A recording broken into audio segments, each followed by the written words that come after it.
Pull up a seat and motherfucking listen.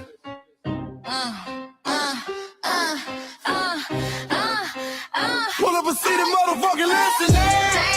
Take your bag, time to go home. Talking crazy on our soil where our blood and bones grown. This our grind, we outside on it. While y'all fools on the outside looking, y'all show no respect to Black America, so leave. Hey. Y'all don't get it, so it's time to go home. Get the hell up out of America, take your digits, make it just fly on. Y'all don't get it, so it's time to go home. Get the hell up out of America, take your digits, make it just fly on. You landed on the tarmac, fresh off the boat. Talking about y'all building nothing, man, you choking on the note. My ancestors the reason that this country even breathes. Picked the cotton, built the White House, planted the seed. Jim Crow laws, redlined the map, we was the target. You think that struggle's a costume, man, you can't mark it. We fought the wars, we bled the blood, we died for our future's chance. And you come here and give our legacy a side eye while throwing shade on the guard. While you benefit from doors we kicked down with our last breath. Now you spit on the architects who stared down death. Disrespectful, that's disrespectful, ungrateful, a slap in the face to only people who gave a fuck. So let me show your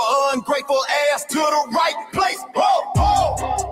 Pack your bags, time to go home. Talking crazy on our soil where our blood and bones grown. This our ground and we outside on it. While y'all fools on the outside looking, y'all show no respect to Black America, so leave. Y'all don't get it, so it's time to go home. Get the hell up out of America, take your digits, make it just fly on. Y'all don't get it, so it's time to go home. Get the hell up out of America, take your digits, make it just fly on. Passport, the visa, the privilege to be here. Cause my grandma did march for y'all, so disappear from our land. You cosplaying our pain. Think it's a trend you can borrow, but you ain't inherit the ghosts of our sorrow. We the foundation, the bedrock, the soil, and the root. You not no branch on our tree, and unproductive people always cosplaying me. Talking about we ain't do nothing, you lost your mind. We built this from nothing, time after time. From the beginning to now, we been the backbone and muscle. Why you look down on the struggle and cause a whole tussle? That energy style with discussing is whack. So let's make it clear, there's no turning back. This land is paid for in full. In blood, sweat, and tears, and dreams deferred. You don't get to come into a house we built from the dirt and telling Black America y'all ain't worth nothing. That's a violation. Facts. Pack your bags, time to go home. It's our soil on our soil where our blood and bones grown. Show respect, this our ground. Y'all just tenants on a leash. Or get the step. Show no respect to Black America, so leave. Don't get it, so it's time to go home. Get the hell up out of America, taking your business, I can just fly on. Don't get it, so it's time to go home. Get the hell up out of America, taking your business, I can just fly on. Yeah, fly little birdies. Fly on back to where you came from. This ain't for you. The cell is sacred. We said what we said. It's time For y'all to go home. So fly a little birdies fly. So fly a little birdies fly. So fly a little birdies fly. Fly far away from here. So fly a little birdies fly. So fly a little birdies fly. So fly a little birdies fly. Far away from here. So fly a little birdies fly. So fly a little birdies fly. So fly a little birdies fly. Far away from here. So fly a little birdies fly. So fly a little birdies fly. So fly a little birdies fly. Far away from here. Bye bye little birds.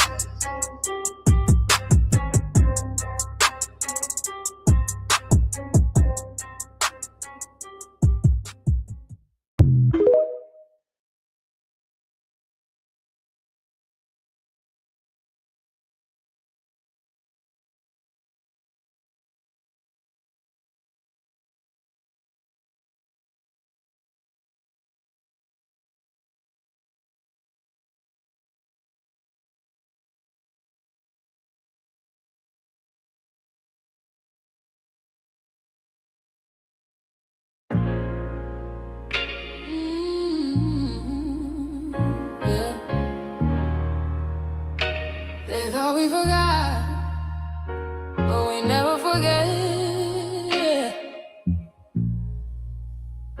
This one's for the root. We built this land from dust and tears, 400 years, and we still here. They write new rules, but they don't see. Every freedom they got came off you and me. We planted seeds, they took the bloom. We lit the flame, they left the room. But we back now, no disguise. The spirits woke, we realize all we want is what we earn. That sweat and blood, yeah, that table turn. You can't buy culture, can't fake that fight. This is our day, this is our ride. We happy day. Say it loud, say it strong. We the heartbeat that's been there all along. Foundational Black Americans, stand tall. We ain't begging for nothing, we built that all. Born from pain and grace, you can see the truth written in our face. We the soul, the sound, to fight the flame. Foundational Black Americans, say our name. They love our rhythm, but they dodge our blues. Use our voice when it fits their news. They take our sound, but not our scars. We the backbone, we the scars. Now the veil is gone, the mask is clear. We see the game, we know what's here. No more silence, no more lies. We lift that flag and watch it rise. Rise up, rise up. We the ones that made this nation breathe. Our pain to power, our roots are trees. We know worlds. It's rhythm and grace, shout, and now we reclaiming our rightful place. Can't copy courage, can't steal pain. You can't inherit soul by changing names. Our story ain't done, it's the revival. We guard the gate, it's about survival. We FBA, say it proud, say it loud. The world dances on what we vow. Foundational Black Americans, still we stand, still we fight, still we demand. Every block, every song, we've been right here all along. The soul of a people strong and free. Foundational Black Americans.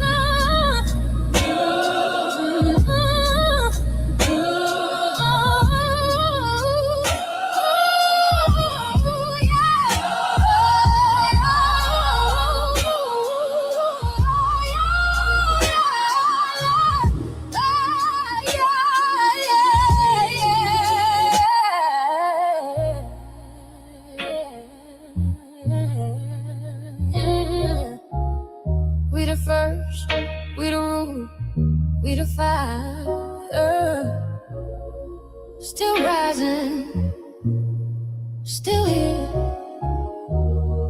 Foundational Black American. We set the tone and they copy the cadence. Dance to our drums and deny the foundation. Wear the style but don't honor the source. Smile in the crowd and you distance and force. Say you not us but you rap like we breathe. Take the rhythm, then fuse the receipts. I ain't mad, I'm just holding the glass. Showing the mirror, now answer it back. I ain't here to cancel nobody. Just keep it honest, keep it solid. If you eat from the table we built, don't act surprised when we guard it. Do you like that? Do you like that? When I flip your sound and I ride like that. Do you like that? Do you like that? Do you like that? Cause that's how it feel when you borrow my culture. Then act like we never mattered. Hip-hop. Mike, Larry. Now this shit here is what see it is. We're not fighting your battles. We're not carrying your fear. We're not lending our history to people who erased us while we were here. Just cause you're born here, don't make you FBA. That makes you a citizen, learn the difference today. This is lineage, not a look you can wear. Not a costume you borrow when it benefits you there. You used our culture like an access card, backstage pass, a straight facade. But now the mirror's in your face, no disguise. And you're uncomfortable looking truth in the eyes. We didn't leave our land to beg for a chance. We stayed, we fought, we took every advance. That's the separation, that's the line you you crossed, we paid the price, you learned the cost. You waving your flag on our soil, but fighting not to go back home. Waving your flag on our soil, building comfort on a foundation you didn't know. We waving our flag, red, black, and gold. Stood our ground, never sold. You waving your flag on our soil, but scared to build what you claim you love. Our humor, our style, the way we move, the smoothness, the sound, the things we prove. Music we birth, language we shape, innovation forged under constant escape. Warrior spirit means stay and defend, not flee your land and rewrite the end. You call it success, but don't confuse the two. East came after what we went through. You abandoned your land and called it strategy. You wave that flag loud, but won't return to build your legacy. That contradiction tells the story for you.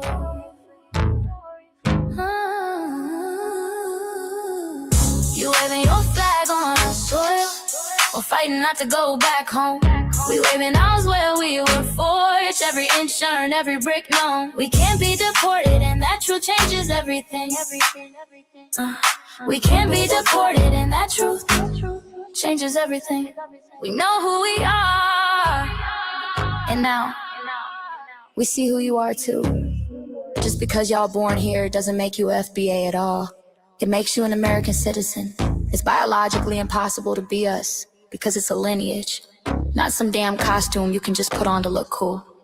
You immigrants and immigrant Americans has used our culture as an access card, a backstage pass to our culture. Now y'all have to look in the mirror.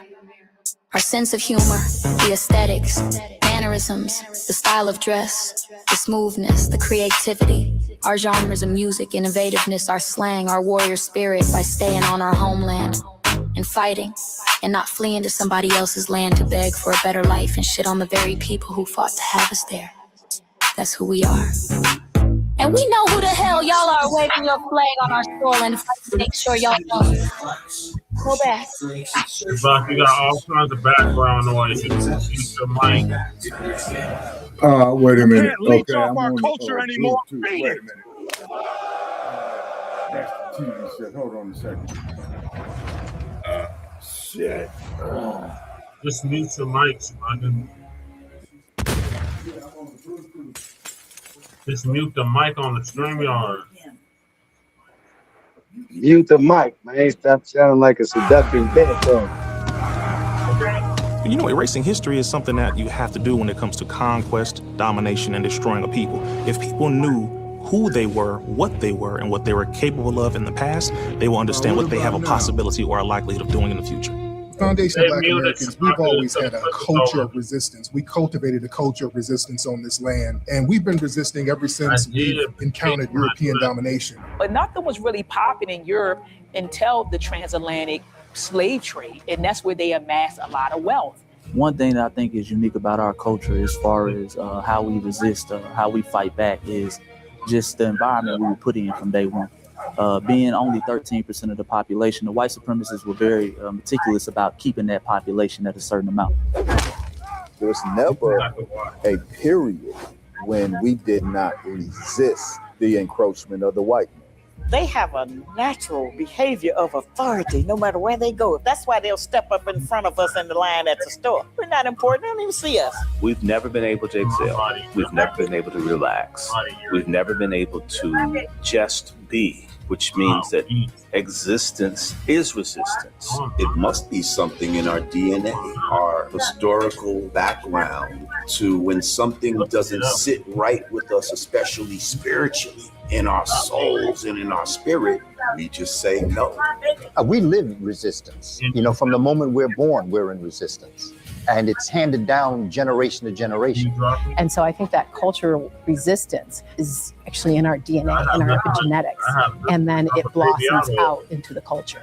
So there's almost nothing in America that we do, from song to dance to politics to the way we talk, the way we dress, having coded languages considered to be slang today.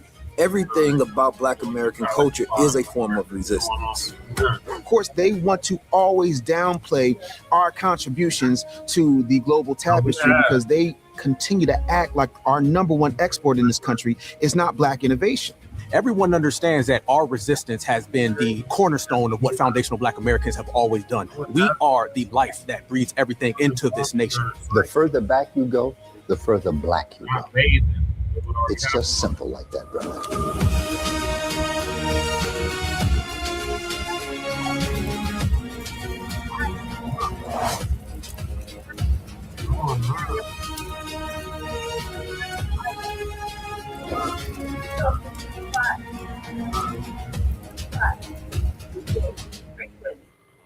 It's hard to tell.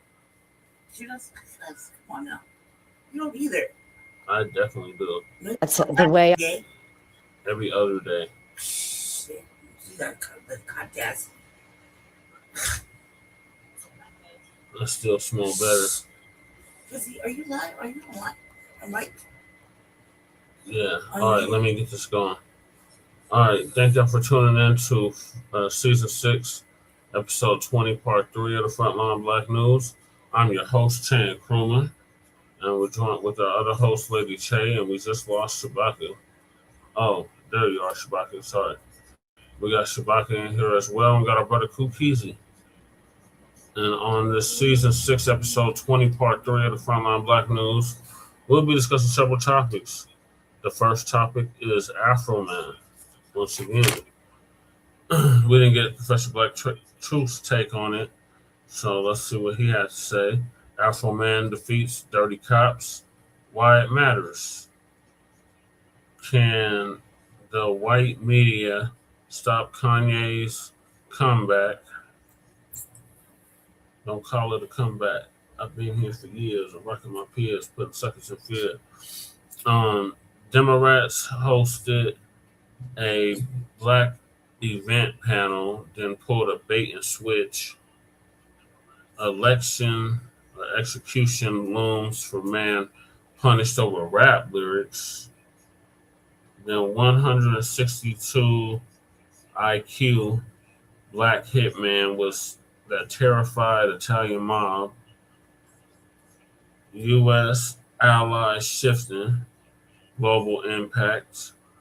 UK gas shortage factor crisis. Job market 2026 crisis. Millions struggling to find work. Iran rejects Trump's ultimatum. Tensions escalate fast. This is why foundational Black America is dominating every conversation. And our unhoused neighbor news, our illegal migrant news, and our local and Aurora news. And we are based out of East Denver, North Aurora, Colorado. We get the news from a frontline and Black first perspective. We are a part of the New Black Media and also the signal boosters of the New Black Media.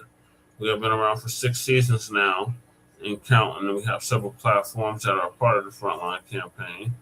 Frontline Black News being one of the first. We started back in 2020, 2021. And Shabaka's Black Experience Enhanced, which we're going to have tomorrow, is based on the 50th anniversary of the founding of the original Black Panther Party for Self-Defense. We started on Blog Talk Radio back in 2016 and have been around for 11 seasons now. Shabaka's Black Experience Enhanced covers Black experience from the beginning of time until 10 minutes ago, and is also a part of the Frontline campaign and has recently, within the last 2 to 3 years, moved from Blog Talk Radio to StreamYard. Please make sure you like and share the broadcast, family. Please join us on StreamYard, YouTube, Frontline Black News. The links to all of our channels are in the description, including Frontline Black News. Frontline Black News 2. My personal page, Jessica Paris, aka Chan Krumah. So we stream usually all the city council and local events. Then we got Lady Che's other channel, Seduction Doll. Make sure y'all sub to that so she can start going live on there. Then her main channel, the RBA, which she should be dropping on RBA sometime this week. Then we got Shabaka's YouTube channel, Jeanette 1. Make sure y'all sub to that so he can start going live on YouTube. Then we got our cousin, our local out the Bay Area, Jay Militant, was cracking TV with Jay Militant.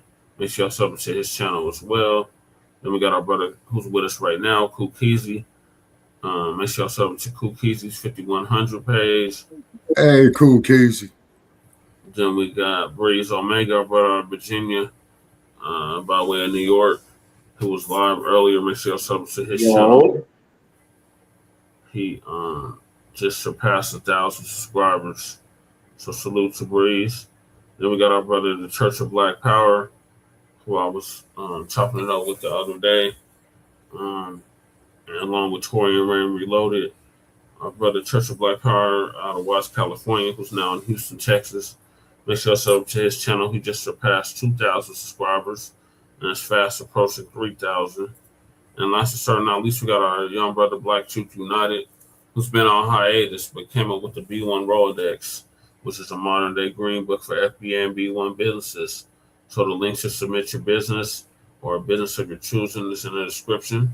Then we got the B1 Rolodex link also in the description. Then we got Council the Congressional Black Caucus to create a foundational Black American caucus. The petition for that is also in the description. Then we got Brooks' call to action link also in the description. Then we got Lady Chase GoFundMe. Make sure y'all donate to that if you haven't already. And then we got our elder who's 103 years old, who's on the verge of losing our home almost 40 years in South Central Los Angeles.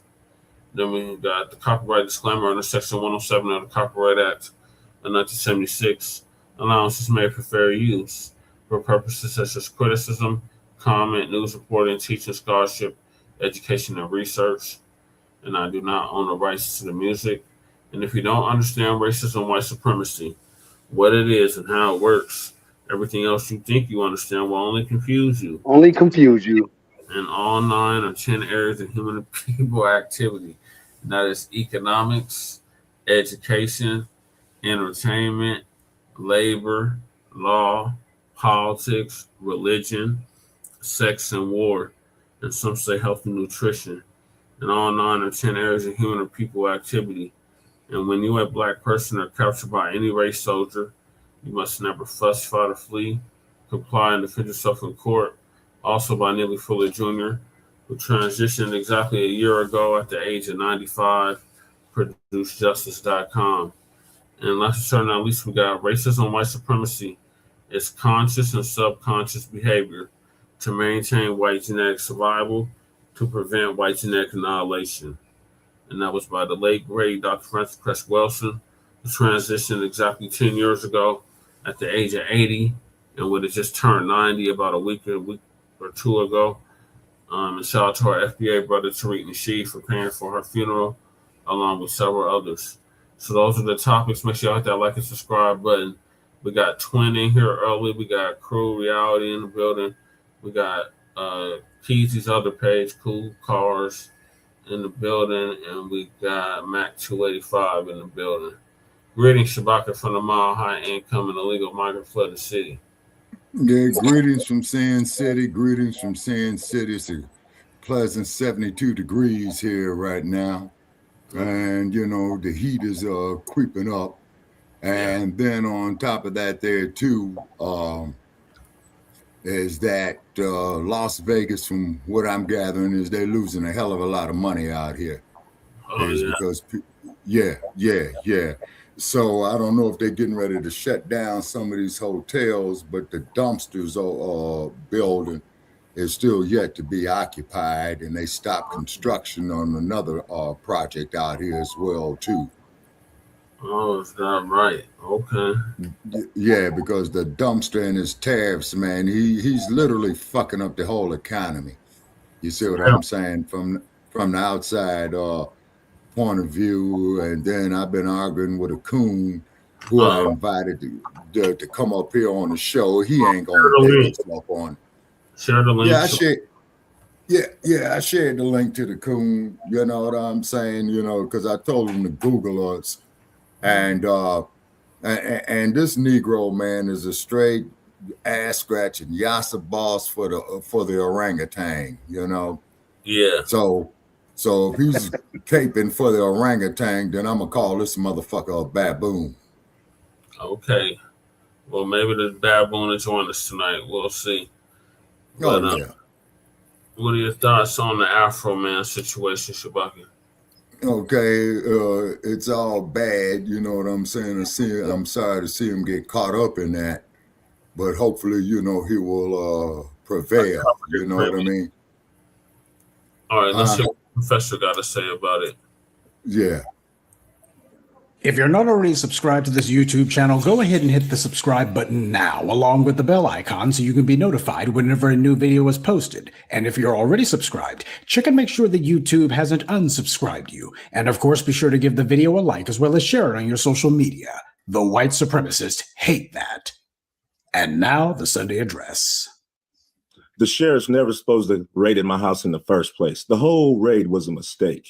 All of this is their fault. If they hadn't wrongly raided my house, there would be no lawsuit. I would not know their names. They wouldn't be on my body. They wouldn't be on my home surveillance system. And there would be no songs, nothing. My money would still be intact, nothing. So all of this is their fault. 2026 is only 1/3 over, but we've already had the feel-good story of the winter. All right, I can't say that I'm a fan of Afroman, but then again, this is a case study in what happens when the thugs in blue have to hold this L. There's just so much confusion about this case, though, even after all this time, years after the fact. And I think that's because nobody's bothered to gather even the most basic facts so people can understand what actually happened here.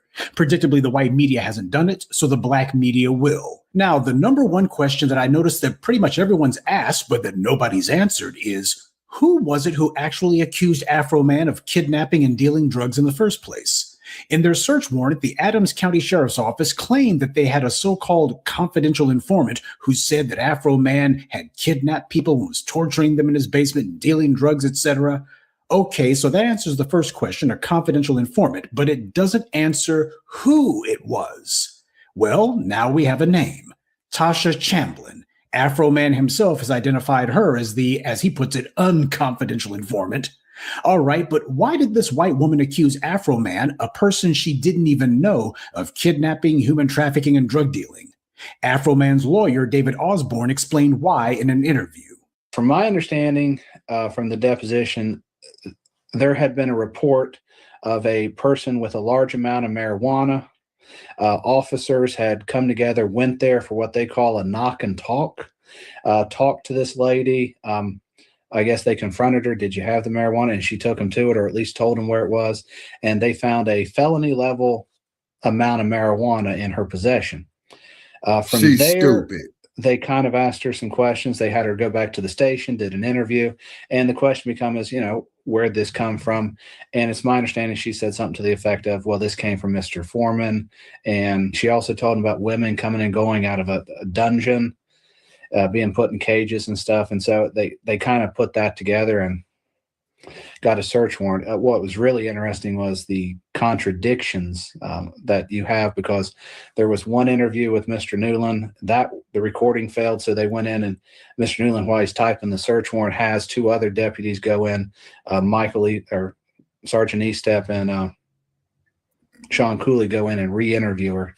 And what they said was it was kind of interesting, because then she changes her story to them indicating that she has stole this stuff from Mr. Foreman.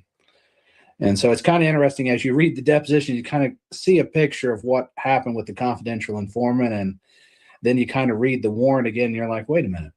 Right. Only the good stuff's in here, none of the bad stuff. Right. I was just going to say, so Yeah, they they learned still went on through with the warrant. judge that she says, well, wait a minute, I actually stole this from him. And Well, I mean, that's what you'd be looking for, is consistency in the story.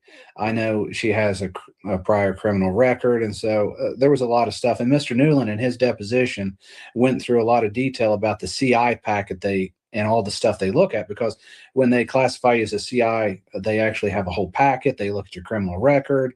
So there's a lot of stuff they would have put together there that. So you had this white woman who may or may not have been a drug addict, but who definitely had a lot of drugs on her, with a prior criminal record, in possession of felony level amounts of marijuana, and the cops knew all of this before they decided to make her their confidential informant. She was looking at possible prison time, so she tried to make a deal to get her own worthless hide out of a bind, and she knows that under white supremacy, when a white person merely accuses a black person of something, that will be treated as far more serious than whatever crime the white person actually committed. This is weaponizing whiteness. The Adams County Sheriff's Office had no prior record or criminal case against Afroman, but they knew that all they had to do was make a flimsy claim that someone had accused this black man of something, and that would be more than enough for them to be able to get a quickie search warrant. Now, as you see, there's a clear contradiction between what this so-called confidential informant told the police and then what was in the actual search warrant itself. And this corruption doesn't stop at the local pig farm. The judge was the single most dirty character in this fiasco. The judge on this case from the very beginning was issuing rulings specifically meant to make it impossible to tell the jury that the warrant was based on lies. In fact, according to Afroman's attorney, the judge instructed his lawyers that they were not to ask any questions about the confidential informant, even though the entire reason this happened was because of a fraudulent warrant based on her lies. So what was the basis as far as what they claim that this informant told them? Because my understanding is it was like so far-fetched, and once they got in the house, contradicted like everything that was said. Can you get into that, what they alleged? From my understanding, which I haven't reviewed the deposition in a while, and also during the trial, the judge made it abundantly clear we were not going to go into that. So we did not prep a lot on that because the judge made that clear. And what we did get in was very tailored to what we could. Before the trial had even begun, this crooked judge was trying to stack the deck against a black man. The phony warrant was the entire basis for the entire illegal raid. It was found to be completely false, so there was no defense for the informant or for the cops. Remember, in order to get a search warrant, you have to fill out an affidavit, and in that process, you have to swear that everything you're putting in the affidavit is true. Well, in this case, literally everything about it was false, except for the address that they went to and the name of the person who owned the place. So the crooked judge who signed off on this fraudulent warrant didn't ask any questions even after it was proven to all be a pack of lies. And the judge who presided over this kangaroo court didn't want the jury to ask any questions about the warrant either. And on a side note, the judge was so biased, so clearly prejudiced against Afroman that even the all-white jury saw it, and even they were bothered by the judge's open bias. Jurors can sense that when a judge is being a little bit too harsh with one side or the other.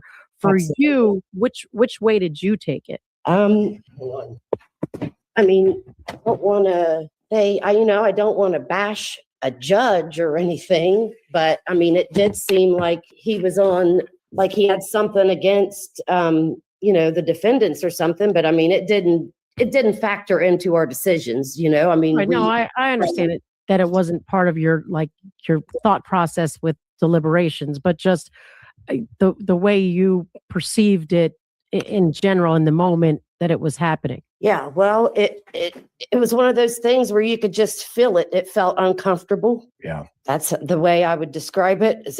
Just felt a little tense, just a little bit uncomfortable. But like I said, again, we didn't know how this was supposed to work, how a judge was supposed to act. Now, you know a judge is messed up big time when an all-white jury presiding over a case brought by all-white cops against a black man points out that the judge's behavior was so egregiously biased that even they couldn't help but notice it. Look at her wording. I don't want to bash a judge. Translation, I don't want to be off code as a white person, but, people were watching this, so, you gotta point it out. See, this is what happens when you have these little podunk enclaves where the good old boy trash get to have it all their own way all the time. They get away with all kinds of dirt, all kinds of illegality, such as signing off on this fraudulent warrant that they think they can put their whole hand on the scale and nobody will notice, because normally nobody does. Well, nobody who might refuse to go along with the scam. So the Adams County deputies went to Afroman's home after they got this fraudulent warrant to rescue white women who he was holding in his basement. Except that not only were there no white women to rescue, Afroman's home doesn't even have a basement. Everyone knows the damage the Adams County sheriffs did to Afroman's house. They busted in his front gate, tore down his front door, damaged his home surveillance recording system, pointed guns at his children, and then decided to confiscate his money that they found there. They didn't have to do all that, but they were dressing up and pretending to be tough guy cops like on TV. And besides, he's black, so why not destroy his property? Afterwards, Afroman demanded the police repair the damage they did, and they literally laughed in his face and boasted, "We don't have to do anything." And he says the department told him it was not responsible for paying for the repairs. The guy started laughing and waddling his head. He goes, "We're not required to do that." And They were unapologetic. So Afroman attempted to file a civil suit, but the good old boys there simply dismissed it out of hand, practically sight unseen. Even though nothing in the warrant was truthful or valid, they nonetheless deemed that the warrant was legally filed regardless, and hence they claimed he had no right to compel them to pay for the damage they caused.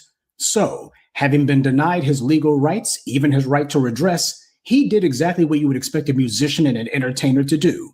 He made songs out of the self-serving public servants who attacked his home. He made t-shirts and merchandise from the images of the very thugs who came into his house, and he used the money that he earned from this to repair the damage they did to his home.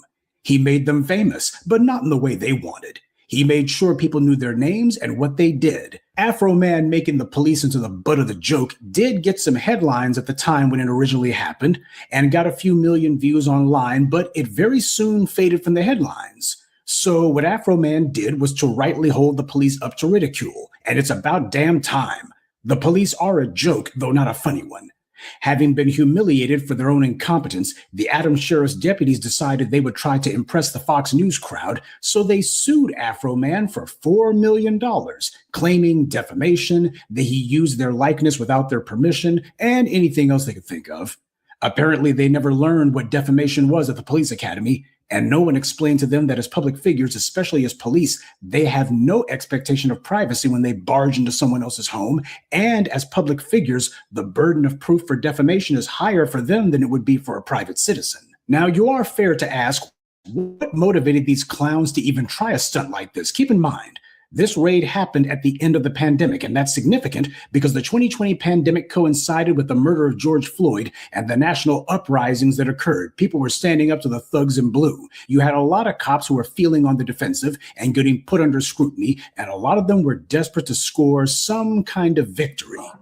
So when the Adams County sheriffs erroneously raided Afroman's home and then he lampooned them in his songs, they were feeling like they wanted to be heroes to the Fox News crowd. Go back and look at what was happening during the 2020 uprising and forward. You had a number of thugs in blue who tried to fabricate their own victim narratives, claiming that people were threatening them or vandalizing their property. Most of these claims were proven to be complete and thorough lies. But it just goes to show how many of the police were desperately trying to find a way to make themselves heroes to the Fox News crowd, the OAN crowd, the Newsmax crowd, the white right trash like Ben Shapiro crowd. So that's what motivated this nuisance suit by the Adams County Sheriff's deputies. Crooked cops who saw the phony support they were getting from the white right and feeling like they had all of this underground behind the scenes support from the white right that didn't actually exist. So like morons, they persisted with this suit when, if they had any sense, they would have quietly withdrawn it during the holidays or during the summer when the news cycle is slowest and let this pathetic stunt die a natural death. But when you're the beneficiaries of white privilege and for hundreds of years the laws have never applied to you, you simply can't conceive that the rules would actually apply now. What they were thinking is, this is Adams County in Ohio of all places. They were guaranteed to get an all-white jury, which they did, and that this all-white jury would merely rubber stamp whatever they said. Everybody would get on code, and that would be the end of that. Sure, it wouldn't survive on appeal, but for them merely getting a quickie victory in civil court, Fox News would be trumpeting that from sea to shining sea. It would be enough for them to claim a huge victory on behalf of the thugs in blue. Except it didn't go like that. The only person more incompetent than the sheriff's deputies was the lawyer they hired. There was clearly no testimony prep that had been done. That lawyer they had to have been working on retainer. There's no way even this idiot was stupid enough to think that he would recover one thin dime on contingency. Now, when Afroman originally made those songs about the crooked sheriff's deputies, they got a lot of views, but eventually interest did fade. And truth be told, most people forgot all about it, except for those thin-skinned punks. And now, thanks to them, this story had become one of the biggest stories of the year so far. And credit goes to Afroman for recognizing how to maximize visibility for it. From the American flag outfit he wore to dropping 2 more diss tracks the day before the trial began, he was working the algorithm and the cameras for all it was worth. His entire legal defense was that no reasonable person would take his diss tracks seriously. And the way he presented himself made it impossible to say that this man was trying to be serious, even though people recognized that what he was saying about the cops was in fact true, which, by the way, is the ultimate defense against defamation. And that's the reason why, after only a couple of hours, the jury immediately came back and they kicked the plaintiff's case out of court on all counts. They took a 100% loss. They didn't get anything that they wanted. And that crooked judge, he was sitting there reading this up over and over again. He's like, am I reading this correctly? I mean, come on, this is all white jury. You're supposed to be on code. I mean, surely you're going to make this nigger pay something. He's looking at the doggone pages over and over again, trying to see, am I reading this right? Clearly, this all white jury isn't going to let this nigger just walk out of here with no penalties whatsoever. They're going to put something on him, right? Except they didn't. Instead, what happened was the judge decided, well, I'm going to go ahead and use my position and say that they got to split court costs, even though as the winner of the suit, Afroman should have had these thugs in blue paying all of his court expenses. But of course, as we all know, we don't live under a system of justice. We live under a system of white supremacy. Afroman celebrated his courtroom victory, and rightly so. Yeah, we did it, America. Yeah, we did it. Freedom of speech. Right on. Right on. A lot of people noted that there weren't throngs of people standing outside the courtroom, the crowds of supporters. The reality is they didn't need to be there. Think about the white supremacists like Kyle Rittenhouse and others who committed these killings, and then they've been allowed to walk by a crooked court. Did these guys have huge crowds of supporters present at their trials? Were their crowdfundings being carried out in person? No, but they were getting, in many cases, hundreds of thousands, if not $1 million or more in legal support from people who were not there physically. Now, these white supremacists thought that this was a game that only they could play, but as the uprisings began during the BLM protests and into the 2020 uprisings, you had Black grassroots support making sure to get those young people out of jail, making sure that they weren't going to be held as political prisoners. That showed the white authorities that too could play this game. And who are they going to go after? Leaderless resistance. There's no one for the police or the authorities to take photos of or to try to harass. The same way that Afroman 3 years ago was selling tons of recordings and merchandise off of these scumbags is the same way today that he had the eyes of tens of millions of people around the world watching him and supporting him. We don't live in a day and age where support is only comprised of people being there in person. The thing that made the police feel so furious was precisely that Afroman had tons of support that they couldn't directly attack or threaten. None of their usual police tactics were useful here. And as for the crooked sheriff's deputies of Adams County, suddenly they were real camera shy. They didn't even have the nerve to go on TV and whine about their loss. Remember, the entire reason they pulled this stunt was because they were trying to be heroes to the white right-wing media. So where was the Fox Newses and the Ben Shapiro's at after these guys got defeated in court? Well, they did weigh in on Afroman's case, and they were celebrating his victory, or at least they were trying to appear like they did. Afroman, the free speech warrior we didn't know we need, joins me now. So great to have you, Afroman. And let me begin by saying congratulations on your tremendous victory. Thank you. Thank you. Thank you. You didn't have anybody in the white right talking that back the badge crap. None of that back the blue crap. No, they weren't talking like that anymore, at least not in this case. Even trash like Ben Shapiro has been practically trying to catch the wave and act like he was on Afroman's side from the beginning. You see, a number of these racist white right-wing mouthpieces who have spent years, if not decades, attacking Black people and kissing the cops' racist rumps are now suddenly on the side of Black people who have been wronged by the police. Is that what happened? Suddenly they're frowning on police raids when these same racist pieces of trash boldly defended the murders of literally every single Black person killed by the police, from Aiyana Jones to Breonna Taylor. Well, the reason that they had this momentary bout of conscience was because they noticed that their reprobate viewers were taking Afroman's side. See, when it comes to white people, even those on the white right, they all have something against the concept of the authorities just barging into someone's home. I show you on a near weekly basis why that is, and why they feel some kind of way about the police killing someone in their own house. Not all of the time, but more often than you might think. So these creeps who were thinking to themselves that they were going to get a pat on the back from the white right, they found out, nah, gratitude isn't in the white supremacist vocabulary. And it was beautiful that the whole world got to see what qualifies as law enforcement in the United States. Stupid morons, corrupt scumbags, clearly inbred, who are both thin-skinned and thick-headed at the same time. Everyone recognized and celebrated this as not just a defeat for crooked cops in Adams County, Ohio, but also as a huge L and a slap in the face for police nationwide, which is a slap that is long overdue. This case was a high-profile L for every cop in America to hold. But to add insult to injury, this case firmly establishes the legal precedent that the victims of police violence can monetize the very bastards who harmed them. And keep in mind, money. That was the main thing that made these crooked deputies so angry. It's the main thing that's always made these racists furious about black people, to see black people making money. Especially when black people find a way to make money off of these white supremacists. That is the absolute worst of all possible worlds in their eyes. Look at what they're doing to Bill Cosby. It's the money, stupid. When Afroman was singing one of his tracks saying that Randy Walton was a SOB and that he slept with the guy's wife, that wasn't what set that guy off. Police departments are infested with creeps who are sleeping with other cops' spouses. Hell, there's been scandals where some female police officer or other has been the department thought, and everybody had a shot at her. So that's not what really made this guy there was a case on LAPD about that's what made him furious. And knowing that a black man is getting it, and that he's getting it at their expense, using their images, and worse, using it by making them look stupid. He monetized humiliating them. White supremacy is supposed to be the only organization, the only kind of interest that has the ability to do that. That's what it's supposed to be. Just white supremacy is supposed to be able to do that. The ability to monetize taking shots at people. Since the days of slavery, that's exactly what white supremacy has been based on.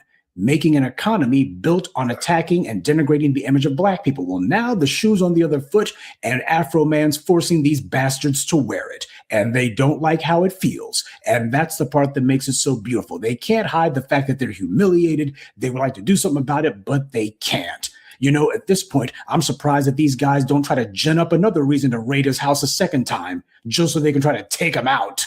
But when one looks at this case, it just shows how stupid and arrogant and moronic law enforcement in America is. It shows how far up their own behinds their heads are, that they actually took this case to trial when it was clearly evident that they weren't going to win, at least they wouldn't win on appeal. Why even do it? Putting themselves on the stand, they showed the world how stupid they are, and by extension, how stupid American police are. They're not hired for competence. For example, Brian Newland, who accidentally miscounted Afroman's money, he was up there on the stand saying stuff that simply wasn't true. His reason for suing Afroman was he claimed that Afroman had lumped him in with his brother, who was a convicted pedophile. It's a fact. William Newland is a convicted pedophile, and Brian Newland is his brother. After I zeroed in on Brian, I asked about him. Come to find out, he's a large statutory rapist. Well, when they caught dead wearing no shit like that. He buys them beers and gets them drunk and all that. That's probably the reason he had to leave the Adams County Sheriff Department, because he beats up his wife and he messed with underage girls, and he had to get out of town and go get a job in Norwood. Back in February of 2021, 18 months before the illegal raid at Afroman's house, Brian Newland's brother, William Newland, had been the chief of the Peebles Police Department, which is also in Adams County. William Newland wound up being charged with giving obscene material to a minor in 2020. Now, this is Brian Newland's brother. Both Brian and William were in law enforcement in Adams County. In fact, William Newland had been a police chief. They had both also been in the Army, too. Adams County has a small population. And yet Brian admitted that people in the community asked him about his brother's case, but he claimed that he didn't know what his brother had been arrested for. He didn't know much about it at all. He didn't really know what the case was about. He was on the stand acting like, well, I really couldn't tell you what it was about. I really didn't know. Why did your brother leave the People's Police Department?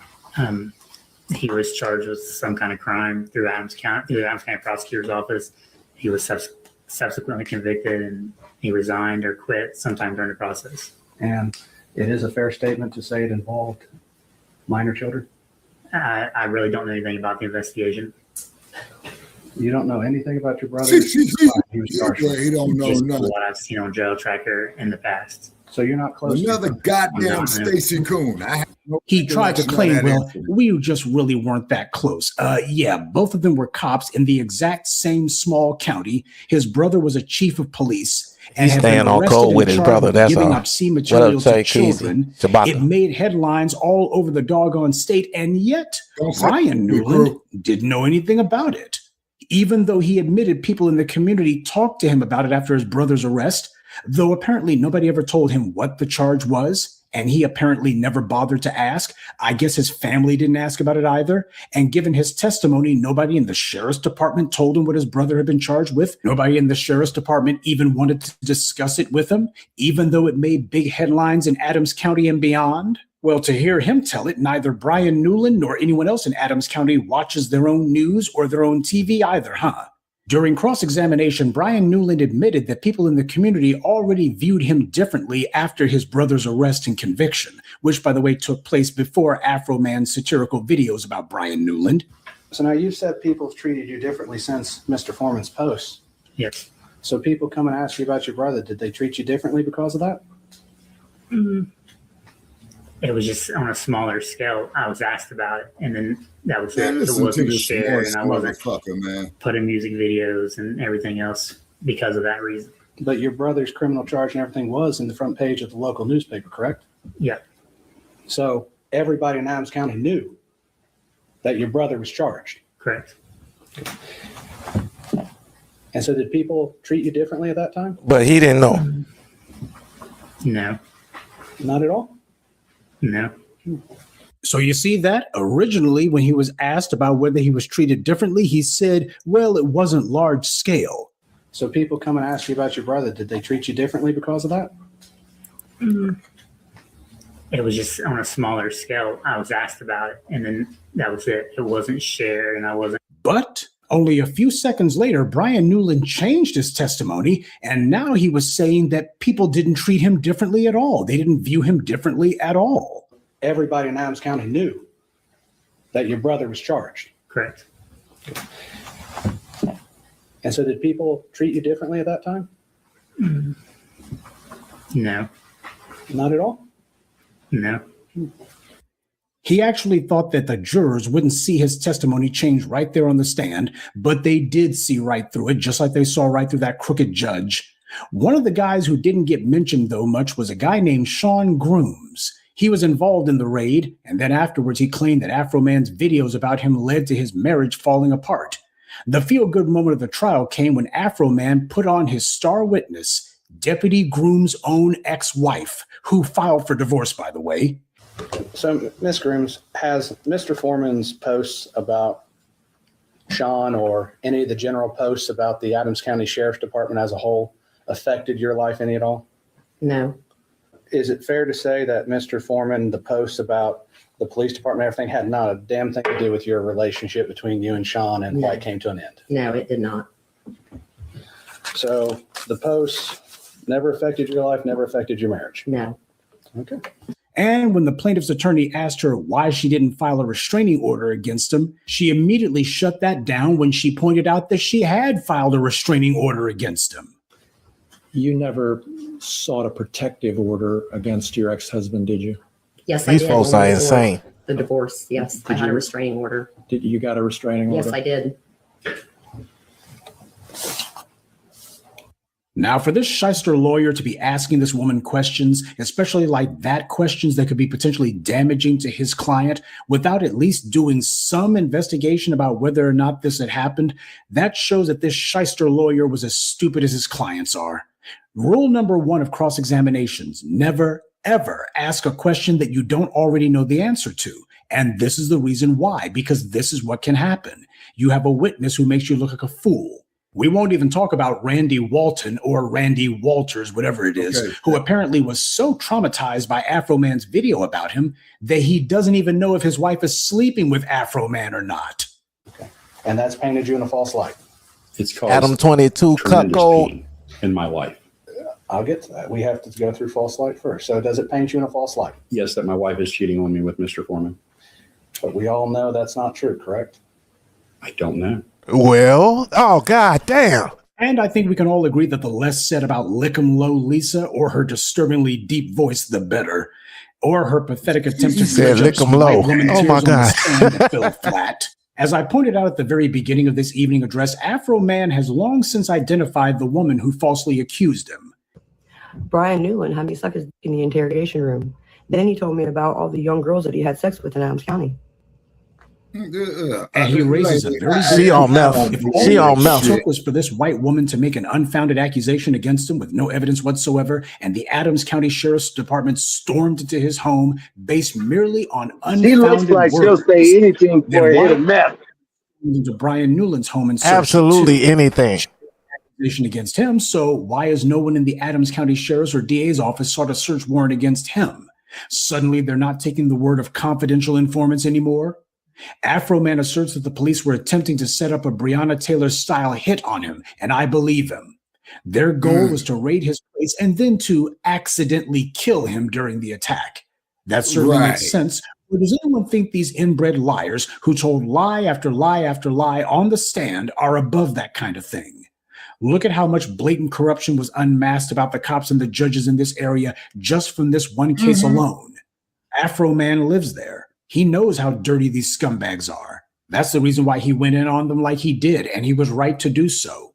He broke those bastards, literally, broke them down to nothing, had them crying, okay, pretending to cry on the stand, had them flustered, frustrated, ready to fight, humiliated. They looked as weak and pathetic as everybody knows them to be. A lot of people pointed out the obvious, that America is not a land of freedom when a court will dignify the police trying to attack a citizen for what is a clear exercise of their free speech. The fact that this incident even happened at all, that the guys in the society who are allowed to murder citizens and then claim legal immunity for it are also the very first ones to whine like babies because someone merely said something they didn't like. These idiots would have been far better off quietly withdrawing their half-brained lawsuit back in 2023 or 2024 or even 2025. Anything except actually bringing it to trial. But they're morons because they live in a society where white privilege is never punished. So they don't care how it affects other cops, same way they don't care how their behavior affects innocent citizens. Of course, they didn't think about the fact that this high-profile defeat would embolden other people to follow in Afroman's shoes. Because they never practiced being considerate of anyone else. They never had to before. There were no consequences for their behavior. Until now.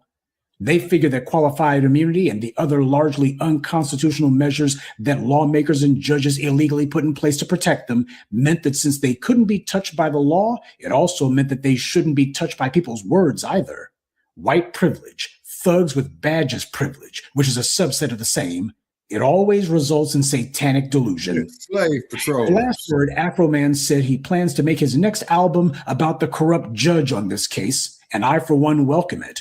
I've said for over a decade that the job of crushing the enforcement arm of white supremacy will never be done until we start to identify and punish these corrupt judges who are protecting these criminals, the ones with or without badges. That's probably why the damn sheriff shot the fucking judge on that case. That means it has to be torn down entirely, root and branch. That's why the white media was so scared when people made a public crusade out of removing Judge Aaron Persky from the bench after he gave the rapist Brock Turner a slap on the wrist. That's not the kind of precedent they want set. Judges are part of how established white power gets to do an end run around the law and around juries. As the old lawyer saying goes, it's more important to know the judge than it is to know the law. That's certainly what those corrupt sheriff's deputies in Adams County were counting on. They knew that this good old boy judge, he's our buddy. He's going to go ahead. He's going to stack the deck for us. Yeah, but unfortunately for them, they had a jury that saw through the BS. Their attempt to try to put a chilling effect on citizens who call out police brutality and police criminality blew up in their faces. An Afroman who had already made a little bit of money off of his past lampooning and ridiculing of these morons, now he's actually making some real money, and rightly so. Afroman got high, white racist cops got brought low. And that's music to my ears. Good evening, and be one. I'd like to take a moment to mention some of our contributors. Cornell Sly, Amir Miller, Ronald Waits, Samora Morris, and Aikigas Dorset. Salute to them and thank you to everyone for listening, liking, and sharing this message. Black empowerment only exists because of you. All right, before we get to Kanye, what are your thoughts about Afroman? Okay, he's being set up, okay? And then also, too, he needs to sue the cops personally and not the taxpayers. You see what I'm saying? But he would have to go into court again to do that. And then with the, okay, what do they call that? The point that you're trying to make in court. I forgot what they call it, Che. You'll know what that is. That he would emphasize, why should the taxpayers pay for these cops, for these rogue cops, violation of the law, intentional law? The taxpayers should not have to pay. Family and fellow soldiers, I'm the professor. Personally. You see what I'm saying? Empty their bank accounts, take their house, put them in a cardboard box on the side of a freeway expressway saying that they'll work for food. Then that broad up there talking about what she did and all that, she's doing that for attention. Hey, you know the only thing with that though, Shabaka, they'd have to get past qualified immunity. Right. Now we need to prosecute her. I think they can get past that though, Che. I think Afroman can. And Cool Keezy. What's up, Lady Che? That's what he did. But no, what I'm saying, she needs to be held accountable. That's the same thing. What happened? That's always been happening. That's the same thing from Emmett Till all the way to now. Emmett Till is still happening again. She tried to Emmett Till him. He lied and made up some shit to get a brother so they can go and off that brother. Yeah. Why didn't he? They want to make up lies so they police force can come, do something to a brother. And imagine if he'd have been on one and defended himself when they came in there with their quote legal warrant. Everybody got on code, from the judge to the DA to everybody. Right. They all got on code against that, brother. And nobody's being held accountable. Nobody went to jail for it. Yeah. They're gonna do it again to the next brother. Cool. Right. Yeah, that's the sad part, Cool Keezy. The next brother might not be Afroman. They might not have all his resources or whatever that he had to fight that off. And they might just, get Afroman biggest resources. Afroman biggest resources was his balls. Yeah. He had to do that shit. Cause most folk will just fold because we got work, we got shit to do. DSB, deuce and a quarters in the house. How you doing, DSB 225? Our warrior brother in the house. Yeah. Shalom, bro, DSB. Now, just like what Cool Keezy was saying right there, is that, see, when you start hitting these cops personally, you see what I'm saying? That's the only way that shit is going to change, is because they got the taxpayers paying for it. And what is that there? You call that there, Brother Che, a while back, called qualified immunity, right? Shabaka, he did that, though. And that's why we need some good mayors to say, if my city ain't paying for you fucking stupid ass cops, you're fired and you gonna have to pay this shit. Exactly. It's coming out the pension. It's coming out your pension, your 401k. I think there should be a law against the law. I think that I see should come from this, or not just from this, but from stuff like this, is that they should expand that immaterial law. Like, you can't just call and make up some lies. If you call a lie, you go. That should be like a class 3 felony. You get like 10 to 32 for that. But here's the thing, though, Keezy. They already got the laws on the book like that. Let us make a false call against a white woman. They gonna throw us under the bus and under the. Like, we make a fake call. You better not. It don't matter. You see, like how a girl be. If you call and you really are in danger from a girl or whatever, they gonna show up and beat you up and take you to jail or kill you. They had a case like that in Las Vegas, Cool Keezy. They sure did. They had a case like this here in Las Vegas where this brother was with this Nabisco broad. She's abusing him. He called Metro for, being a victim. No, they didn't arrest him, Brother Che. They shot and killed him. Yeah, they killed him. Yeah, Nevada's Mississippi of the West. Yeah, and then like you see girls be making false calls on niggas and shit all the time. Oh, she be the one beating the There should be nigga up. something in place. Something needs to be in place to safeguard that because They got the there's Karen Act. nothing there. But that's what I was saying though, Keezy and Tate. The laws is already there. They just don't enforce them. It's just like the illegal immigrant law. All we gotta do is go arrest the people that's hiring them. Right. And then all that shit will stop. The law is already on the books. They just not enforcing it because we got corrupt judges and corrupt police forces. Yeah. You ever try to go report somebody and the police give you the runaround?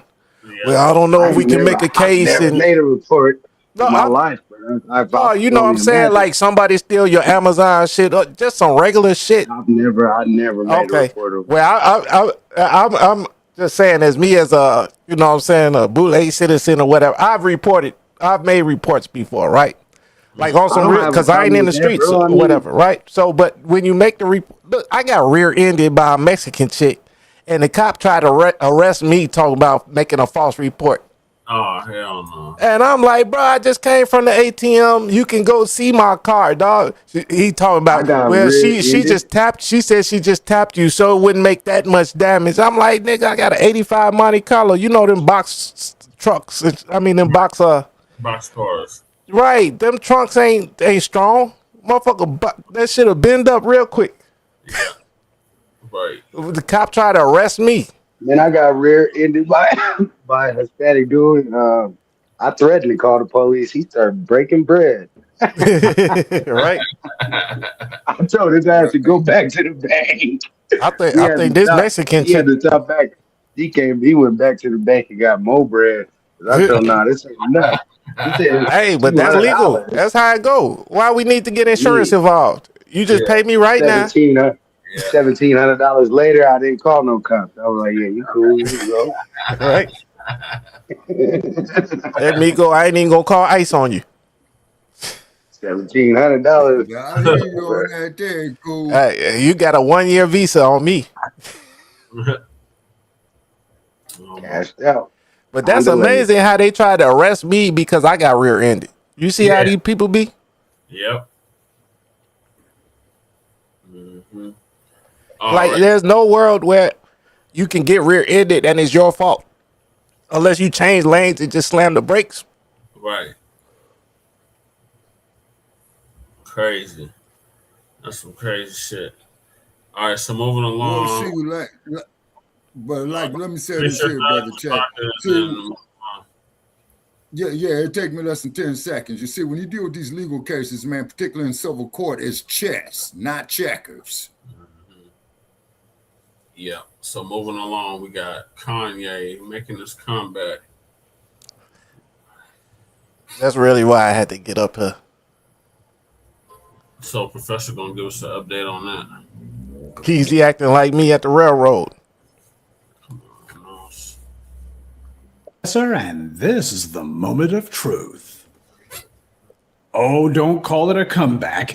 Kanye West is trying to test the waters to see if he can get back in the music game. But the same people who couldn't wait to bend over backwards to make excuses for the likes of John Davidson are now trying to lecture you and me that Kanye West has, quote, no excuse for the things that he said in the past. Well, at least the things that have been typified or deemed as anti-Semitic. Not surprisingly, these exact same people have absolutely nothing to say about the things Kanye West has said in the past that offended Black Americans. They didn't seem to have much to say about that at all. So what does that tell you? These are people who couldn't tell you Kanye West songs. And oh yeah, Keezy. That's why I jumped on here. Proxy war. We'll get to that in a moment. Kanye West has offered at least something of an apology, but apparently we're told he didn't do it fast enough. That's the sin. Well, he offered an apology, or at the very least, a renunciation of some of that wild stuff that he was saying. And yet you got people who are going, well, he needs to grovel lower. He hasn't groveled enough. That's what this is really about. The reality is, though, Kanye West doesn't need to grovel. His comeback tour is actually off to a very strong start. According to Bloomberg, Kanye sold out 2 shows at SoFi Stadium in Los Angeles just this past week, earning $33 million. According to sources familiar Yeah, with the sold numbers, it out twice. Friday show earned more than $18 million in ticket with sales. no sponsors. Declined to be identified because the data has been lambs ain't that a bitch? one of the highest grossing single shows in live music history. That's what the headline should be saying. Kanye West has put on one of the highest grossing single shows in live music history. That's what the And headline did it twice. And it would be that if he was, say, Ted Nugent or Kid Rock or some other loser from the past, some other burnout who nobody cares about. That's what they would be saying. They were saying, well, Ted Nugent, it doesn't matter what he said about black people. It matters is the huge sales. He's had one of the highest grossing single shows in live music. Hey, Keezy loving this. He's like, yes. It doesn't matter what black people say. They're always ready with that line. Whenever black people point out some anti-black racist who's being allowed to work in the industry, they did nothing wrong, we're always lectured and told, well, they're making sales. We just got Kanye got something. Uncle Bloomberg Remus also reports that corporations, most of whom had distanced themselves from Kanye, are willing to do business with him again. And that's what lets you know what this is really about. What this is about is their attempts to basically try to raid his pockets, try to make sure that he would be permanently disenfranchised. Well, it didn't quite work out. Looks like Kanye West was able to bounce back after all. So now what they're trying to do is they're trying to cripple him out of the gate. And I say this is somebody who does not have any sort of sympathy or love in my heart for Kanye. This is not a man who I'm out here trying to put on the cape for. What I'm telling you is these would-be detractors of his, they don't care about him either. But the fact that he's black and he can always be held up as an example of a Negro who needs to be put in their place. That's what this is really about. By their own admission, Kanye is making money again, big money. He's selling out stadiums in LA. The people want his music. They want to hear from him, even if you got some people who are still butthurt about some stuff he said back in the day. And corporations are willing to do business with them again. Sure, they'll sit there and say that Pepsi and some of these soft drink companies have pulled out of the London show that he's planning to do.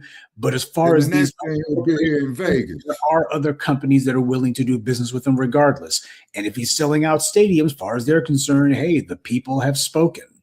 As long as Kanye stops saying stupid stuff, what should be the problem then? Nothing. There shouldn't be a problem. But the problem is that maintaining the steady drumbeat of scandal on a black person, that's the entire assignment of the white media. That's the problem. As far as they're concerned, we can't have some sort of paradigm of some black person who we ran into the ground, we trashed this guy, and now he's brushing all of the dirt that we threw on him off of him, and he's going to call himself rising like a phoenix. He's going to start making money again over our objections. We can't have that kind of precedent be set. I mean, that's only for white people. Black people are not supposed to be able to do that. So, since the attempt to try to crush Kanye West in the U.S. apparently hasn't been successful, at the very least, it's going to have to take some more effort on their part. He's already showing that he's stronger than their little anti-Kanye being out there in the West. Now they're looking forward to Britain. Kanye is talking about doing a show over there in Britain, and on cue, the exact same people who were telling us just a little over a month ago that black people need to get over their criticism of John Davidson. Oh, black people needed to just accept what had happened and move on. We can't just be demanding that people be apologizing forever. What are they saying to Kanye West? He needs to apologize forever. We're told by people like this guy, James O'Brien, that Kanye West having had an injury from a car accident, why, that's no excuse. And other people, they're putting out the headlines. Well, sure, he's bipolar, but is that an excuse, really? Have you ever heard them questioning anyone's mental disorder before or a mental disease? They certainly weren't doing it with John Davidson. They never questioned anyone's mental disease before. They've never said, well, just because someone's bipolar, that's no excuse for their behavior. You have never heard them say that before. Until now. Now, all of a sudden, being bipolar, well, that doesn't matter. We're not showing any sort of sympathy for people dealing with mental illness. Yeah, these exact same people were lecturing us just a month ago, no end, and they called themselves trying to finger wag in our faces, but their fingers fell off. And I was the one who said at that time, Kanye West was a perfect case study of the hypocrisy on display here, that these exact same people, they were not willing to allow for any sort of mental disease defense for Kanye West's behavior or the things that he had said. So why the world were we being lectured and being told that we're supposed to be making excuses for idiots like John Davidson? Racists like John Davidson should be getting the Kanye West treatment, and he would if he was black. Make no mistake, what's going on now, this is not about anything Kanye West said, any more than it was about anything that Kyrie Irving had retweeted on Twitter. This is about who he said it about. And the fact that he's not white. That's what the real issue is. Oh, how differently the British rhetoric is when it's not a white man throwing around anti-black slurs. All of a sudden, now it's a hanging offense. And also, these overnight critics of people with mental disorders conveniently say nothing about the insults Kanye West threw at the black community, such as saying that slavery was a choice. Apparently slavery's okay, right? The same way that Hollywood bestowed instant absolution on Mel Gibson because his Jewish friend Robert Downey Jr. said that he had been out in the cold long enough. I think the phrase that Downey Jr. used was, he's hugged the cactus long enough. So that's what they do when they're dealing with a white person. Oh, we're going to go ahead and we're going to bestow instant forgiveness on them. We're going to say, okay, all is forgiven, and we're not going to be bringing this up anymore. We'll go ahead and let you live this one down as long as there's no relapses, right? But at no point did Downey Jr., Gibson, or anyone else say a word about Mel Gibson's anti-black rhetoric that he'd been spewing. Oh, as far as they were concerned, well, we're only concerned about the anti-Semitic stuff that you said, about Jews run the world and all of that. Nobody ever demanded that Mel Gibson offer an apology. Sure the hell run Hollywood. Anyway, or that he do anything to express remorse. So if he doesn't have to say that he's sorry for everything that he said and sorry to everyone that he offended, then why should Kanye West do so? Why is Kanye West some sort of special case exemption? He apparently needs to carry the weight of all of his sins until the white media feels that he's groveled long enough, at least to them. Especially when you consider that Kanye West is selling out arenas, even with the simultaneous attack campaign that he's under, it becomes doubly ridiculous. This is selective outrage, which means this isn't some moral crusade. This is just moral panic. It's political. And in the meanwhile, nobody's bringing up a true racist, John Davidson, but we're getting phony outrage that Kanye West is planning to do a festival in Britain. As if Britain didn't have any bigots before he showed up, right? Now, I find it to be doubly laughable that they're all in a tizzy about Kanye West and songs about Hitler because Prince Harry ran around with a swastika armband at a so-called party back in the day, and for some reason that was swept under the rug immediately, never mind the fact that the Nazis were bombing Britain when Harry's granny first took the throne. But of all the things that Harry has done, all these scandals and these social faux pas that he's been involved in, they allowed that swastika armband to conveniently fall down the memory hole. They weren't dragging it up, and last time I checked, Prince Harry doesn't have any sort of mental disorder. They call that shit blitzkrieg. So what's his excuse? And what's the excuse of the James O'Briens out there who are having a convenient fit of pique over this? What you're seeing is the final evidence that the defenders of John Davidson were never concerned about mental anything. John Davidson had a so-called tic. Kanye West, on the other hand, is legitimately bipolar. We got nothing but excuses for John Davidson. A man by his own admission knows what he's going to do before he does it. Kanye West, on the other hand, has been shooting for the lip for decades now. Now, obviously, we could tell Kanye West that he knows he's bipolar and that he knows that he doesn't think straight, so he needs to take his medication or to go to therapy or both or whatever he needs to do to keep himself on an even keel. Kanye West isn't making excuses for what he said, and John Davidson isn't making excuses either because he doesn't have to. He has all these little racists out here boldly saying that he doesn't have to apologize for anything. After all, he can't control himself. All right, then neither can Kanye West. Because we're not going to play the game of black people being held to standards while non-black people are held to none. The same trash who were saying that words aren't magic when we were calling out John Davidson, they're now saying that words are sorcery when Kanye West or any other black person says them. Now all of a sudden words do real damage. Words are not just magic. Words happen to be godlike. How many people have died from Kanye West's anti-Semitic remarks again? Anybody keeping a body count? So when are we going to see the free speech crowd out in force like they are whenever some anti-black racist says something?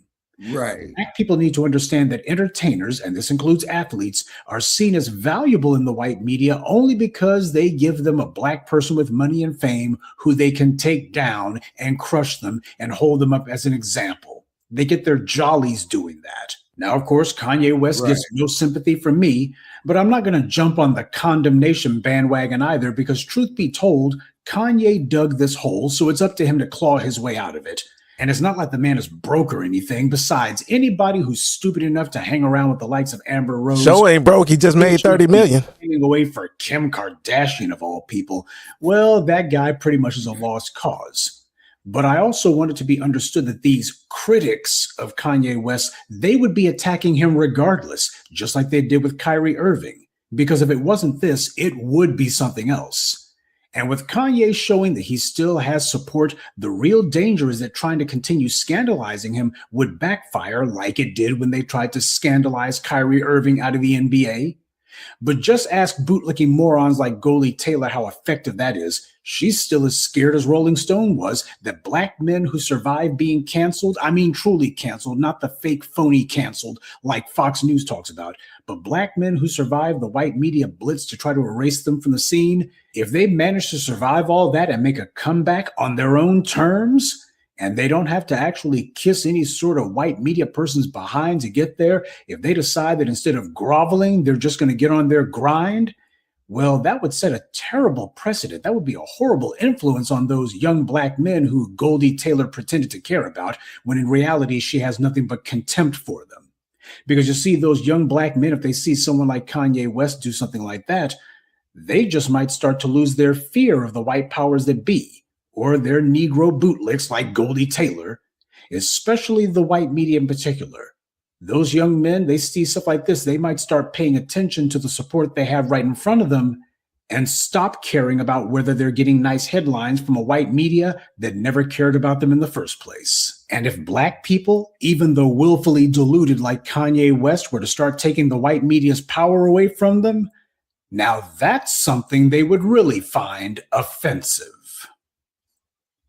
Good day and be one. I'd like to take a moment to mention some of our contributors: Mouse, Terrence Pitts, Shrampstein, Michael Anderson, and Kareem Lawless. Salute to them and thank you to everyone for listening, liking, and sharing this message. Black empowerment only exists because of you.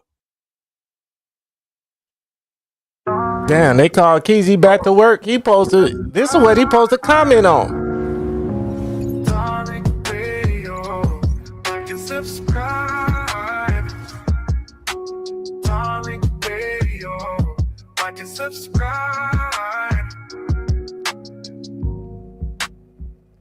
Hey, Shabaka, what was you talking about? Have y'all seen some of the videos coming out of Africa? Say, Cat, I told you don't say nothing to me, man. Asian dudes be over there. What did I do, dudes? Shabaka? Have y'all seen some of them videos, man? Man, there's several videos like in Kenya and places like that, and where some of those Asian business owners be slapping dudes, slapping them African dudes. And we're like, hey, man, what's up? What y'all doing over there? And then they try to tell us, well, they slap you too, nigga. They be doing it to the Asians, do it to you FBAs. Let me tell you something. I'll give you $500 if you show me a video of a goddamn FBA getting slapped by an Asian. A man. Now, they might get off one on a sister. They might. I'll give you $500 fucking dollars if you show me a damn FBA man getting slapped by a damn Asian. Where they do that at? Nigga, where does that ever happen? Ever. I ain't never seen that. Ever. Never, ever, ever. They might get off on a sister. They might get off one on them. I ain't never see them do it to no FBA brother. Never. I don't know what you're talking about. Never. And another thing, though, they try to talk about, they try to rewrite history. You notice on some of these white supremacist websites, when they try to take little jabs at black people, they're like, yeah, we need those Korean rooftop store owners. There's like a little running joke where they use pictures from the LA riots in '92. They show these images of these Koreans that were standing on the roofs of their stores with rifles. So they always try to rewrite history to make it seem like those Korean dudes on the roof were regulating. Where the hell my LA people? Man, y'all know good and well they weren't shooting at us. Now they were going off, they were hitting Mexicans. They didn't fire one shot at no FBAs. I'm telling you firsthand. They didn't want them. Y'all know good and well they weren't bucking shots at no damn FBAs. Not one. Don't let these people lie to you. Them rooftop Koreans didn't. For the record, don't let nobody lie. I'm telling you what I've seen and what I fucking know because I was there. Yeah, they're all they up and didn't down buck on a shot Western at the Avenue in brothers. Koreatown. Not one. They didn't want that damn smoke. I promise you they didn't. They didn't want them problems. They were bucking on the Mexicans, but not the brothers. Don't let nobody lie to you. Please don't let nobody lie to you. Yeah?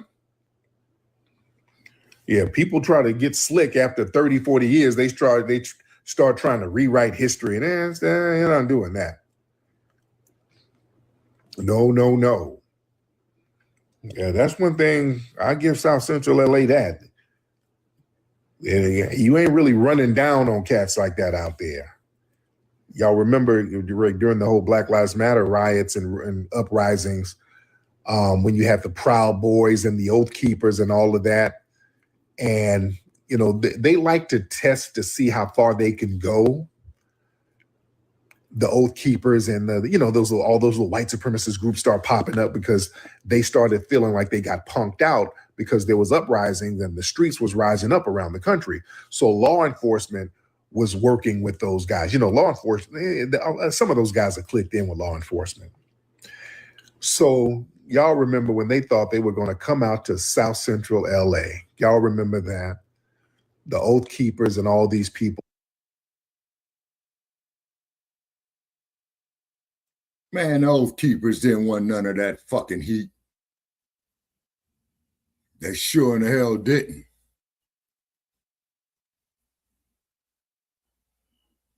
What happened, Brother Che?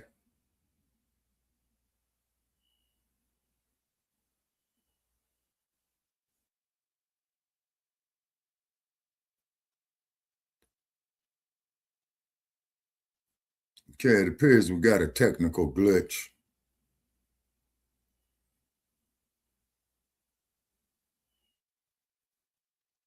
What the hell happened to Che? Where Che at? Can y'all hear me? We hear you now. Now we can hear you. Okay. What are y'all thoughts on Kanye? Okay, well, if he's making a comeback, he's making a comeback because he's been through the ringer, you know what I'm saying? Because them damn Kardashians fucked him up. So I wish the brother to come back, you know what I'm saying? Hopefully he will learn from his past mistakes because, you know, he could boss back up off of 33 million. So off the 33 million, he's probably netting a 20. You know what I mean? After taxes. And Kanye could come up after that. And then in 1992, I was there in the rebellion, man. Them Koreans wasn't doing shit, man. It's because, see, they were upset because a lot of the brothers and sisters was targeting their businesses for what happened to our girl, Latasha Harlins. Yep. Mm-hmm. Hey, Che. Which was murder in the first. Crew. Can you hear this? Can I hear this? Can you hear that? No. Okay. Shit. Give me 1 second. I'm trying to. So as I was saying, illusion of absolute power coming from these corporate entities that's starting to shatter now. Can you hear that now? They're on alert right now. They are on alert right now, and they don't want this to become a precedent right here. The precedent is being set. That's Tyreek live right now on TikTok, right? But he's saying it's a precedent being set because they try to cancel Kanye, right? Because of what he said. Yeah. But Ye is backed up by us, the community. Can't nobody cancel him. You get me? Y'all try to cancel him. He's saying what we all been thinking. You know, so like, how you gonna cancel him? We just showed you he's uncancelable. He just sold out SoFi Stadium and broke their record 2 days in a row. That's like you being mayor and then being governor just based off us on YouTube. Yeah. You get me? Ain't no ADL, no, you know, Black Caucus. None of these people support you. Only us FBA on YouTube and Twitter and all of that grassroots support. Yeah. And they be like, oh, hey, you probably need to get a haircut or do this, do that. Man, nigga, I'm coming in here like this and I'm saying what I'm saying. Right. And I'm standing on my business, and the people support me because they been supporting me. I ain't get down 45. I'll be 45. You ain't get 30-something years old, 38. You get me? 39. By people not supporting you, right? Right. You got where you got. The reason you feel so good about running for mayor again is because of the support you got the last time. Well, yeah. You get me? Like, if you felt you ain't get no support, then why would you do it? No, but we support you. And it's like, okay, well, this was support, but it's not enough. So we're going to do it better next time. You know, I learned from my loss and, you know what I'm saying? Keep going. Right. But, like, that's what Ye is doing. Like, Ye, man, if you saw that concert and the stage he had set up, this nigga standing on top of the world with a beam me down, like, from somewhere else higher up. I don't know if it's God or the aliens or whatever. But to me, Kanye throw the greatest concerts ever. Like, I've been to Wu-Tang concerts. I've been to a bunch of concerts. Rick Ross, Whack. But Ye has the best concerts. Yeah. And then also, too, Brother Che, as you know, SoFi Stadium, man, sits where Hollywood Park used to sit at because they tore down Hollywood Park and built SoFi Stadium. And I think they tore down the Forum too and made it all inclusive. In fact, I'm sure they did.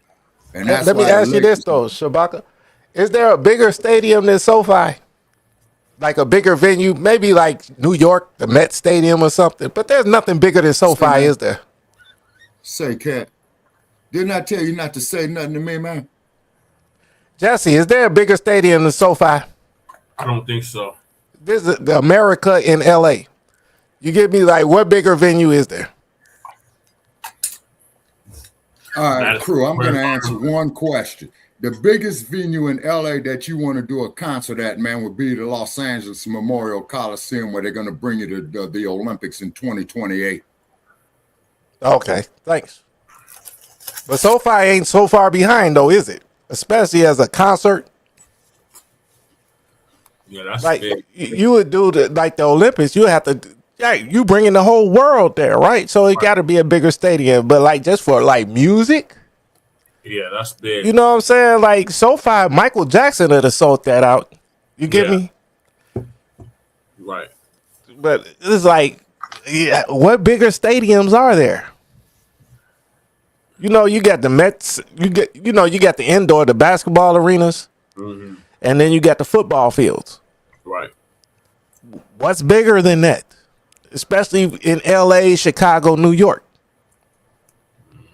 You know, you got the Superdome out in Louisiana. Yep. But it's like, man, they should have put Ye on the damn Super Bowl this year. Yeah, he probably is going to mention him, Shabaka. But that's not even a video. Yeah. He's got, see, man, anytime that you talk about the rebellion in Los Angeles in 1992, Brother Chad, you got to mention the Latasha Harlins cases because that's why the Korean businesses were targeted, is because Soon Da Ju, they only gave her 5 years summary probation when it was clearly a case of murder one. And we all know summary probation means, man, just don't get in trouble again. Formal probation means, man, you got to go report to the to the probation officer. You're saying that was clearly that sound murder like in the first degree. That sound like in Illinois they got supervised and unsupervised. Yeah. So supervised, yeah, you go check in, you go piss every month, but unsupervised is just don't get in no trouble. Right. Yep. They got the same thing in Colorado. All right. So that wasn't even the topic I was going to go to. Shabaka. The next topic is Democrats hosted a Blacc event panel, then pulled a bait and switch. Oh, you talking about that one that Tyreek went to? Why am I not surprised? With all the Democrat shields. Why am I not surprised? And this happened in Los Angeles, right? Hey, you got to show the you got the link on Tyreek where he showed where he was there? Yes. Oh, that one I got on Twitter. Yeah, that's what I'm trying to find. Yeah, just go to my Twitter page. It should be up there. No, okay. No, I was trying to see if you had it because I was gonna send it to you if you didn't have it. That's all. No, I was gonna play his TikTok. Okay. I put the Come on now. Well, somebody said FBI is a spell. Who is this talking? All right. Aisley, Miss Aisley, hop on in. I gotta rewind it. Okay, you one of these people with these. So that's what I was saying. That's all I was saying, Che. All right. Just for you got one of these for reference for the rest of the chat. Oh, yeah. Who is this? You know, so you can see. Hop on Where's in. Goddess Navi at? What you say? I'm doing what again? She don't listen to the playback. Hop on in, ma'am. Oh, okay. Yeah, we got some trolls in here. Hop on in, Black Girl Reads. I'm doing what again? Come on, now. Hop on in. Yeah. Say it with your chest. Hop on in here, ma'am. Don't just say stuff in the chat. All right, yeah. Y'all saying a lot of stuff in the chat, but y'all won't come up here and say it. All right. Yeah, that Black Girl Reads is a Puerto Rican damn tether who does a lot of trolling and denigrating our lineage, but your punk ass got arrested for taking a gun to school as a teacher. That Black Girl Reads woman, that's a Puerto Rican tether who goes out of her way to disrespect our damn lineage and lies about us all the time. And she's... Here we go.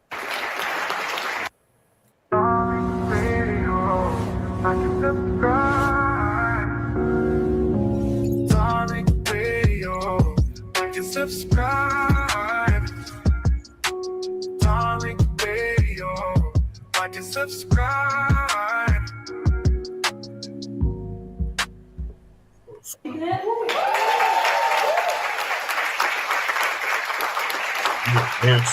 Powerful and lovable. That stupid ass. I love him so. Big Mensa.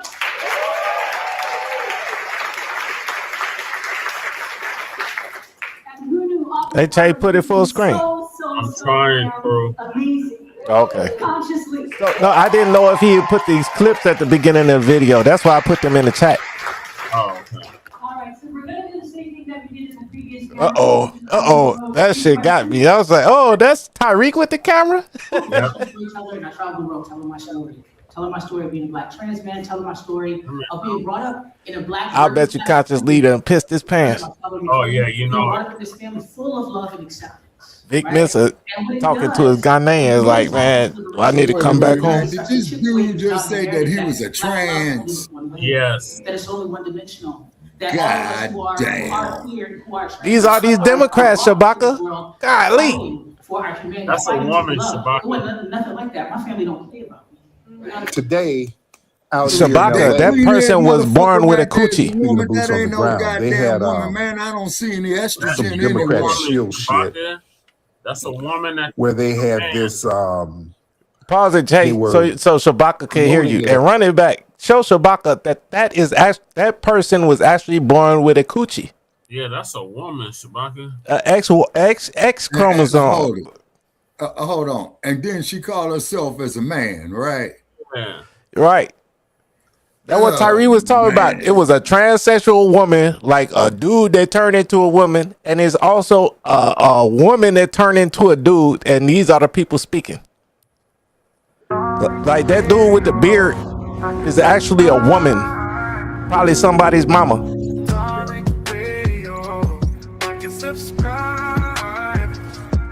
On that shit there, I'm speechless. Shit, I don't know what to say on that one. Damn.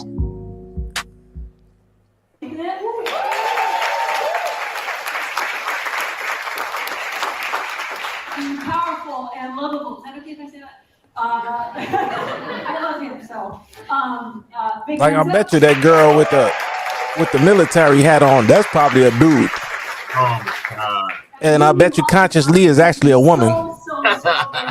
Amazing. Consciously.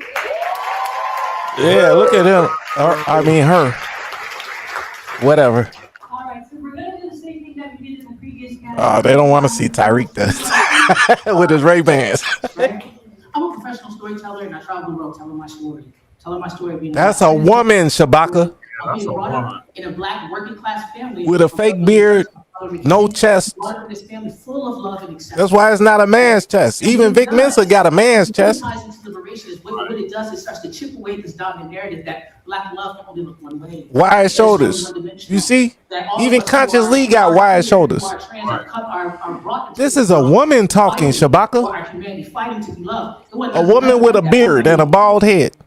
Today, out here in LA, speaking of boots on the ground, they had some Democrat shield shit where they had this, they were promoting it as a black radical theory meeting or whatever. I'm like, okay. Black radical this and black radical that. And they had these people on the panel. They had Van Lathan, and Van is my guy. Van is a good dude. Van Lathan is good. A damn coon. Van Lathan is a cool brother. That's my guy. But remember what he said about like even what's her name, right? Vic Mensa. Yeah. Like they had sometimes Elena at least Abdullah. if you call me when you're cooning out, And I'm cool I'll with deal her, with too. you. Right. She was You get me?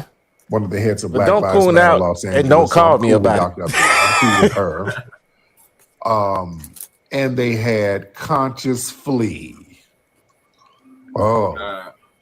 And somebody said, yeah, they got all of them going to do a little panel at Couch LA. I was already at the museum earlier. There was a lot of folks at the museum today. I said, oh. Yeah, because we're not sure if he's really FBA.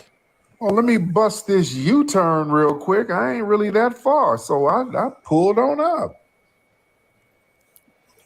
It was cool. I pulled up just to see what was happening. Because, the Democrats always got their shields attacking me and all that shit. So I'm like, well, let me go pull up. Let me go sit up in here and, gauge the temperature. No, I was cool. I didn't. No, I went up. I was up there cool. I was just up there looking and listening. I just went on, let my presence be there, let my presence be known. I went up there and spoke to Van. Shout out to my brother. Shook hands with Vic Mensa. I was very cordial. Big man. I didn't say shit to Conscious Flea. No, that's why he said that, Che. Because he knows he's ops with Vic Mensa, that tether from Ghana with a white mama. What they got to say? What's this black radical shit they talking about? Nigga. Man, I wouldn't have been that cordial. Palestine. Replug your mic. They man. talking about Iran. The host was a look. When a producer say his mic ain't working, he probably knows what's going on my Twitter. Right. So it was a trans woman who was a host. There was another white woman who was a host. It was a bunch of white liberals there, some black people there. Oh, it was Like Che, you know the only time you could tell me when I say my mic ain't working, like crew, are you drunk? So Like that's the only time. Like Black. I was trying to tell I y'all know it that, every other time. And then they'll have. I was trying to tell y'all that this episode is funny as hell. Trans woman, boy, the trans person. Tariq getting ready to roast the shit out of some people at the on for end. like 30 minutes about how important. You saw that? You saw trans, that? Okay. That girl boy. Dude. Yeah, there's a trans girl and a trans dude. It's real confusing, this bullshit here. Man, this Democrat Hillary conscious flea is. That's why I don't be dating like that. Left and right. I don't know what he was talking about. What you laughing at, Sabaka? The trans woman called this other trans dude up. That's what I posted the video. And do you know if you crime bomb on the motherfuckers okay, in California, man, I don't want to confuse y'all. So the trans woman was a dude who turned into a woman. So the Imagine trans getting woman mad, was talking, set tripping on that dude that's really a girl. Like this nigga shoulder bump you at the gas station. Like what nigga? Oh, fuck your ass. And then the motherfucker punch you soft as hell. So the trans dude was a woman who punch you soft as hell. And they start talking about how important trans is to the community, and I thought Like, you was nigga, I a didn't know dude. you was What a the girl. fuck? Get the fuck out I of know my you was a girl, bitch ass nigga. You got sideburns too long, nigga. I'm like, oh my God, what are y'all How the talking girl about? got a beard and a bald head? Nah, I'm like, okay, where's the black radical shit? And the trans dudes just talk for another 30 minutes, just went Bitch, if you on got and on sideburns, about I'll hit you in the jaw. Okay. It's that, man. So this is this black The radical motherfucker ain't got shit no they shoulders, talking. It was Keezy. a trans lives matter, right? Like you could tell that punch ain't coming from nothing. The motherfucker ain't got no shoulders. I said, man, okay, they want to lose the Leave this election. girl to Man. tear That's your what ass they're gonna up. be on.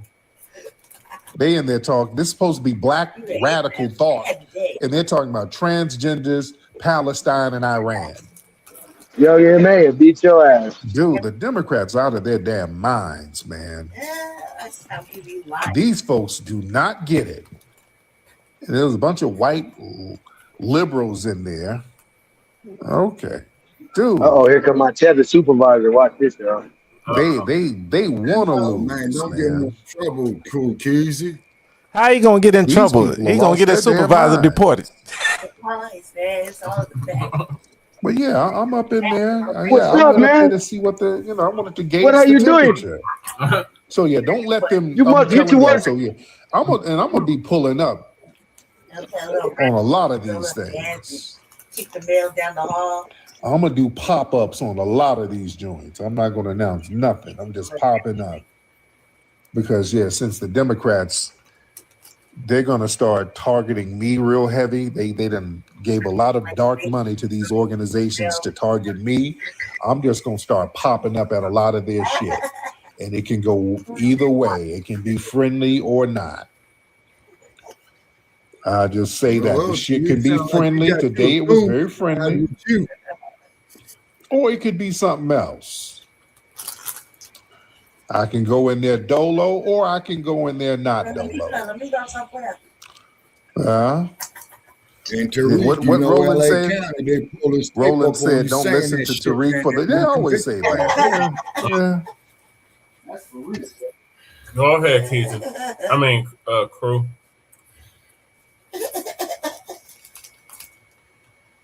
Crew. Ray gun. Yeah, this episode was too funny, bro. I'm telling you. Yeah, this shit is hilarious. Yeah, let's too. get to it. So I'm ready to laugh. Somebody asked me to Now, pause. let me ask you this here, y'all. No, I'm no, wondering, no. man, if this month, huh? No. I gotta finish the clip. Somebody had asked me to pause it. That's all. No, I said pause it for Keezy to go in because I know Keezy was finna go in.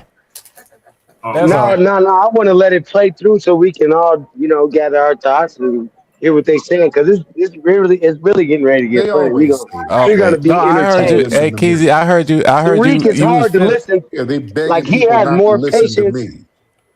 Tariq Oh, has a yeah. lot more patience than Well, I'm me. gonna start I would have showing hung up. up a Y'all say long that time shit ago. to my damn face. Hey, I'll be That's back what in I'm 5 on. minutes, but I'm listening. Y'all come out here, say that I'll be shit. back in time for us to go in on it. All right. If you come out here, yeah, we gonna see your ass.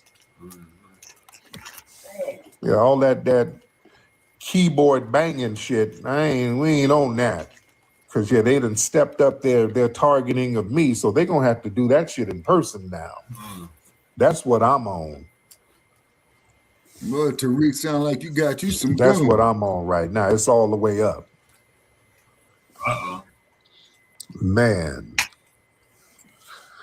Oh my I'm gonna send that nigga some peanut brittle. Let me see who we got in here. Let's everybody come on in the room. Damn, man. Everybody come on in here. Not the peanut brittle, man. You're gonna hear a lot of that. Don't listen to me shit. There's a reason why they're telling you that. Don't listen to me. Because I'm not bought and paid for. I don't do that. Yeah, I don't get these political parties checks to sit here and undermine the community because I didn't got a check from you. I don't do that. I don't do that. We see where Roland, where the money comes from with Roland. We see it. You see? Yeah. So yeah. They know I'm gonna tell y'all the truth. That's the thing. And they know that I'm very thorough. Like I said, I'm one of the most thorough cats out there, if not the most. I say what I mean and mean what I say. I do what I say and say what I do. If I say I'm going to do something, that shit is going to get done. And they know that. They know that. And they think that's dangerous because I'm all about tangible results. I don't do all that jaw jacking and running them out. No. We got to get tangible results. Oh, definitely no whooping. That's what I'm on. Because right now, family, the whole thing of just people out there just talking a good game and just keep... No, we're going to have to show some damn receipts. You're going to have to show things. We got to get to that point. We got to start showing shit.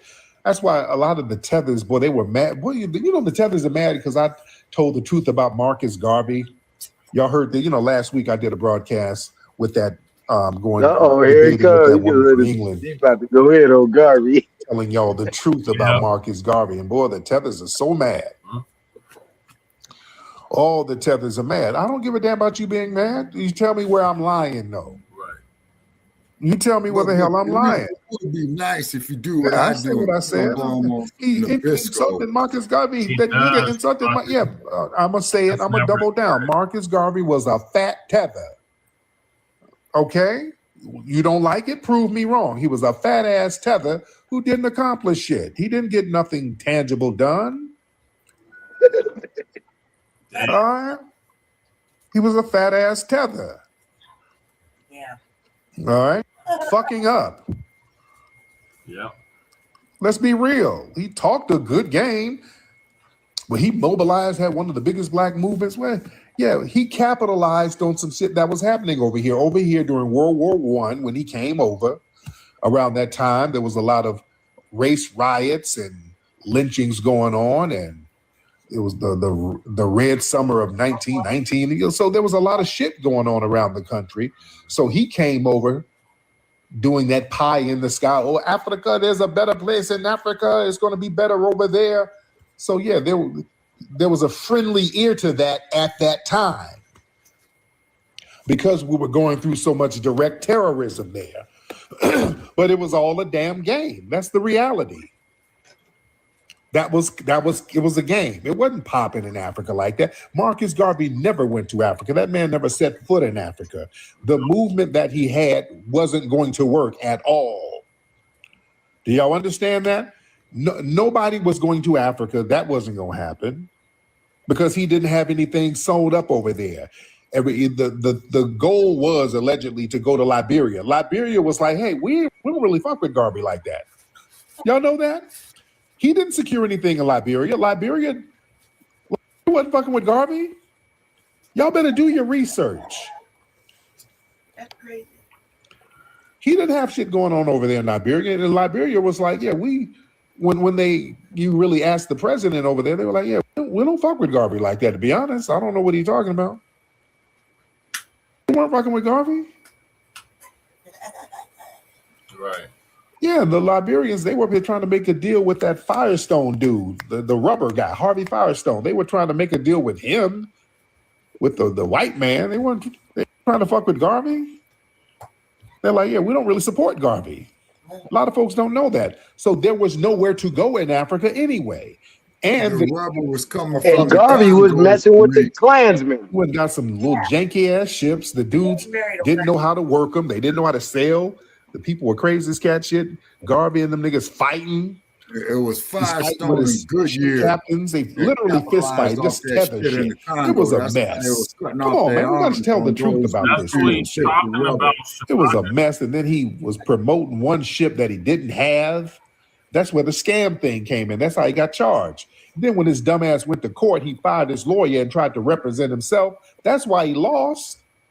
He lost because his big fat dumbass is in there trying to plebiscite babble and represented himself. Let's tell the truth about this nigga. Damn. The fuck out of here with all this old rewriting history. And he was a fuck up. All right? Damn. Let's just tell the truth. Someone said it sounds like Umar. Yeah, we just got to be real. And this was fucking up. And the black community knew that then. They were like, this nigga is the worst. He don't know what he's doing. He just saying shit. Get him out of here. Y'all, come on. The black community then knew he was full of shit, to be honest. That's why they had the Garvey Must Go movement. They were like, they called him a Jamaican jackass. They knew he was a tether. All right? Tell me I'm lying. Where am I lying? Somebody said, I'm not telling the truth about Garvey. Get your ass in here and tell me where I'm lying. Ashton, tell me where I lied, Ashton. Ashton sounds white. And that name sounds Jamaican. All right, so that's a Jamaican name, Ashton. Ashton, you're Jamaican, aren't you? No, I'm not. Where are you with a name like that? That's Caribbean. Where are you from? Well, first off, Tariq, my name's not Caribbean, South African descent, but I am from the United States. I'm Black American. Your name is African? You just assume anything. Okay, where's your family from? Let's come on. You know what I'm asking you. Where's your family from? We're not going to go into that, Tariq. Okay, dude.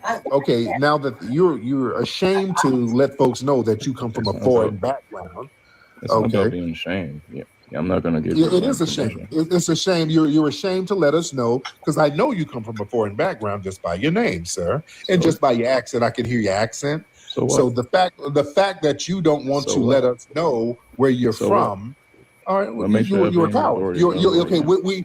I like to know who I'm dealing with. I'm dealing with a coward. So now that we're dealing with a coward, you're not going to be talking in good faith. You're going to disrespect someone like Marcus Garvey? You're the coward. Yeah. Yeah, I did. I told the truth about every other black person. He was a tether. In my opinion, there, Tariq, all that there is unnecessary, Tariq. Now, where did I lie? It's not unnecessary, Shabaka. That's what you mean. What did he succeed? He see a lot. What did he succeed in? He may not succeed everything, but he did succeed. At what? What have you succeed, Tariq? That's now you sound like a punk. What have you succeed? You sound like a punk. The punk is you. Everything.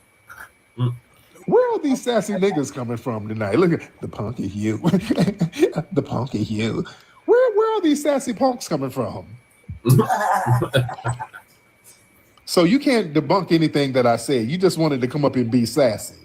No, I came up to say that what you're saying is wrong about Marcus Garvey. That's why. But you didn't prove it though. You haven't proven anything I said wrong. He hadn't. Like I said before. All you doing is like, what about you, Tyreek? That's not disproving anything. That's called deflection. What about you, Tyreek? It's a deflection. Okay, where did I say that was a lie about God? Disrespectful about a person like Marcus I don't have to respect somebody who scammed folks and who was running the game. I don't have to. He was a failed tether like you. He was a failed tether like you. No, you're the person who failed. Is you. You're the person who failed with this FBA shit. You failed. What have you accomplished? How do I fail my lineage? How do I fail a lineage? So that's all who you are. It's just a lineage. You haven't. How do I fail a lineage? That don't make no sense. You just saying shit. How do I fail a lineage? You too. I used to like admire you. You follow me now, punk. You follow me now, Miss Thing, but you follow me for the wrong reasons. You follow me now. Yes, you are. You up here now. You got a poster of me now. You probably got the mouth cut. that motherfucker wouldn't be talking to me like that. So okay, yeah, get your wide bussy ass up out of here. How about that? I used to follow you, Tyreek.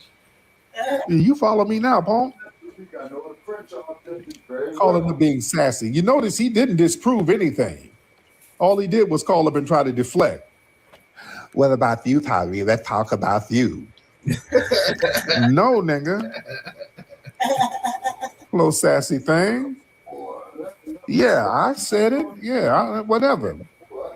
Marcus Garvey was a musty tether who failed. All right. He didn't have shit popping. There was nobody was going to Africa. Nobody wasn't doing shit. He came over and ran game and then got deported and failed in Jamaica and took his ass over there to Britain. All right. That's the reality. I don't have to respect that because y'all made a false martyrdom out of that dude. No, we got to tell the truth. We got to tell the truth. Garvey failed. And that failed mindset, we don't need it no more. We got to start producing. We got to start coming with it. We got to start doing shit. Whatever you say you're going to do it. Marcus Garvey did not have no running ships. He didn't have no land secured over in Africa, nowhere. He never stepped foot in Africa. It was a game, man. A whole lot of cat. Yeah. And we've had enough of that. That same Garvey shit pops up now with some of the conscious people. That same failed Garvey mentality. You talk a good game and everything is damn janky. Man, I was about to get the ships, but what happened was, well, I was about to, but what had happened was my HVAC and the fuck all that. Damn all that, man. It's time to produce. Get some stuff out there. Get shit done. Everything I say I'm going to do, I have done it all. If I say I am going to produce a movie about this, I produce a movie about that. Every single one. And all of my movies have been #1 movies. My films are taught in schools around the world. Yeah. My films are taught in universities, high schools, private schools, literally around the world. All right? How many times you got banned, Tariq? If you ain't got banned, you ain't impressed with me. I get banned. That's exactly what we did. We got a museum, and we got it popping. Yes, there was a bunch of folks up there today. We had a bunch of people up there today. That's why I was up there. It was packed up there today. There's a bunch of people in there. They had a tattoo pop up in there. A lot of folks up in there today. Popping. So yeah, we create a space that's community-based. People come and have community events at our venue all the time. That's why everybody go to hiddenhistorymuseum.com and you make your contribution to the Hidden History Museum. Hiddenhistorymuseum.com. Everybody make a contribution, whatever it takes. But yeah, we produce. We got staff. We got people working. Yeah, we got a payroll. We have people working. Y'all can go up there. It's just open Monday. You can go there Monday. 2131 West Jefferson Boulevard. Take your ass on up there Monday. I've been to it, Tariq. Now, let's just do shit. If you say you're gonna do it, let's just do it. Half block west of Arlington off of Jefferson. When I say we're gonna bring thousands of people to DC to put reparations on the forefront, that's exactly what the hell we did. That's why people are talking about reparations now. We did that on the grassroots. We put that on there. We pushed that line. That's why they're up at the UN trying to wrestle the reparations conversation away from the grassroots. We're not letting them do that. You better believe the only reason they got their ass up at the UN talking about reparations is because the grassroots put that shit out there. We put that out there. Yep. Oh, man. That's what I'm saying. There's a reason why these people are telling y'all to stop listening to me. There's a reason why, because I'm gonna tell you fucking real. I ain't about to do that garbage shit and just say shit and nothing happens. No, I'm all about results. I'm all about some damn results. Oh, we got Tether New in here. We got Tether New the Fed. Lord. Tether New the damn Fed. Man, and this is a Tether New. Don't you get tired of you? That's another thing. You failing, dude. You go in these spaces trolling nonstop, and it don't do nothing. That shit don't work at all. Well, you make that makes the delineation movement pop off even more. I don't think you tethers realize that. You tethers don't realize that. Yeah, he's an op. Yeah. But we're used to it. But yeah, us on the grassroots, we're not playing with your ass. Do y'all understand? This is not only a tangible delineation movement, it's a spiritual movement. See, that's the thing. We're backed up with spiritual ancestral energy. That's why this thing is unstoppable. So y'all tethers trying to create fake leaders and all that to attack fake leadership, and that's why you fail it.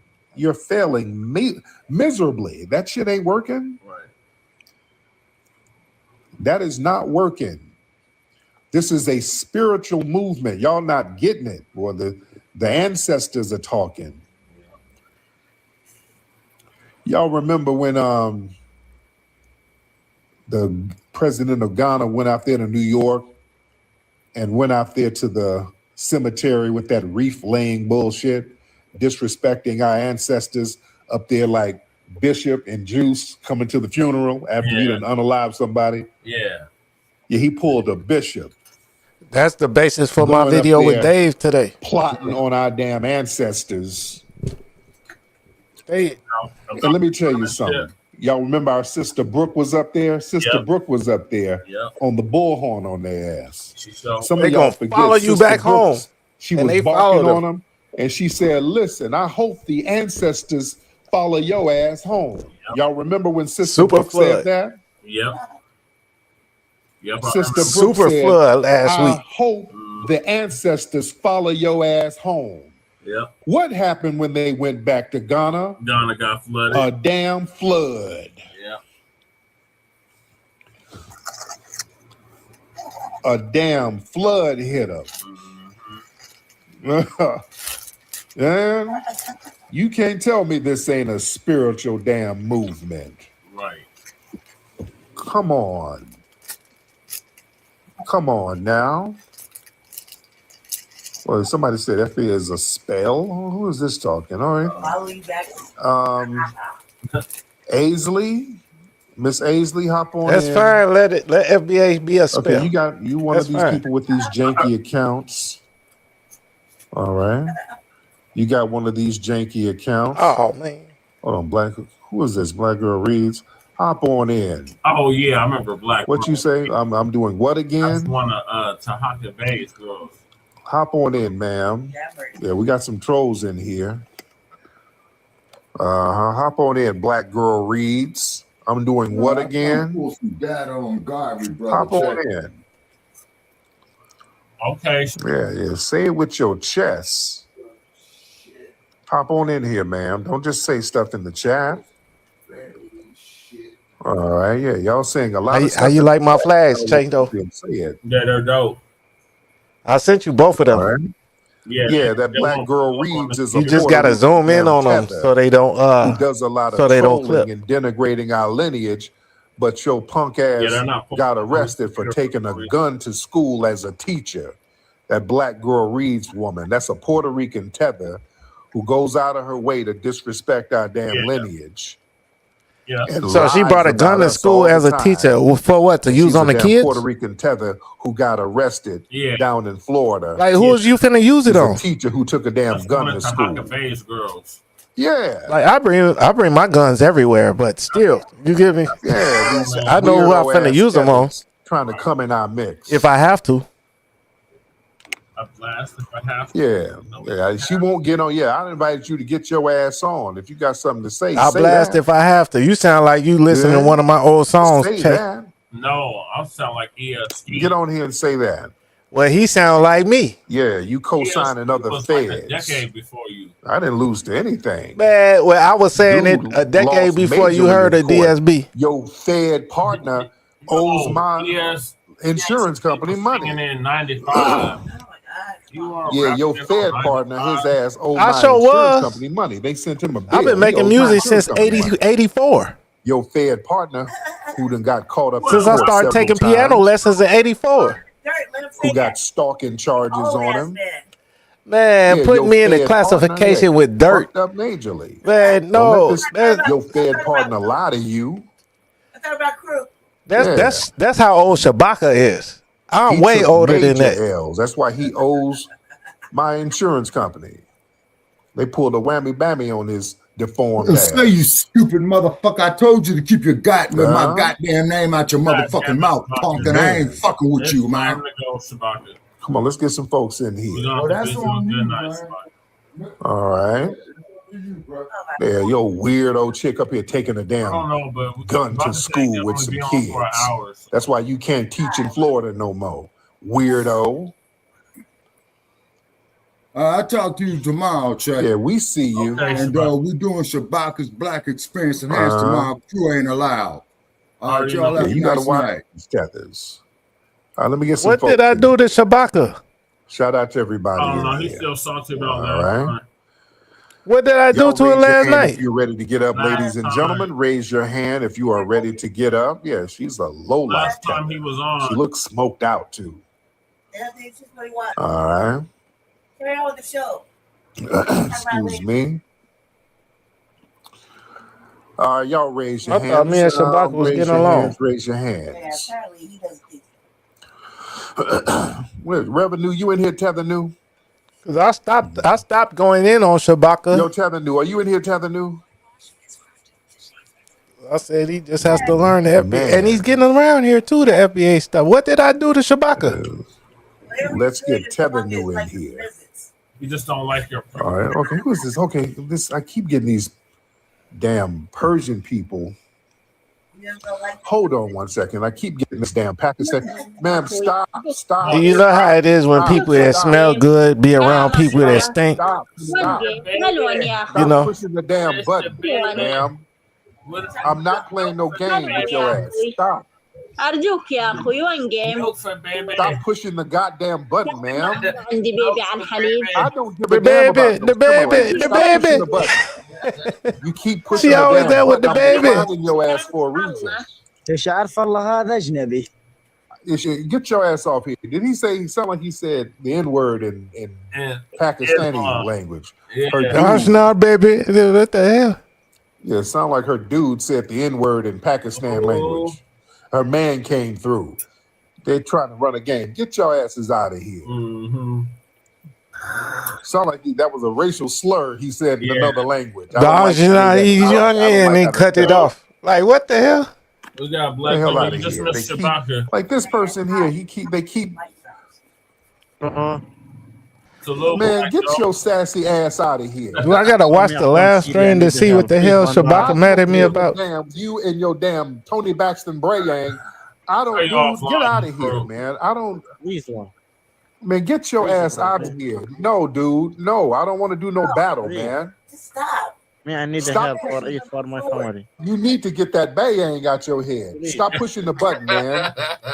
Hey, I be driving when he be Damn, I saying don't shit like know that. I don't even be how seeing what he man. looking at. This Hell out shit is here. nuts. Yeah. Damn. He got the Cynthia G. Yeah. The hell out of here. These people annoying as hell, man. How you just grow the first 2 inches of your hair Damn, long these as hell annoying and cut the rest of it? All You get what I'm saying, Tay? Yeah. Like, you know, normally we'll cut that shit Pushing the and damn then had the dreads go in the back, right? and I deny it. And then Like that's how we doing now. At least a finger length, right? Over and over again. We can really have that conversation. I am not mean. These people are annoying. I'm not mean to these people. They're goddamn annoying. Oh my God. Now, Zari, get on here. How dare you say I'm mean? Hop on here. Your hair the way it looks. You said I'm mean. Hop on, Azaria. You hop on here, ma'am. Miss Azaria, hop on. Not the children. Let's talk about it. All right. Yeah, I'm not mean. These people are. I don't want to talk to them. I don't want to do no battle with them. Just go on about your damn business. They don't take no for an answer. No.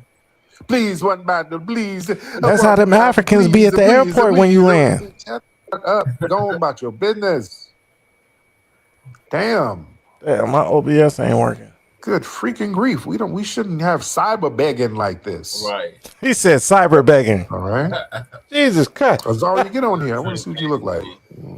From their land, unless. All right. Damn. I'm gonna follow Say, you back, ever been to Africa? All right. Azari, you should have got on here, Zaria. Cyberman. Hey, Tay, you ever been to Africa? No. All right, let me get some Man, more folks like in you here. land at them airports out there, bro. All right. Like you That think third the world Uber drivers Yeah, I are know aggressive that. out here in America. Third world begging No, like they a be mother. begging from the. Now who's up? We still got the tethers in here. Black girl Reed. You still got Hey, your bro, as soon as you smoked come out out of looking ass in security, here? everybody touching all your luggage and everything. Come with me, come with me, Your come. Man, if jailbird you don't ass, get the you fuck still out up my. in here trying to troll. Hold on, let me Weirdo. put these pieces together. I know you Hey, ain't up y'all don't in here get the. still. Right. Have to boo the motherfucker. With your fed You damn near ass. got to send everything in pieces, right? Yeah. You know, and then put it back Got you. together You must have made outside something. the Did you airport. make a fed deal when you got arrested for taking a damn pew to school? Did you make some kind of deal? Ooh. And you co-signing another deformed fed who got the shit slapped out of him. Yeah, y'all cowards love I told you that was to help this girl. co-signing other cowards. Are you mad because your fed partner got the shit slapped out of him and then went to court crying about me slapping the shit out of him? Are you upset about that? That slap was great. Yeah, your punk ass fed partner Slapped the shit out of me. went to court crying about me beating on him like a bitch. Slap me. That's what you come from. That's your I'm wrecked my culture. car right now. Tariq just slapped me. Yeah, that's your damn culture. And Tariq was like, Up in a grown ass man up in court crying. That's so crazy. That's like me coming out there to Denver just to troll you, Jesse. Yeah.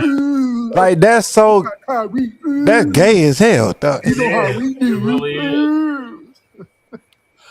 You know how Like I can't troll you from right here. You get me? If I was going to troll you, I could troll you from right here. Hit me about my face. You know how we do. Punk. And I love how he spelled it with an O. Co-signing, you ain't shit. P-O-N-K. Yeah. You punk. I stand on it. Put an accent on it. I ain't deny. Yes, I did slap the shit out this nigga. Yes, I told. Yes, I went to did. a different course and told him I slapped. I never denied that. I stood on it. right when after you did it. And still came out on top. I stood on that shit. Yes, Your Honor, I slapped the shit out of him. Yeah. In front of Yes, I did. It was like, Tariq just slapped me. Just like I had to do what I did to the white supremacist. I shot him. Yeah, you co-signed it. And I bought him a napkin for his wound. He just didn't make it. You take somebody's manhood when you slap him.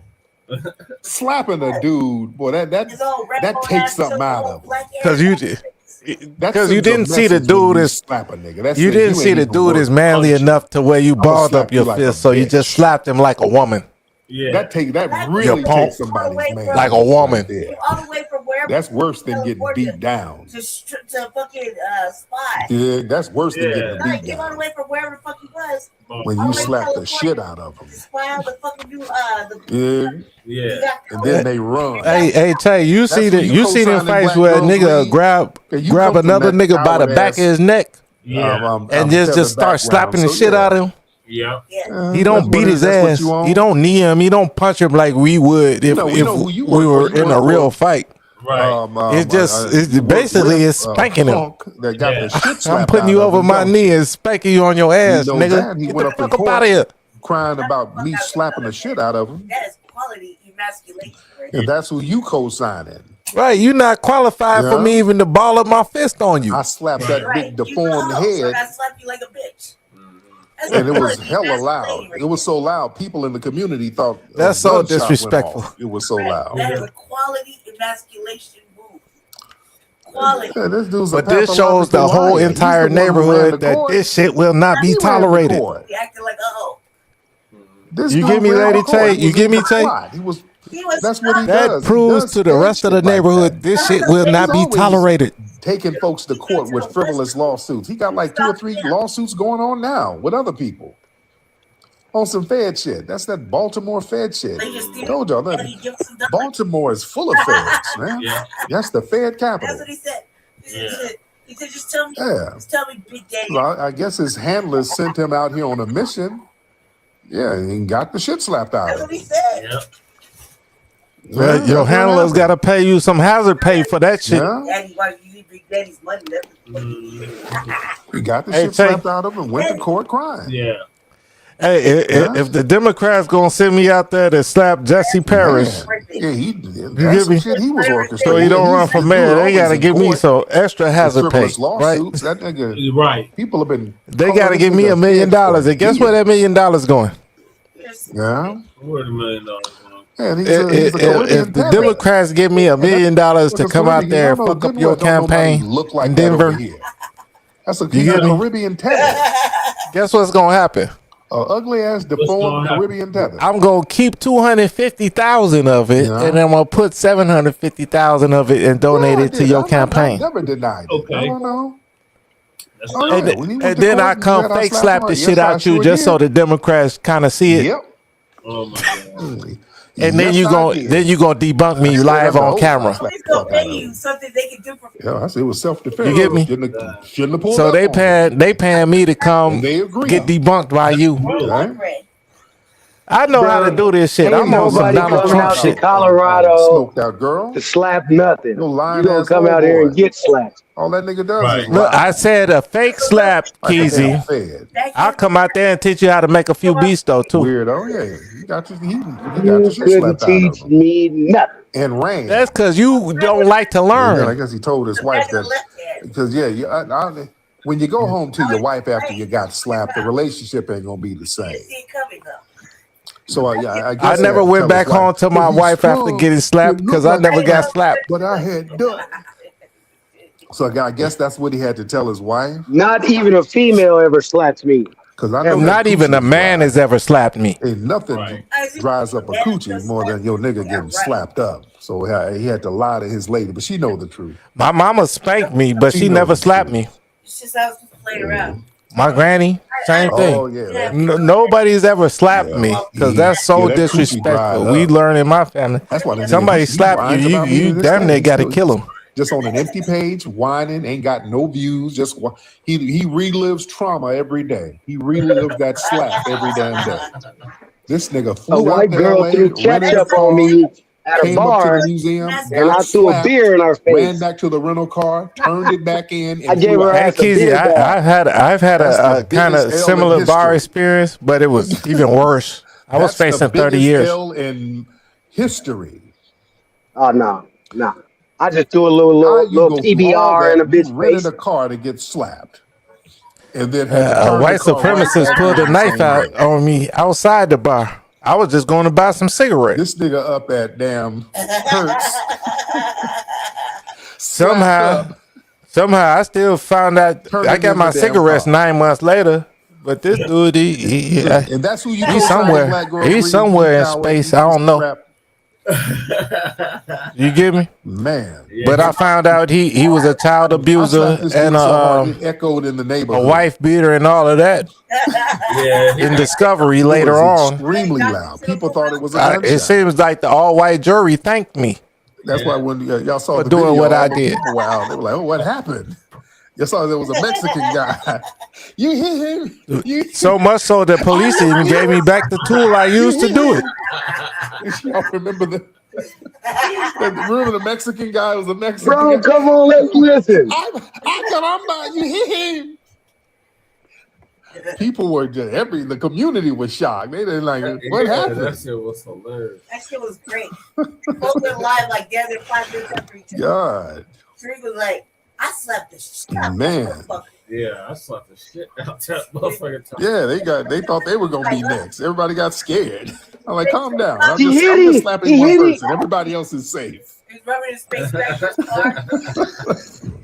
He was on the best Lord. in his car, cuz. Yeah, he was. Hey, but that's how it be when you get on code and get on point like that, bro. No, everybody, you're good. Everybody, calm down. Everybody else good, bro. Everybody else is good. Same thing with my shit. I took care of the situation. Yeah, Nobody else was scared of me. Yeah, I'm not looking at nobody else. I was looking at that person that attacked Lord. me. Right. Nobody else was worried about me. And then get back on the They even internet and testified to that cry point. about a nigga. You got to be the biggest bitch on earth to cry about a nigga for like 5 years because you got the shit slapped out of you. That's how you got the manhood. That's whack as hell. Hey, you got weird dudes out here. That's gay, so gay. Oh god. Yeah, this nigga went to the car and cried. He cried all the way back to the rental car place. He did. Man. Oh no, cause Lady Che was dissing me on her stream because I don't play what the with fuck is niggas that? like that, and I stand on it. I don't play with these niggas. Just like with Bucci fat ass. That's another one. Bucci knew about the slapping. Like, who game. When cares? I walked up on Bucci bare fat ass. He just ran. He didn't even. He already knew what was gonna happen when I ran up on Bucci Bear. But Bucci, y'all see, Bucci's been getting his ass whooped. He done got whooped on. Hey, He go on CC different- whooped people on be whooping Bucci. his ass all over town. Yeah. You seen that? So he CC knew what CC it was whooping Bucci on already Bucci. knew. So when I Like, walked up on his big ass, verbally. funny ass, he turned around and twerked over a fence and just ran. He already knew what was going to go down. That shit was funny. He hopped his big ass. He threw them big wide hips over a fence and ran. I said, "Well, these niggas are so bitch made." Why you messing with me, Tariq? What are you doing? Man. Oh yeah, I right after we came out of court. Yeah, I walked up on him, and then he tried to. He had bodyguards with him. There was 2 people with me. Yeah, And they was probably smaller than one him. bodyguard and an assistant, and my lawyer. I didn't have a bunch of bodyguards. I walked up on that nigga myself. Niggas be Crispy Right. tried to do that shit too, and I ran up on Like Crispy. Tay, I'm 5'10". How tall is you? There was a bunch of niggas outside with guns. Right, everybody. same size, right? We had niggas with guns, everybody. Like damn near within about 200 pounds, plus or minus 20 pounds, right? Exactly. I'm too. Even the Ugly Turtle tried to say there was Right, and I'm like 5'10", like 180, damn near 200, right? So we damn near the same size, right? There wasn't nobody else. They always try to make it seem like it was a Right, we crowd. wouldn't wrestle against each other, same shit, Try to make right? it seem like it But was we a damn near the same unfair size in the streets, though. No, nigga, I walked up on your dumb ass. Right, right. Tyreek gonna was walk up 30 on this everybody. stupid ass little nigga. There was 30 niggas, everybody. Tariq never had a pistol. They That's my pistol point, whipped Jesse. everybody. That's my point. We Y'all damn gonna near keep about the talking same about size. little niggas.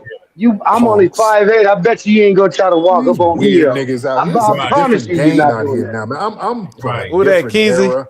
I don't know what these. Yeah, oh yeah, 5'8", new nigga. shit I ain't that's walking out up on here, your ass. I got 2 different. inches on you. I ain't going.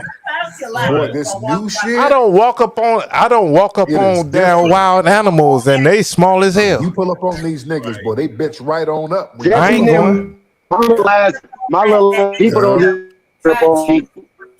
Yeah, I don't play with niggas like that. You might I'm not- throw I'm extra not trying to punches. be You super might, rah-rah. you know, you I might don't know play some with extra shit. I don't know. I used to get whooped by a do damn not short play ass with these nigga dudes. 5'2" when I was wrestling in high school. DJ Blacc set me up, everybody.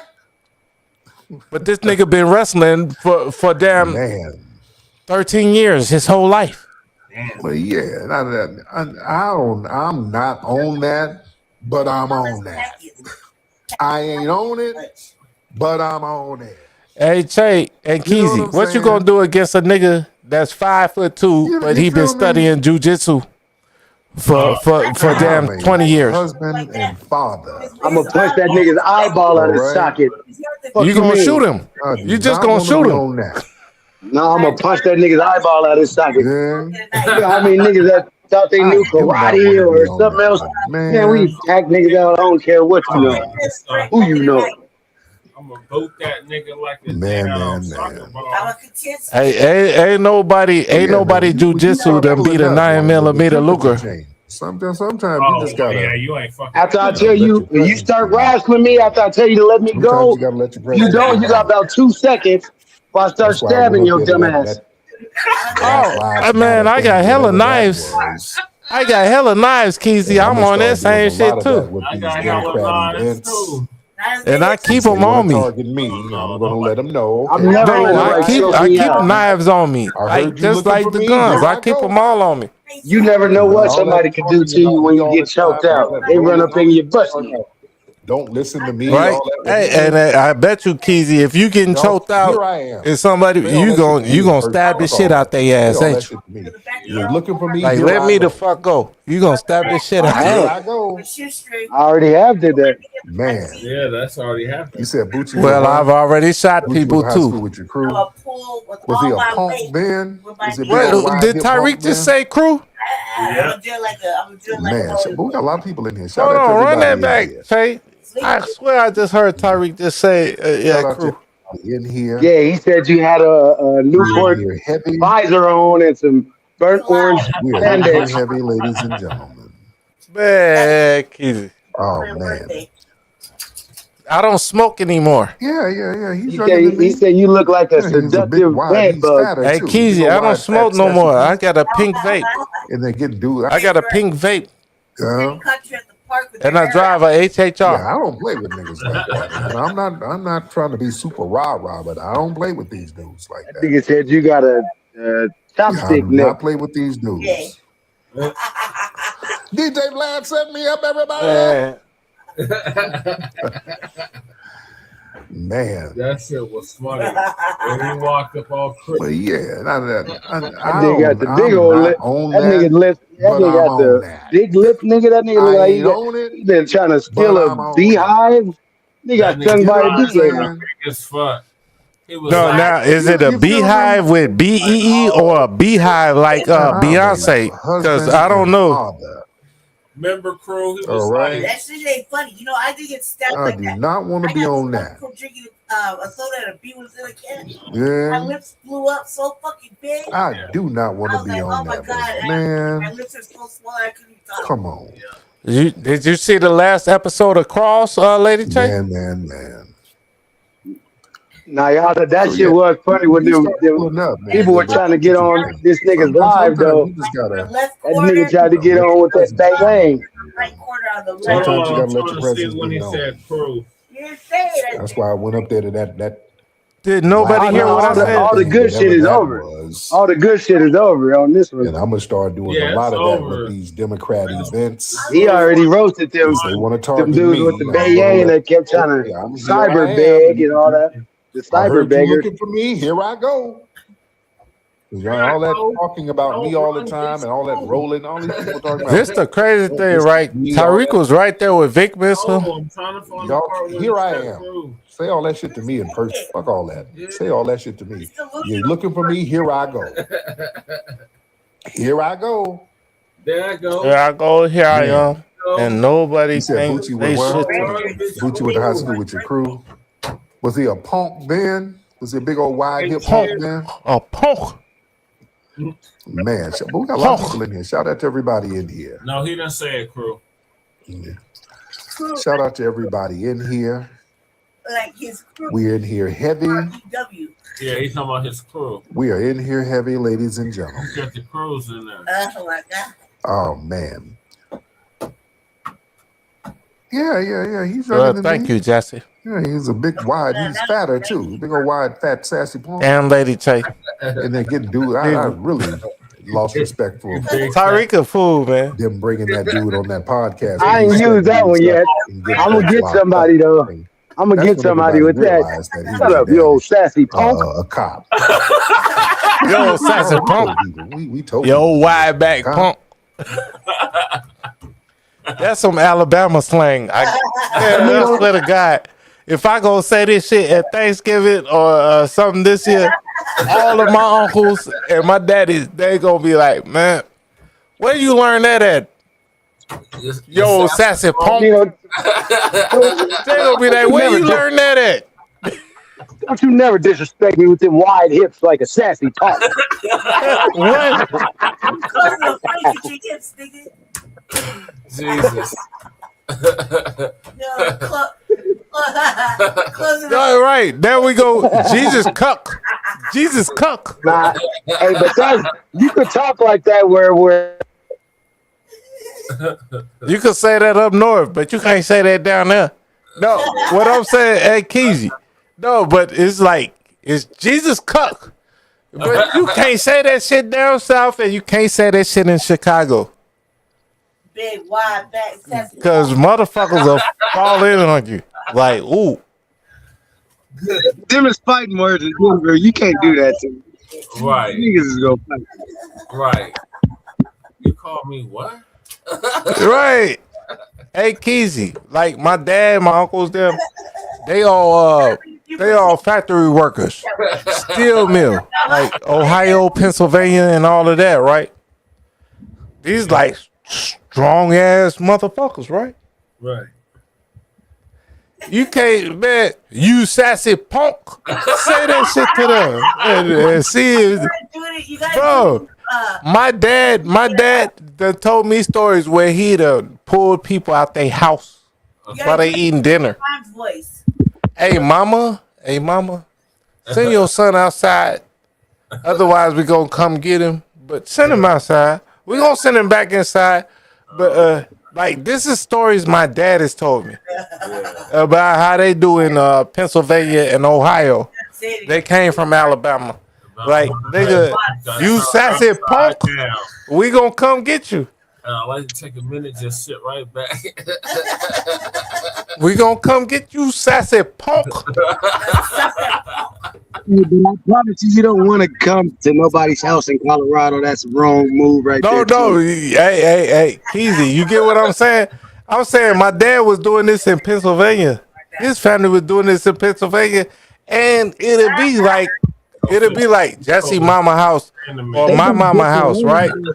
We gotta come get Ray out the house. We gonna whoop Ray ass and we gonna send it back in there. He gonna finish dinner.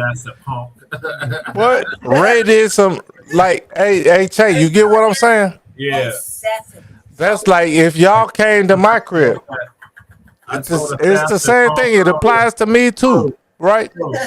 No, give me Jesse. Hold on, let me finish real quick. Go ahead. Please. It's the same thing like if y'all came to my crib, right? Yeah. And then said, oh, I said some crazy shit. And then y'all came in the house to come get me and whoop my ass, whatever. Right? But didn't you say, okay, we're going to send Ray back in the house, right? That's the same thing. Okay. But at least I ain't no sassy punk. So at least I'm going to take my ass whooping outside and get sent back in the house. I had to deal with a sassy punk earlier. This motherfucker got up there talking about they need to have transgender. I ain't no sassy punk.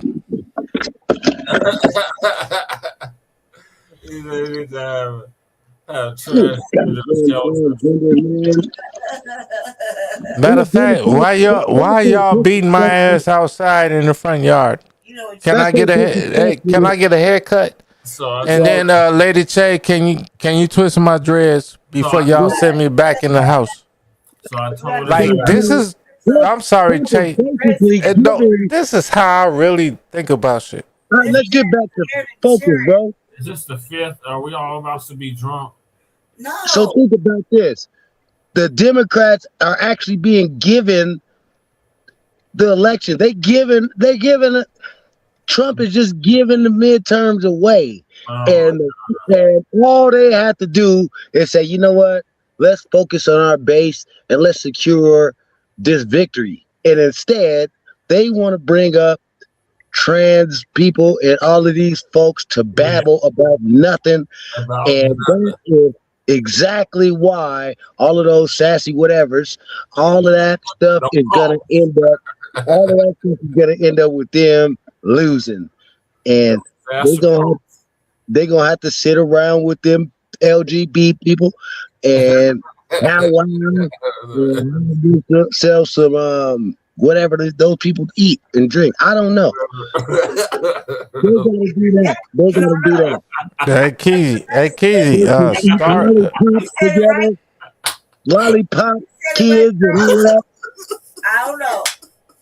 Hey, Keezy, Starfield will be on PlayStation today or tomorrow. So you'll be able to do that shit.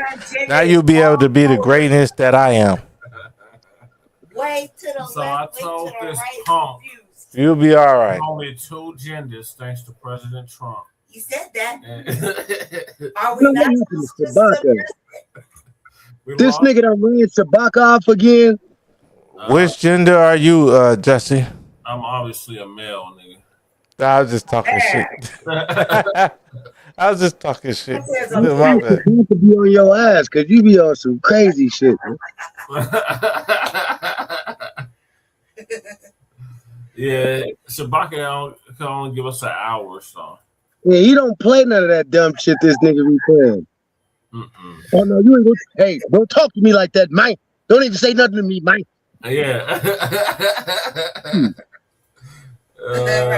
I got a boss worker that sounds just like you too. That nigga gonna put them panties on your ass. He about to play the damn auto tune. And he rap better too. The only thing, Kizzy, he can't make no beats. I ain't talking about to make no beats. All right, so moving along, we got execution looms for man punished over rap lyrics. This is in the good old state of Texas, down there with Governor Bud. Set to be executed or rap lyrics. Put it up full mass. This is that gotta be a sad lie. reality that we're living in. And he said reality inside of the justice system. It also speaks to a larger narrative. And I want you to keep the picture up. You're looking at 37 You already said the James Broadnax. He was a teenager when a jury convicted him of capital murder. Rashad Richie is a fraud. Convicted him I don't using listen. his rap lyrics because his rap lyrics were presented as evidence that he posed a threat to be a future danger. He is scheduled to be executed on April 30th in Huntsville, Texas. Now, I want to say this for those who may have some kind of affinity for this kind of Rashad Richie got a fake wig on top of his head. I want to His remind glue you is showing. that rap His glue is showing.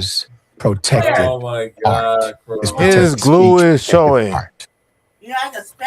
How many Lady Tay, you see the glue that's showing on his fake wig? or country This nigga's music bald artists headed. You're lifting on the corner. have had their lyrics used against them His glue is showing above his drug left eye. prosecution. Wow. or a domestic violence prosecution. Oh, man. That's fake hair. Not one. Who's lying about this nigga's man unit? This law is so egregious Yeah, that's it. Dog is that you have his to be glue is reminded showing. as to what rap lyrics are. Just like we call out remember the back in the day when Ghanaians we and the purchased goddamn CDs. Africans. We would open those This CDs, nigga is we would doing the open up same shit. The He got a promotion inside of the fake CD. wig It told on you his the titles head, of the song, sometimes and it his had glue lyrics in is the song. showing. When you look under all of that, it tells you What who the wrote the fuck song. am I supposed to do about that? Usually, Not call it out. Either A, the rapper didn't write it, or B, He's the a rapper liar. He has got multiple fake writers degrees in from addition to the person Nigeria, that and wrote his it. glue is showing. Two, it also That's has not a his producer real who hair. produced it. Listen to They're in the message. studio. It's not They're the co-creating message. the art. Well, Then you have a production manager. It's not production his editor, real hair. and a What the production fuck? publisher. What more So do you I have gotta do? about 5 people involved in the creation of this art called rap. What more The do I only gotta person do? who gets prosecuted for the art is the rapper. But the rapper isn't the That's only a fake one lining. creating the Hey, art. Jesse, Here's man, we ain't go to the barber more. shop. We don't get no Broadnax lining like is this. set to enter. Super black. the That's execution a chamber fake in lining. Huntsville, Texas, on the 30th of April. He will be strapped to a gurney according to Went down 3 inches and across. They're gonna kill the process. Say, ain't never no lining that sharp. With a lethal dose of drugs, his life snuffed out in small part because of the prosecutorial use or misuse of his poetry. In 2009, James, who is African American, was convicted alongside his cousin, Black American, murdering 2 white men, African Matthew American. Butler and Stephen Swan, How much do during I? a robbery in Garland, Texas. He was found guilty by a jury from which Dallas County prosecutors had initially excluded all black jurors until the trial judge stepped in and reinstated 1 black jury member. Wow. During the sentencing phase of James' capital trial, prosecutors presented the jury with 40 pages of the defendant's notebooks found in a suitcase after his arrest. The state carefully selected rap lyrics infused with violent images of murder, robbery, and drugs to make the case that Blacc should be sentenced to death. His lawyers skirted over lyrics So you addressing gonna peaceful kill narratives somebody such over as rap redemption and lyrics? love. Okay. Yeah, that's right. For the ultimate punishment to be secured under Texas law, jurors would have to be persuaded that the defendant posed a threat of future dangerousness. So once they secured a conviction, Yellow Mellow, whatever. they said, okay, we're now going to make sure you get killed. And in order to convince the jury that the state needs to kill you, we will utilize your protected. So the state needs to kill you. Man. Anyway, it's a written play. I'm still here. It's protected speech. I might not say nothing, but I'm still here, Che. Okay. Have been I might have to go back over to characters Casey House on television. But I'm still here, Che. Many. How many of them had a script? But you tell me my country has to kill me when they ran into some trouble at a bar. And then let me sort some things out. You give me? What's the script? I ain't going. That they co-wrote, utilized against them in a court of law, even though it was violent, even though it poised them as a killer or corrupt? No, not one. It was unheard of, not even considered. Judge would have kicked it out immediately. But if it's rap lyrics, there's more. Quote, fade them, tape them up. I hit them later. I'm so high up and cloud proof like a skyscraper. Those lyrics were among several read-out lyrics in court. What? Did they use that shit in Aliens? Did they use that shit in Transformers? In closing arguments, the state said that his quote, anything, rap any other movie writings proved just that he was a member of a criminal gang and a psychopathic but because whose lyrics were literal homicide or homicidal master plans. To seal the deal, James was labeled, quote, the worst kind because of I'm so smart of a master those plan we watch on Animal Planet that I put it out before I go hit the lick. By leaning heavily on rap lyrics. I am that stupid, but I am that smart. Racist dog. What the fuck is wrong with these people? Texas prosecutors managed to drown out mitigating evidence that might have spared James' life. His defense lawyers emphasized that he was just 19 years old when those killings took place. He had, in fact, endured an abusive childhood at the hands of a grandmother who locked him up in his room without food and would frequently beat him. And despite such a traumatic background, he had no previous criminal record other than a single conviction for a nonviolent marijuana possession charge. Blacc's lawyers filed a petition to the Supreme Court arguing that Texas' use of his lyrics was a violation of due process and equal protection enshrined in the 8th and 14th Amendment of the U.S. Constitution. To support the appeal, Kevin Liles, president of Def Jam Recordings, assembled a group of 16 prominent creative artists that included Young Thug, who also faced a case where his own lyrics were used as evidence against them, and other top rappers such as Travis Scott, Killer Mike, T.I., and Fat Joe, as well as the Blackish actor Anthony Anderson. Funny guy, but smart. Okay? Brilliant individual.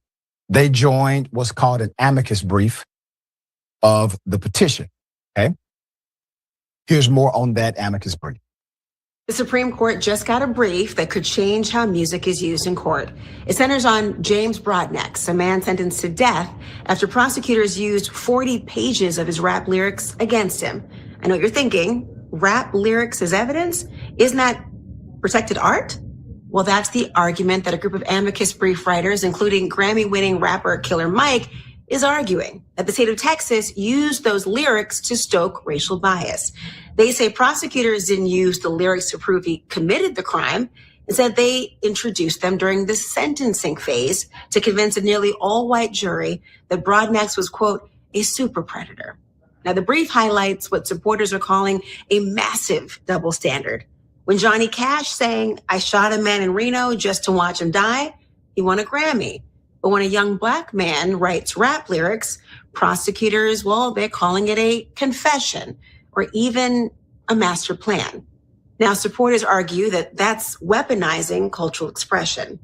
According to the filing, the jury, they asked to review the lyrics not once, but twice before ultimately deciding on the death penalty. And now you got scholars and artists and legal advocates that are all urging the Supreme Court of the United States to look closer. They're arguing that rap is art, not a rap sheet. And they say using lyrics this way could violate the 8th and the 14th Amendments. You said the 8th and the 14th. Rap is poetry. No, it's the First Amendment. Rhythm and poetry. What the fuck is they talking because about? You put rhythm with it, your poetry becomes usable. In the Hold on. Pause it, Jesse. And I don't like. I swear to God, I really. If you really believe if Rashad Richie's in my face, I tell him he's a bitch. If this guy was in my face right now, if he was at the Holiday Inn or anywhere out here in Chicago or the South suburbs, I would tell him he's a bitch. Jesus. He's a sellout and a bitch. Rashad Richie is a sellout and a bitch. Oh, we lost Cookies. But yeah, can you hear me, Jesse? No, we didn't lose me. I'm just not saying nothing. I'm trying to get to my charger. Oh, okay. Man, go plug the charger into one of these dang on tethers. See if you want to get deported. No, but Rashad Richie, especially the way you paused it with his damn fish sucker lips. Yeah. Man, I don't like this guy. He's a clown. He sold out for Chank and all them young Turks or whatnot. Yeah. He's a lawyer. That's fine. My little brother's a lawyer, and I don't agree with him. And then we'll be at dinner, Easter dinner, and then I'll call him out. He'll call me up. What the fuck is wrong with that? But this dude is a fucking fraud. Yeah. I think he's bald head like that damn bitch that's really a dude. Yeah. I think his hair is all fake. I mean, I ain't gonna really get into who's presenting the information, but I'll say that the information that he's presenting is very interesting and alarming, because if they can do that to him, that's setting a precedent for others, and I don't see them doing that to any other, like he's saying, like he's mentioning, he's actually telling the truth. They're not doing that to white rappers. Right. They're not doing that to white artists or musicians who say crazy shit on record all the time. Right. You're right. Like, what's that dude? That white rapper from Detroit, right? The white rapper from Detroit. Yeah. Kid, what's his name? Eminem said no, not even Eminem. I'm talking about this damn MAGA white rapper. This nigga be talking crazy about black Americans. Why did that dude say he was gonna kill his mom on record, and now he's all these people say he's one of the greatest.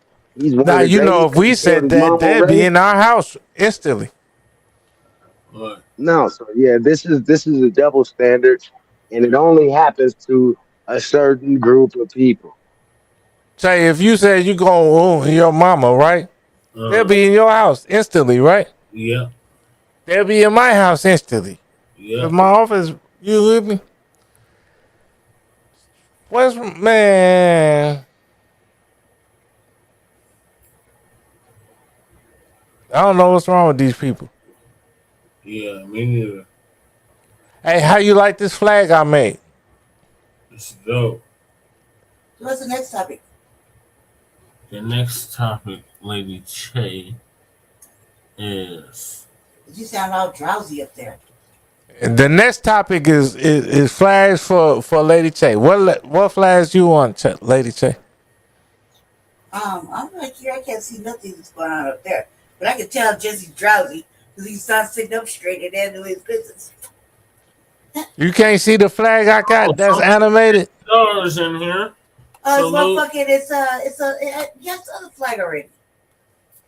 I've been watching. All right. So what Lady Che flag you want? Oh my god, I have nothing up right now. You gotta make your own symbol, and then I can make a flag for it like this. Mm-hmm. Salute some chick named Star. Appreciate you tapping in, sister. Mm-hmm. So what are y'all thoughts on these rap lyrics? Okay, y'all said. Yeah, I shared my thoughts that I think that this is a big deal because if they can do that to him, then they can do that to other black. They already have been doing that to only black artists, and we haven't had one example of a non-black American that this happened to. That's my point. I'd like to make. That's facts, Keezy. All right, so moving along, we got 162 IQ black hitman that terrified Italian mom. So, I shared this story with you. I didn't think you was going to report on this. This is dope. Yeah. No, we telling on everybody. We all see everybody.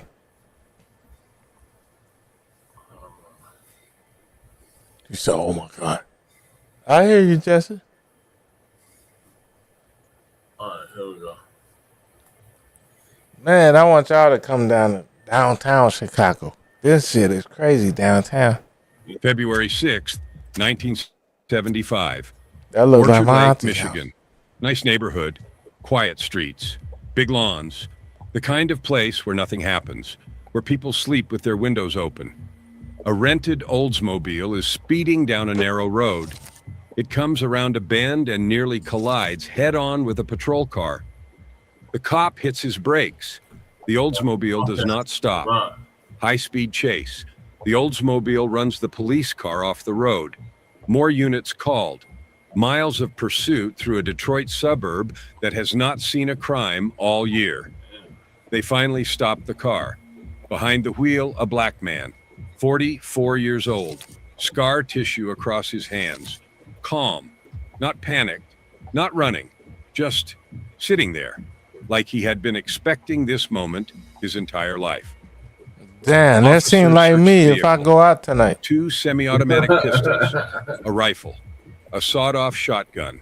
Man, that is me right now. A stolen police uniform from Toledo. Espionage. Except for the stolen police uniform. A lot of cash.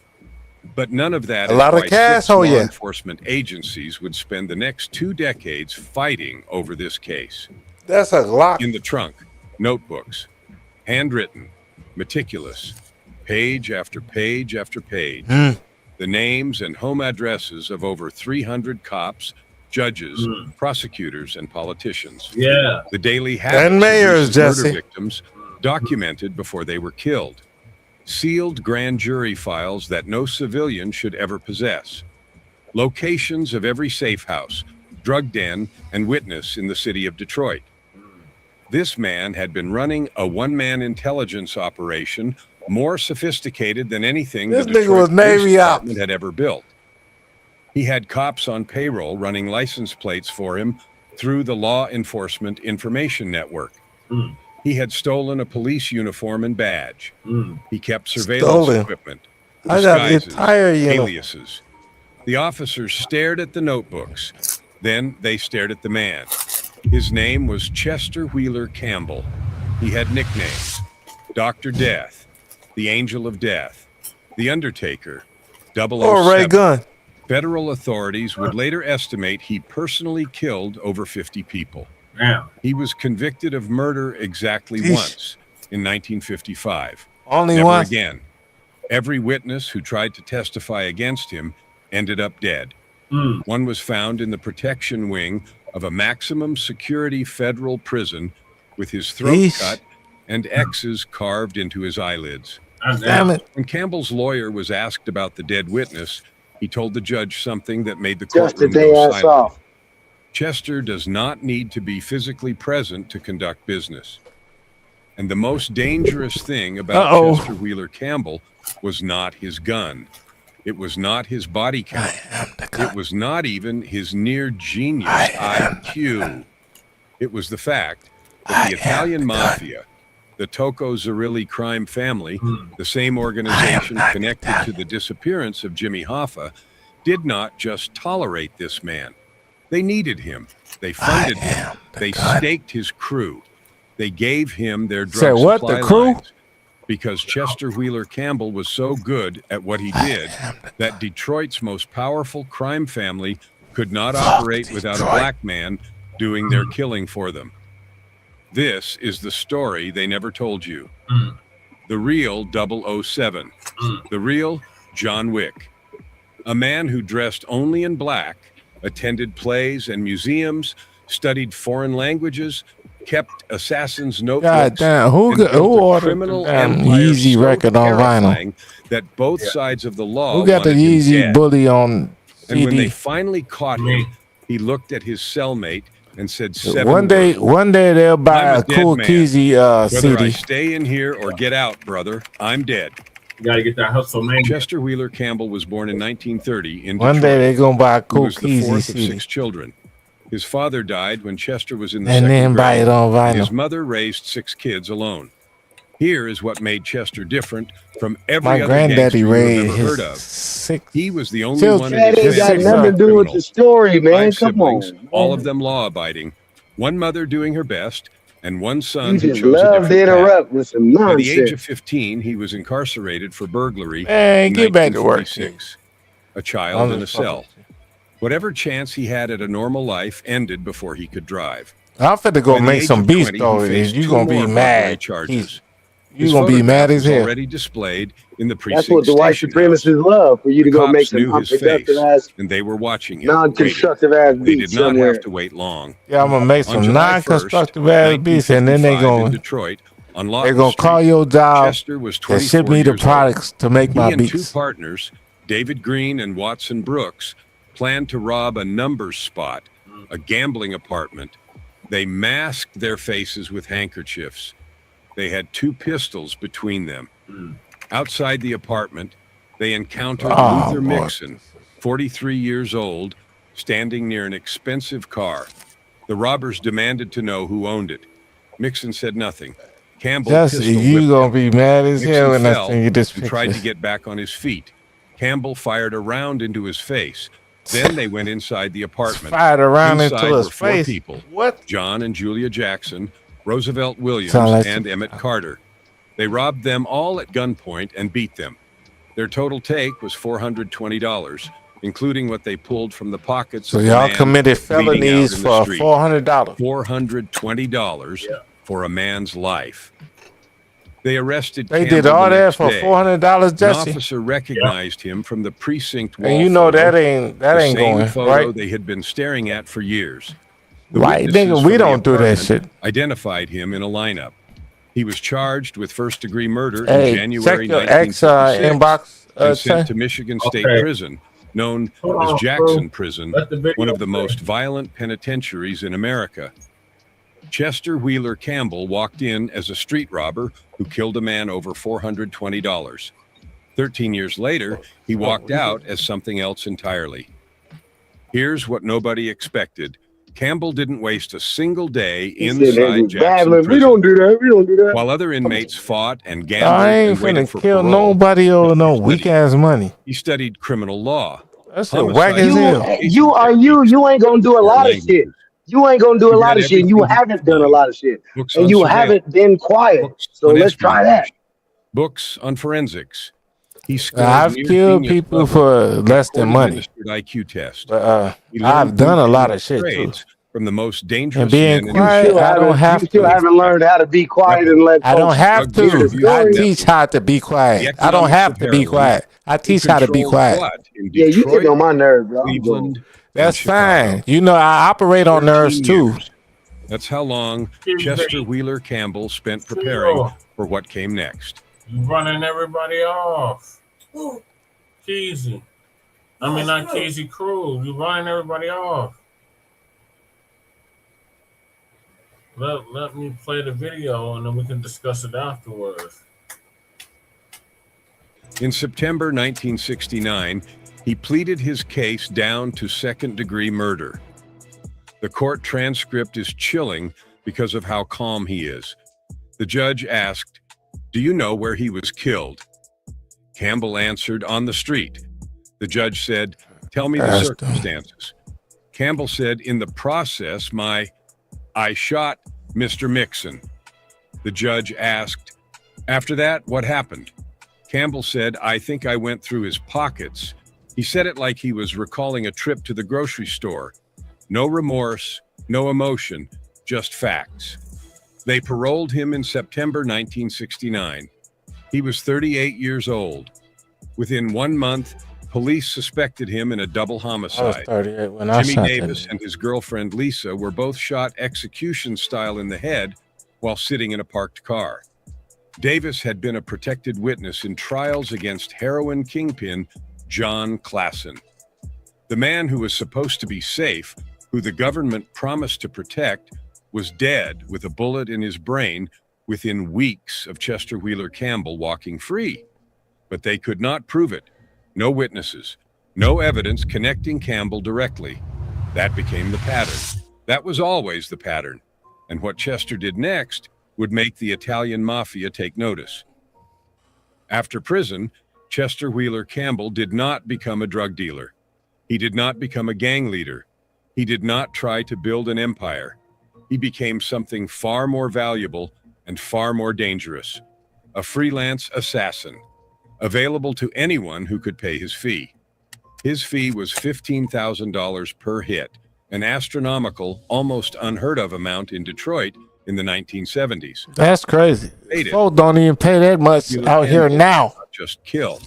He was an artist of death. They don't pay that much He out wore here now. only black, head to toe, every day, to accentuate what he called his morbid aura. He wanted you to see him coming and to know what he was before he opened his mouth. Whoever finna come get me, Here's I'm finna go to the contradiction store. that made Check. him terrifying. Keep playing this. I'll be right back. This contract killer spent his free All right, time bro. attending plays, browsing museums, and studying foreign languages. He was cultured, well-spoken, and surprisingly charming. He could walk into a room full of educated people and nobody would suspect what he was. Then he could walk out of that room and execute someone in a parked car before dinner. He used aliases, Augustus Miller and others. He maintained disguises. He had a stolen Toledo police uniform, complete with badge and commander's hat, that he used for surveillance and infiltration. The badge had been reported lost by a Toledo officer who said he misplaced it while helping a disabled motorist. Campbell had probably taken it from a corrupt cop on his payroll. And the notebooks, always the notebooks. From the moment he left Jackson Prison, Chester began building something unprecedented, a personal intelligence database. Every contact, every conversation, every license plate, every address, every habit of every person, criminal or cop, who crossed his path. He gathered information through surveillance, gossip, shadowing, payoffs, and simply talking to people, from mobsters to motorcycle clubs, hookers to hitmen, pushers to pimps, Detroit to Cleveland. He made the rounds and he wrote everything down. This was not a street thug keeping a score sheet. This was a spy operation run by one man out of the trunk of a rented Oldsmobile. He even had access to the law enforcement information network spelled L-E-I-N. The police database. Cops on the drug lord's payroll would run plates for him. He could identify any car, find any address, and track any person. He once told friends at a bar, drink in hand with a slight grin, that he was one of God's unfortunate creatures. He said it like a joke. It was not a joke. Picture the Louisade Social Club, East Side Detroit, early 1970s, a private Italian social club.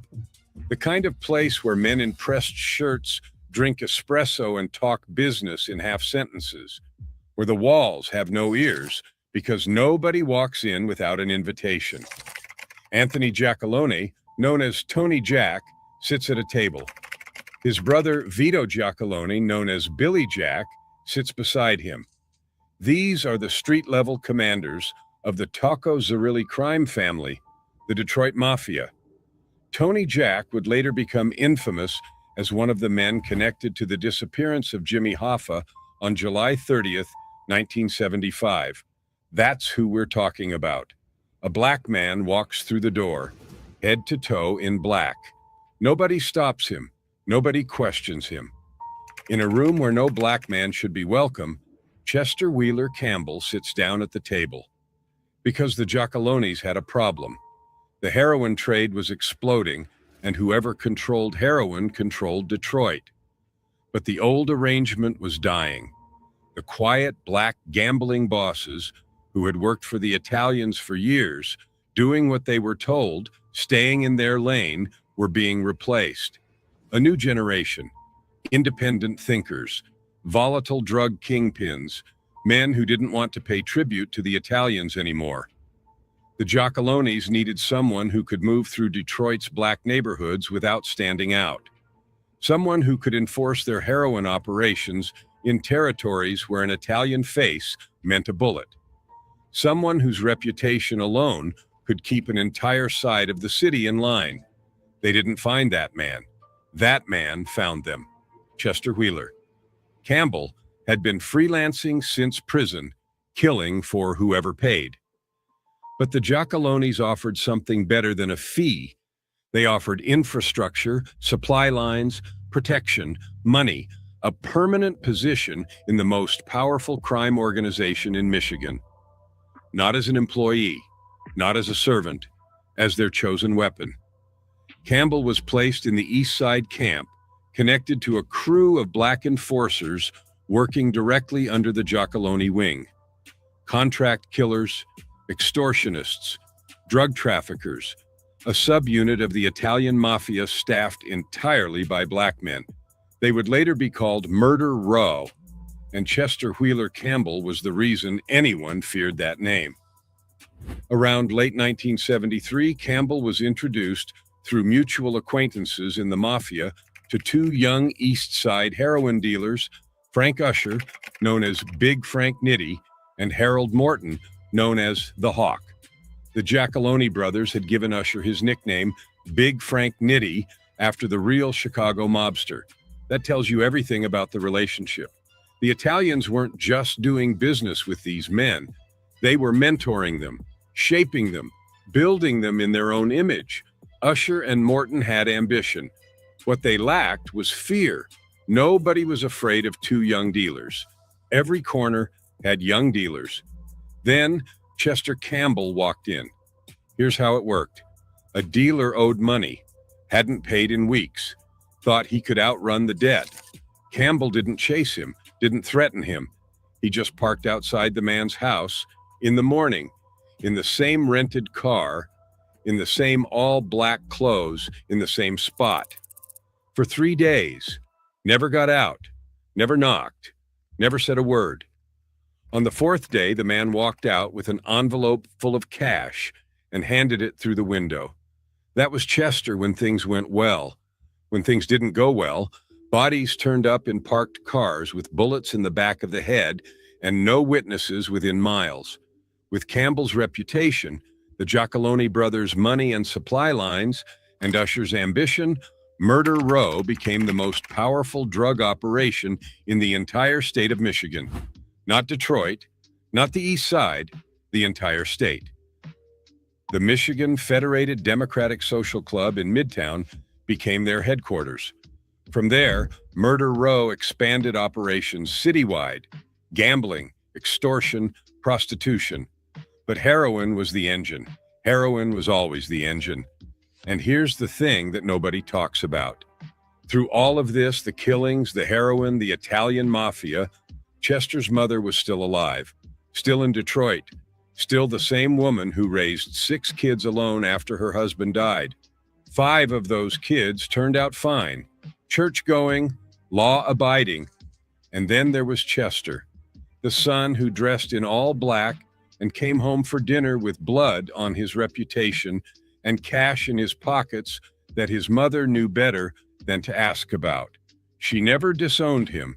He never stopped visiting. That's the part of Chester Wheeler Campbell that doesn't fit the legend.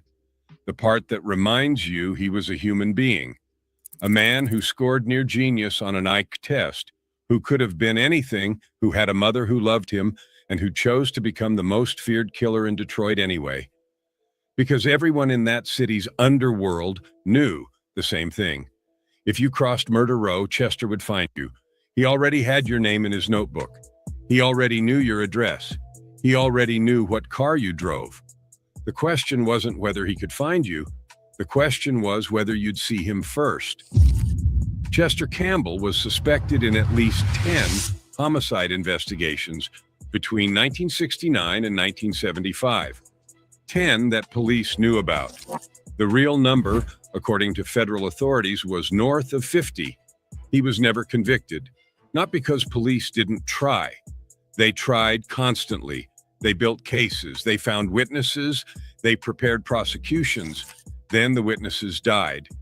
In 1971, he was charged with intent to murder a star witness in a drug trial. The charges were dropped before trial. Then came the Roy Parsons case, a 1972 murder. Police had their witness, a man named James Lee Newton, street name Watusi Slim. Watusi Slim wasn't some random bystander.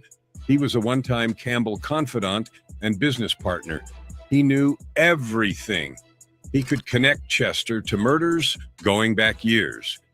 The prosecution thought they finally had the case that would put Campbell away forever. They put Watusi Slim in protective custody, a maximum security federal prison in Ohio. The protection wing, the safest place the government could put a human being short of an underground bunker. It didn't matter. Watusi Slim was found dead, throat cut, eyelids marked with X's, in the protection wing of a maximum security federal prison. The X's on the eyelids. Think about that. That wasn't just murder. That was a message to every potential witness in every pending case against Chester Wheeler Campbell. We can reach you anywhere, even in the one place the government swears is safe. All murder charges against Campbell were dropped. His lawyer stood before the judge and said it plainly. No shame, no apology. Words that echoed through Detroit's legal system like a gunshot. Chester doesn't need to be physically present to conduct business. The judge heard it. The prosecutors heard it. Every cop in Detroit heard it, and nobody could do a thing about it. February 6th, 1975, the night that changed everything. Chester was driving to his girlfriend's home in Orchard Lake, a wealthy suburb.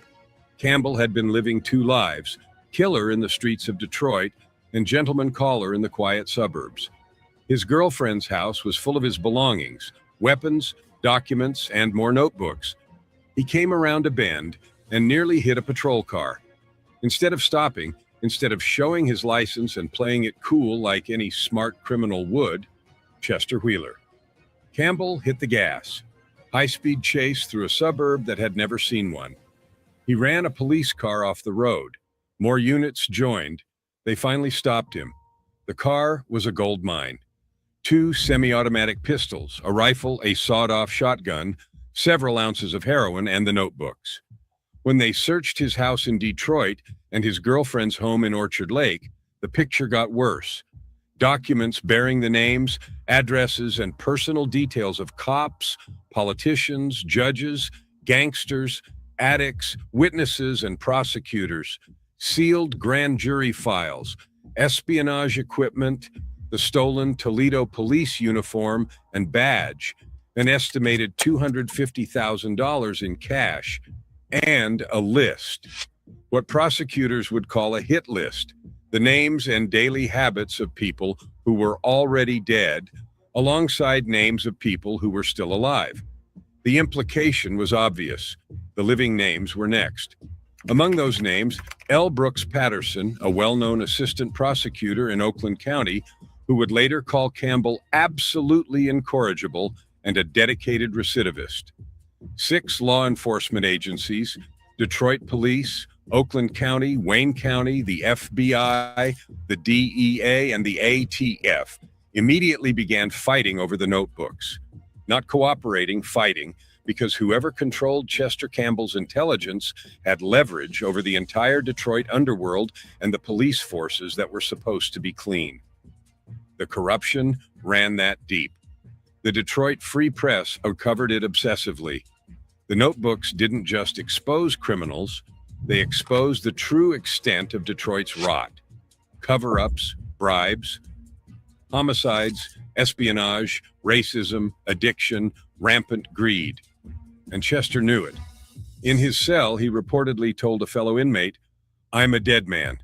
Whether I stay in here or get out, brother, I'm dead."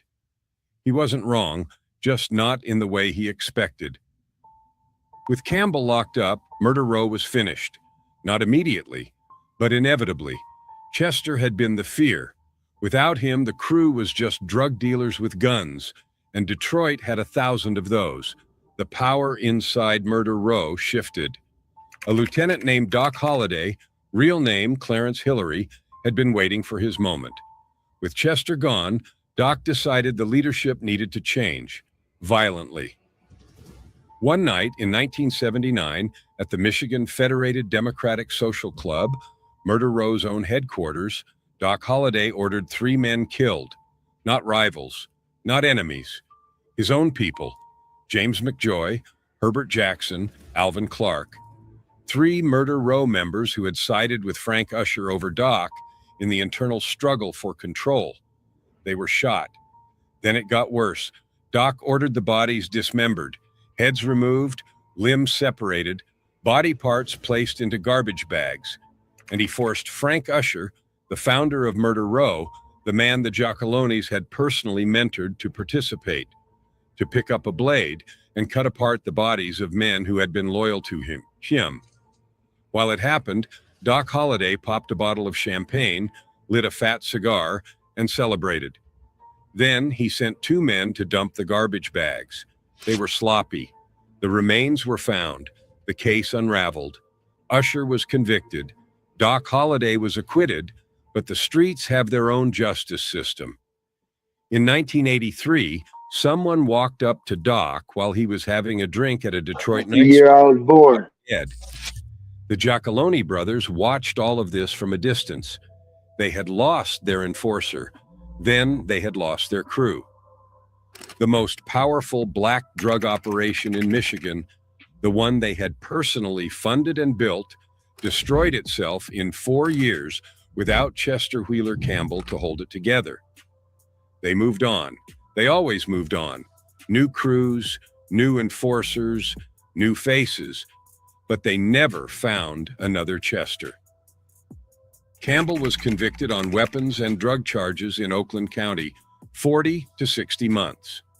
Wayne County added 20 to 30 months under the habitual offender statute.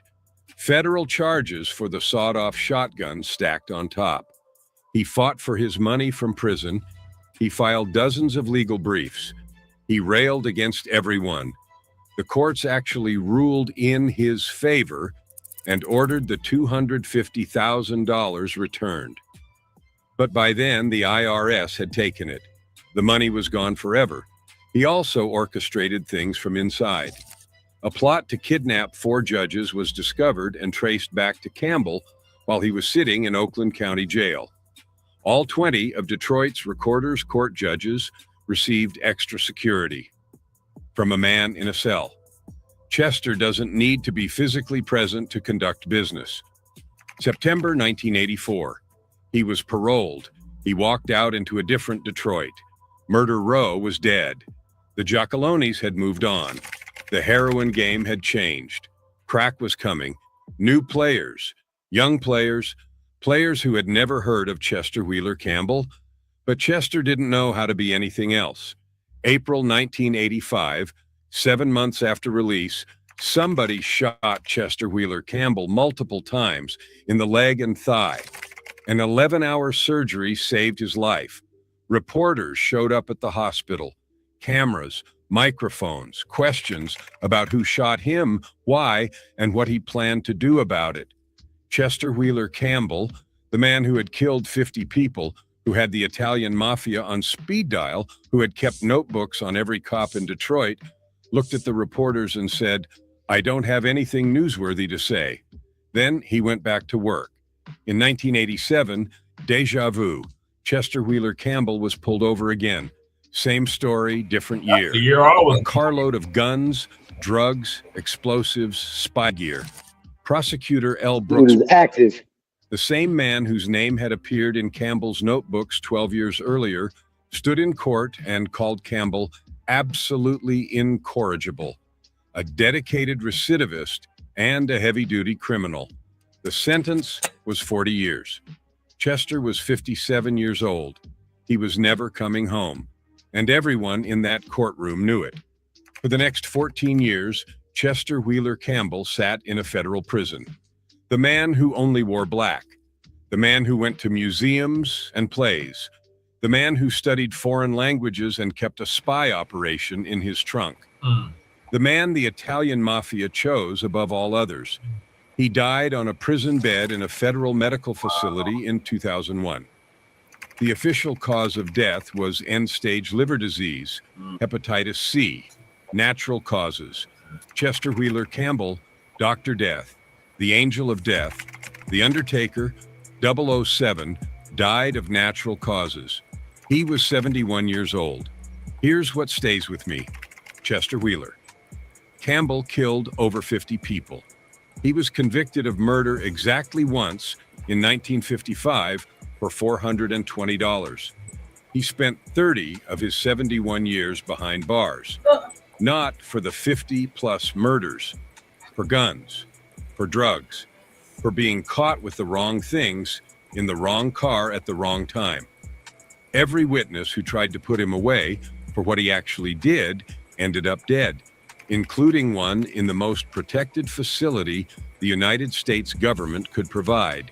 Throat cut, X marks on his eyelids. The Italian mafia, one of the most powerful crime organizations in American history, chose a black man from Detroit as their most trusted weapon. Not an employee, not a tool, a partner. A man they funded, protected, and needed. And the thing that scared everyone, cops, mobsters, prosecutors, judges, drug dealers, witnesses, wasn't the guns, it wasn't the body count, it was the notebooks. Because Chester Wheeler Campbell understood something that most criminals never grasp. Information is more dangerous than any weapon ever made. A bullet kills one person.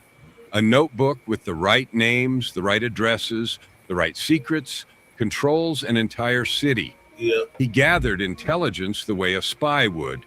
Surveillance, payoffs, shadowing, contacts. He tracked everyone, and he wrote it all down. When they found those notebooks in the trunk of that Oldsmobile, 6 law enforcement agencies went to war with each other, not to bring Campbell to justice, but to control the information he had collected. Inside those pages were every dirty secret Detroit had been hiding for a decade. Those notebooks were the real weapon.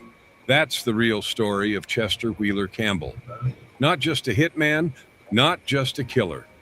A man who turned knowledge into the most terrifying weapon in Detroit. The real John Wick did not exist in a movie. Right. He drove a rented Oldsmobile through Orchard Lake, Michigan.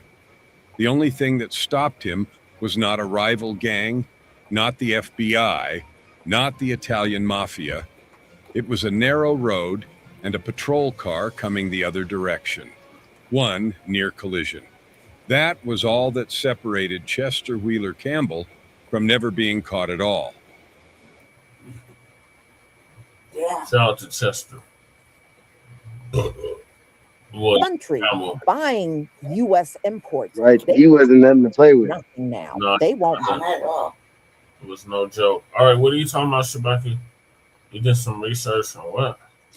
I did some research on Garvey, man. It's all bad, but it's complicated. It appears, based on the information on what I got, okay, is that he had some haters inside his organization that might have been compromised to smear Garvey. But this does not clear Garvey, so I'm going to read it on tomorrow night. These were people outside of his organization, Shabaki. Yeah, outside and inside his organization. But I thought that was kind of known, but yeah, I'd like to hear that too.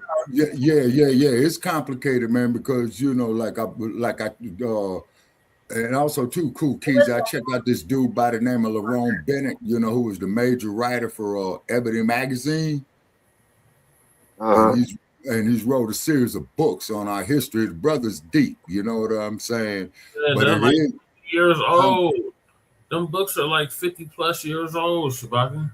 Actually, Brother Che, they're about 60, but they closer to the point in time, you say, because this AI junk that they doing, man, they put a whole lot of crazy stuff in it. You know what I'm saying? I'm sure there's got to be some useful information in there. Yeah, right. Yeah, in other words, Keys, it's like what Bruce Lee said. In any given situation, you take what is useful, leave what is useless. What did he say about Garvey? Okay, you want me to read it? Yeah. All right, hold on. He wanted to know what research he found. I mean, if there's a new development, it doesn't sound like nothing new that we haven't heard before, but it's new for sure. Hey, if he got some new information. Hold on. That's what we're here for. We're to share information. Right. Because I'm going to look the shit up anyway. Whatever you say, I'm going to look that up. Oh, yeah, by all means. You know what I'm saying? By all means. The conversation, like fucking a couple weeks back, I watched like 2 different documentaries. It's just out the blue. Okay, and cool. they covered it in depth. All of it. Yeah, it'll be 45 on Friday. To the motherfuckers he was with, to the black folk that he was with, they were marrying a white woman. There you go again. Dude, covered it. The betrayals. Yeah. It was a teller, unfortunately. Yeah, but we can't, come on, man. How we go from years of celebrating Marcus Garvey Day to now he's fucking? Yeah, because we didn't know all this stuff then. What do you mean? It's been public. Exactly. See, Lady Che, that's why I want to hear the information. There's a lot of information that came out here in just the last recent that I didn't know. In the last maybe I knew the stuff about the KKK. That was the most damaging stuff. Lerone Bennett was best friends with the guy that wrote Devil in the Blue Dress. Yeah. Here we go. You got background noise. 4, 3, 4. Camera with it.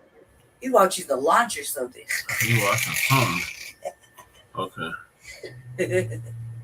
All right. Then the stuff that Tariq just said tonight was pretty interesting about Garvey. Man, how we go from this? Devil in the Blue Dress. Walter Chester. What's your thoughts about Chester? That was tight.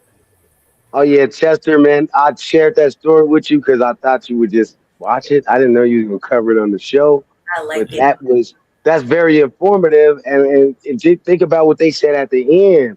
That's where all the knowledge and the stuff hit me is what at the end when they was talking about how information is weapons. that is a weapon. How we sharing. That's why I get mad, and I'm not getting mad. I'm not emotional, but I get a little irritated because I'm like our brother GBS. I don't like too much joking and bullshitting. You Yeah. start doing too much of that, then I start getting irritated. Like, nah, all right, man. Because I'm just not like that. I'm not. Right. I'm here to learn and share information because that is our weaponry, is the knowledge. Right. But I ain't trying to gain no new enemies or nothing like that. I had this thing trolling me on my shit. Right. I'm just saying, look, chill out. Let's keep it a little bit more serious sometimes. But if I'm wrong, or if that's not an option for you, okay, we could just do it without me then. Because I'm not gonna be involved in the silly, goofy time. Right. All the time. I hear you, Keezy. I'm the same way. All right. So moving along, we got U.S. allies are shifting global impacts. If I may jump in, Che and Keezy. Make it quick, cool. Yeah, I'm not cool. I'm gun. I'm not. My gun is hot. But anyway, no, I get what you're saying, Keezy. I get what you're saying, Jesse. I just try to keep it some type of way. Sometimes just because it's always serious. We always shooting. We always on point. Yeah. So I try to keep it, like funny or seriousness. Yep. Yeah.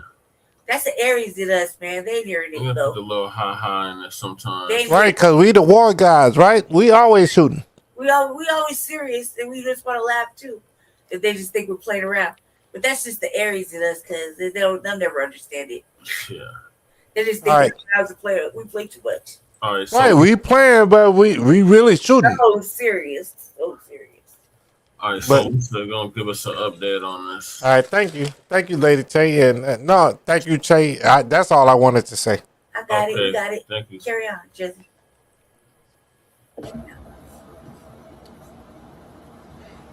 Okay, y'all. It's so great to see you. Shalom, shalom. Shalom, Lisa. And I hope you're all doing well. So we're going to talk about the allies that are really lost. The U.S. has lost all of their allies.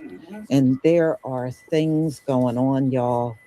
We don't need allies. So many things to talk about. I told y'all I watched the U.S. allies. The strikes that Iran Yeah, and the Israel U.S. actually does need allies. We ain't talking about black people. Last night, Iran We don't need allies. strikes on Israel. The U.S. Israel defenses are virtually gone. Damn near all of those missiles reached the ground, reached buildings, blew up buildings and everything. Their defense is literally depleted. Damn. They can no longer knock all of the missiles out of the air. No, if you haven't seen it on live stream, you really need to look at it on live stream.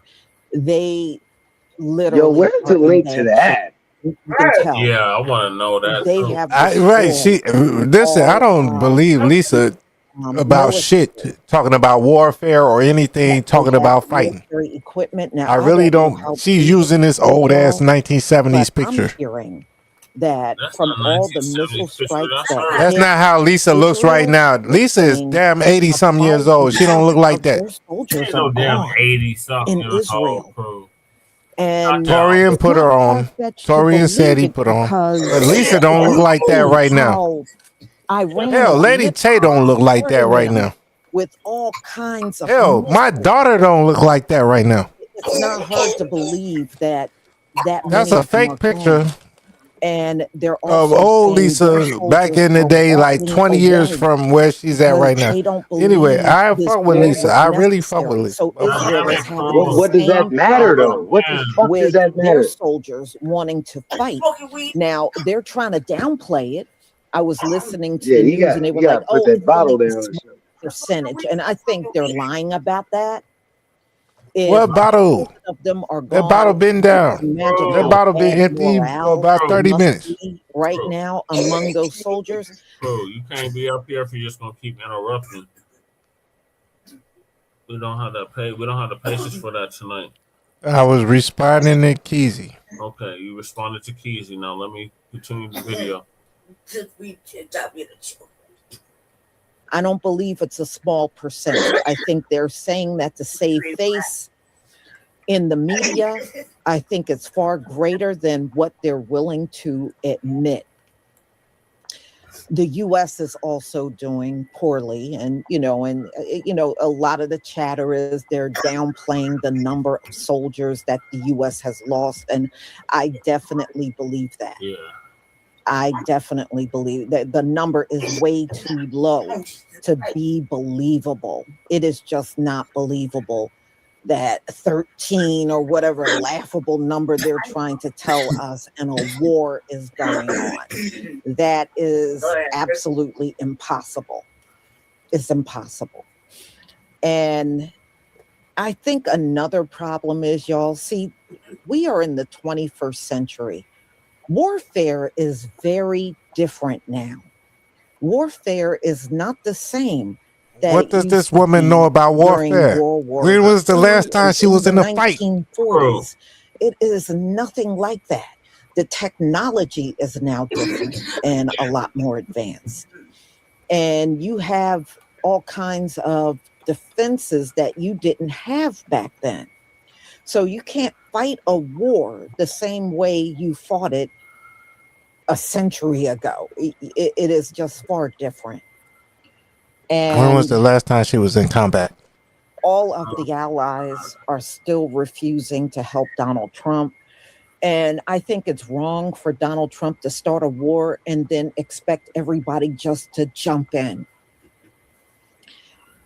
No, I don't blame any of them for saying no, but all of them have said no. Because some people were like, well, the UK, look, the UK said no, y'all.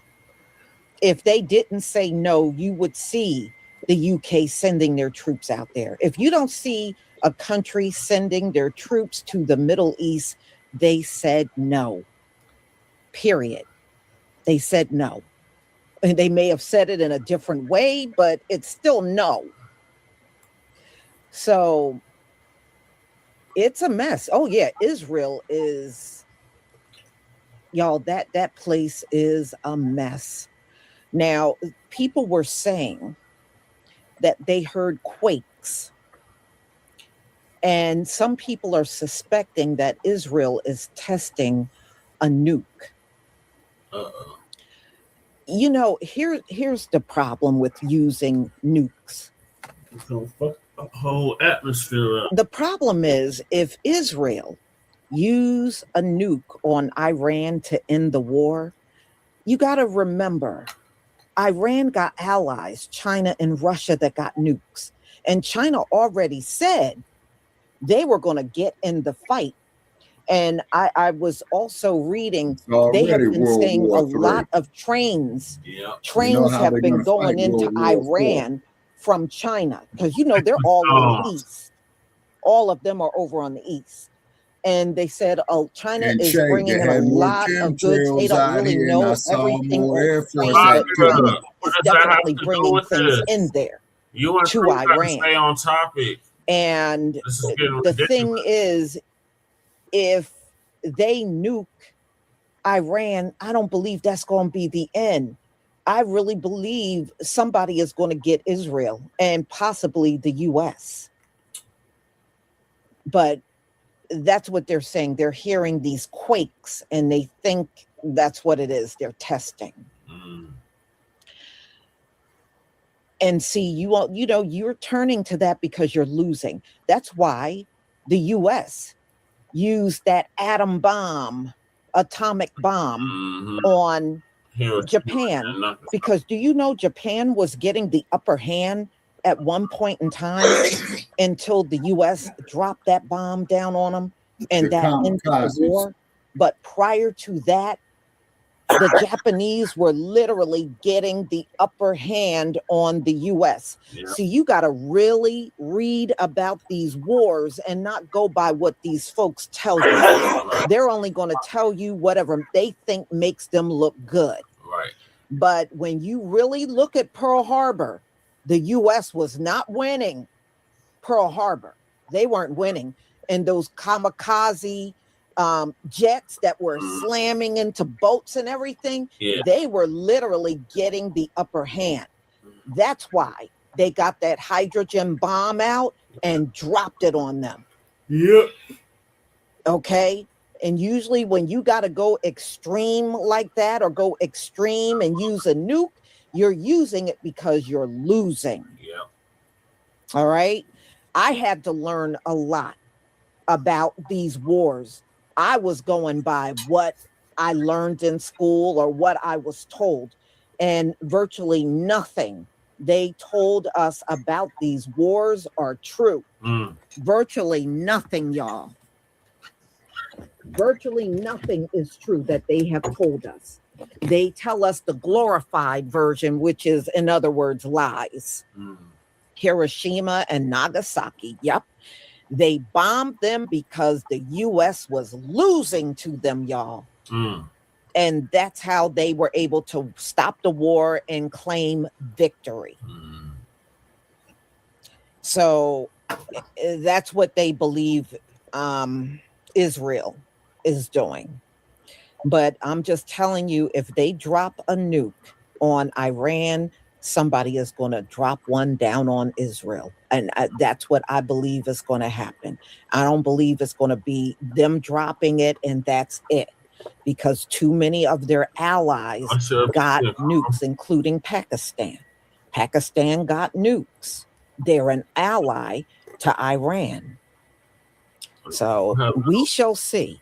So let's listen to some of these videos on the allies. And in all honesty, y'all, I don't believe these allies are ever going to come back. I think they are gone. You know, I was looking at Donald Trump, one of his speeches overseas. Donald Trump talks to these world leaders like they're beneath him. I mean, he really talks nasty when he gets in front of these world leaders. And then, you know, the tariffs and all of, you know, I just think people are just fed up with the U.S. bullying the entire world. And in my opinion, none of these allies are coming back. And you already heard Canada said they're going to be doing business with China from now on. They ain't buying nothing from the U.S. They were number one country buying U.S. imports. They won't touch nothing now. They won't buy nothing. They now made a huge deal with China. And they're going to be buying directly from China from now on. So I told you the U.S. goods are not selling anymore because no country will buy it. So I think they're gone. And I don't think they're coming back even if another presidency came into office. I still don't believe they are all going to come back. I think they're going to just leave the U.S. alone. For real. And another thing I wanted to tell y'all,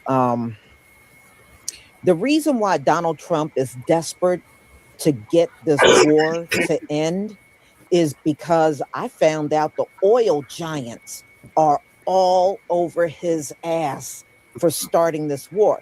Because listen, if they can't get ships into the Straits of Hormuz, which they can't, you know, Iran picked who can go in there and who can't. So it's only a small amount of boats going in there.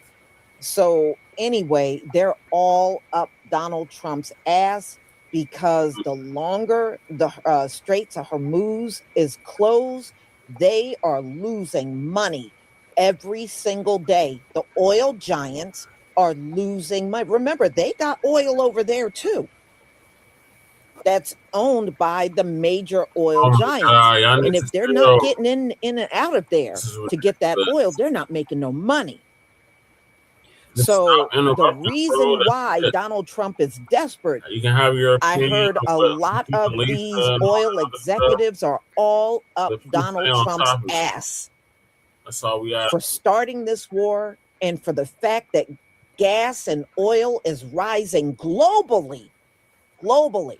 There is no country in this world that's not impacted by the gas prices.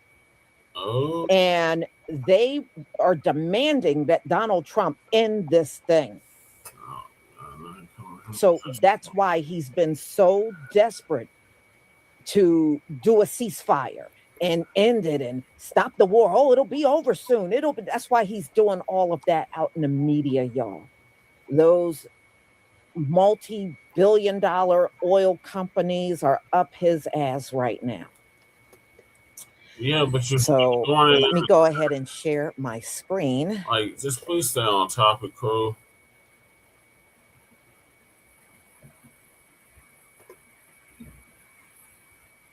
So we can get started. Please give me a 1 if you can see my screen.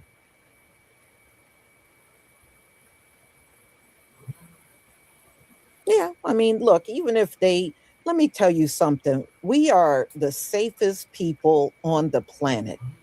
We know the Most High got us. Even if they nuke this place, he's going to bring us back. He's going to bring us back because he's not going to let the Gentiles end everything on the earth. He's not going to allow that. You know, he'll either get us off of this earth before it happens, or what he will do is, even if we're all destroyed, he's going to bring us all back. So we really don't have anything to worry about. We're going to be back here no matter what.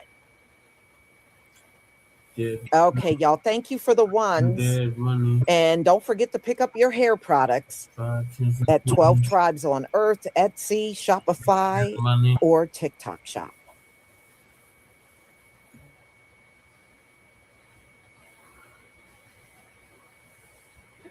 I'd say, Stu, despite what people might say, she's right. That money is stopping. Already been done. That Iran's basically been decimated, and all that's left to do now is to open the Strait of Hormuz. The president's starting to signal that he may be willing to call time on this conflict, pull his troops out, even if that critical waterway remains closed. And he sort of is suggesting that he's going to leave it up to those countries that really rely on that strait for their oil supplies. That's mostly European nations, but of course, Australia is also badly affected.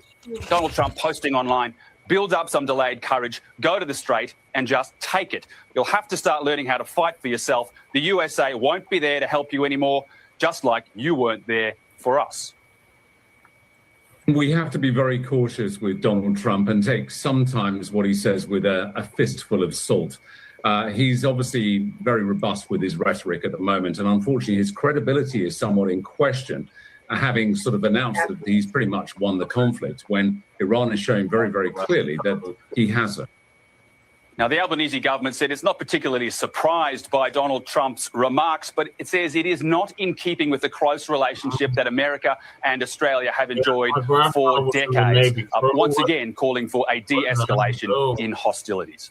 We have some big news right now. Donald Trump is having a really rough morning on multiple fronts. He is lashing out on Truth Social as we speak after we learned that CNN has reported that Donald Trump's approval rating currently at -17 is the lowest of any president in American history at this point in their presidency. And so what is he doing? He's lashing out. He's lashing out at countries across the world who he says haven't helped the United States and Iran, telling them, go get your own oil. Go to the Strait of Hormuz and do it yourself because the United States won't be there. Lashing out at a country like France because France allegedly wouldn't let planes headed to Israel loaded up with military supplies fly over French territory, saying that France has been very unhelpful with respect to Iran and the butcher of Iran. He's referring to the Ayatollah who has passed away, who the United States and Israel killed in airstrikes. He's not having a fun morning right now. I will have more updates for you very soon. As always, spread the word. and follow along for all the news you need to know about. The cost of fuel, or gas as they call it here in America, has just gone through $4 a gallon, which for Americans is very high. In fact, it's comparable to what was happening during the pandemic. He's feeling the pressure. This war is not going as well as he's anticipated. He hadn't realized that the Iranians would be able to close off the Strait of Hormuz and keep it closed. I think the Americans thought they might have tried to use that as leverage, but the fact that going into week 5, the Iranians still control that crucial passageway for 20% of the world's oil. And so you can see the frustration and the anger for Donald Trump. He and his Secretary of War, or Defense, but he prefers to be called Secretary of War, Peter Hegseth, has now come out as well and has blasted the allies, particularly the United Kingdom. You'll hear a reference here to the big bad Royal Navy. So for some reason, the United Kingdom and Sir Keir Starmer are very much in the Trump White House's crosshairs. There are countries around the world who ought to be prepared to step up on this critical waterway as well. It's not just the United States Navy. Last time I checked, there was supposed to be a big bad Royal Navy that could be prepared to do things like that as well. So he's pointing out this is an international waterway that we use less than most, in fact, dramatically less than most. So the world ought pay attention to be prepared to stand up. In Tehran, I think they are surprised at how they've been able to control that Strait of Hormuz and the chaos they're causing on world energy markets. Look at the petrol prices that Australians are now paying. And I think for the Iranians, this is their major leverage. And I think Donald Trump wants to end this war. But I think the new dynamic here is that Iran now actually may not want to end this war as quickly as the Americans. I think they feel that with Donald Trump under pressure leading up to the midterm elections in November, the longer they can keep this going, the more pressure they're going to put Donald Trump under. So I think that's the new dynamic here. There's a hidden reality out there the White House won't admit. America's being quietly cut off from the world, and the rest of the world is draining U.S. power in silence. Global powers are not declaring an economic war on the states, but they're doing something deadlier, slower, and much safer for them. They're making U.S. financial dominance less and less relevant over time. No shots fired, no announcements made. So there will likely be no open confrontation with Washington unless something breaks badly. The option most countries have is to bleed U.S. leverage quietly. They do this in 3 ways. I study geopolitics for fun, and I will explain all 3 in detail. The first one is the sovereign gold pivot. Central banks around the world have been buying gold at record levels for many years in a row. But this is not a global panic buying. It's a hedge. By rotating out of U.S. treasuries and into actual physical gold bars, major economies are reducing exposure to American financial pressure by doing that. As a result, the dollar's share of global reserves keeps shrinking. This does not crush the system, but it slowly exhausts America's ability to weaponize it. The second thing is alternative financial plumbing. SWIFT still matters, but it is no longer alone. Systems like China's digital yuan and multi-central bank digital currency platforms give countries a way to move money without ever touching U.S. relief. Crew, if I add you up here, you cannot be interrupting, cannot be changing the subject. You gotta stay on topic.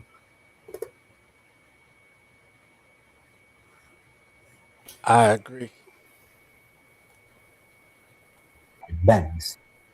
Even partial migrations from the system actually matters. Every transaction that goes outside of U.S. control is a disaster, much like leaving the mean kid out of the Reese's game. So no sanctions are broken, just dollars diluted. The last one is commodity and energy decoupling. Energy trade is no longer married to the dollar. More oil, gas, and raw materials are settled in local currencies between major producers and consumers. You know what I mean? Thank you, cool. This insulates energy security from U.S. policy swings and weakens long-term demand for dollar debt. This is also the reason why Venezuela and South America are on the news. All of this is happening without coordination. If these things are going to continue, U.S. power will not disappear right now, but it will decrease and become harder and harder convert into the pressure that the United States have against other people. And that changes the entire geopolitical game. And that's the cause of U.S. acting irrationally against its neighbors. U.S. allies just say no to Donald Trump. What? U.S. allies just say no to Donald Trump? Yes. France just said no. Okay. Spain said no. Italy said no, denied. Switzerland, no. The United Kingdom, no, on a Those limited are NATO basis. nations. Portugal, no, on a limited defensive basis. What? Right now, multiple countries are just saying no to Donald Trump's use of their airspace or their bases within their countries. Donald Trump's go-alone war against Iran. Donald, you probably should have talked to them before you did this. Denying the use of their airspace or their bases for offensive use against Iran. France now has blocked all use of cargo on jets flying through France. Spain, full shutdown. Absolutely no airspace, no bases. Italy has denied the use of the base in Sicily. Switzerland, no, full stop. Not going through Switzerland or using anything in Switzerland.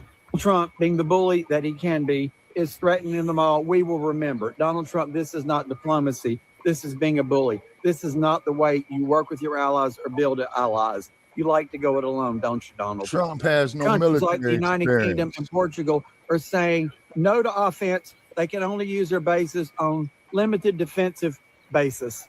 Let me ask you something. Hey, The Tate, United States is getting isolated. This means I'm in Chicago, right?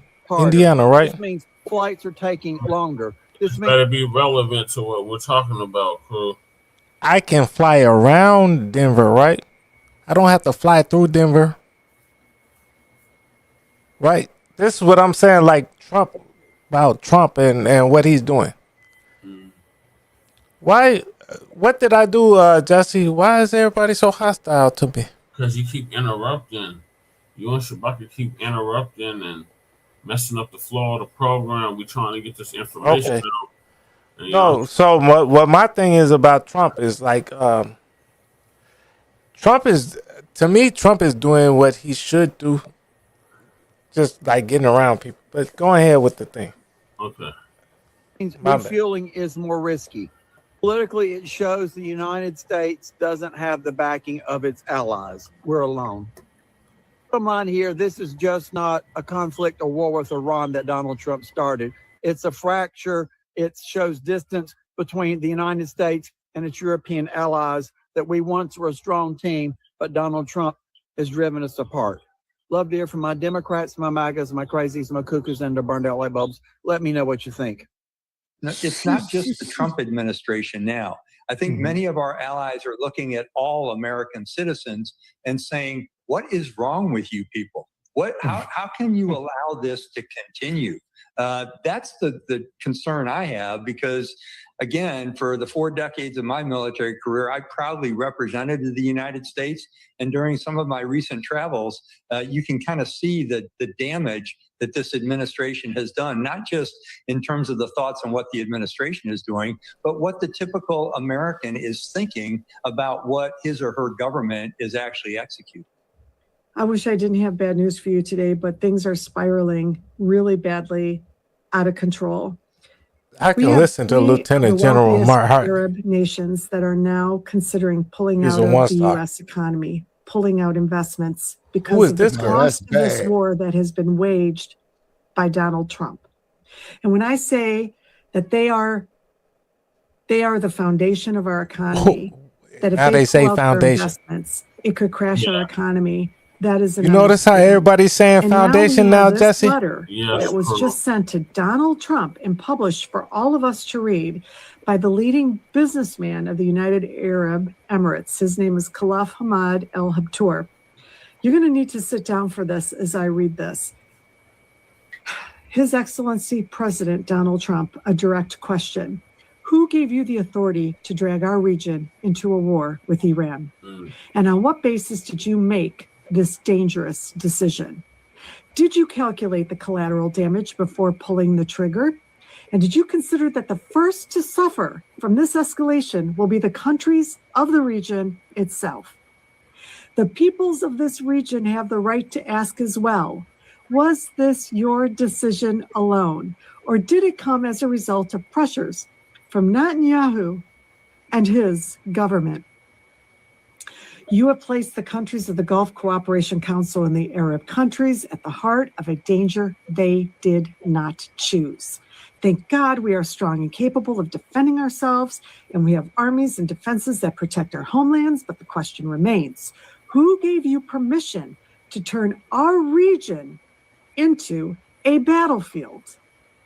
For before the ink has dried on your Board of Peace initiative that you announced in the name of peace and stability, we find ourselves facing a military escalation that endangers our entire region.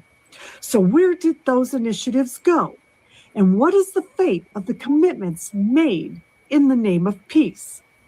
Most of the funding proposed in your initiatives came from the countries of the regions themselves and from Arab Gulf countries that contributed billions of dollars on the basis of supporting stability and development.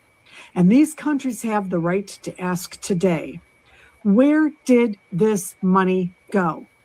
And are we funding peace initiatives or funding a war that exposes us to danger? More dangerous than that, your decision does not threaten only the peoples of the region, but also reaches the American people whom you promised peace and prosperity.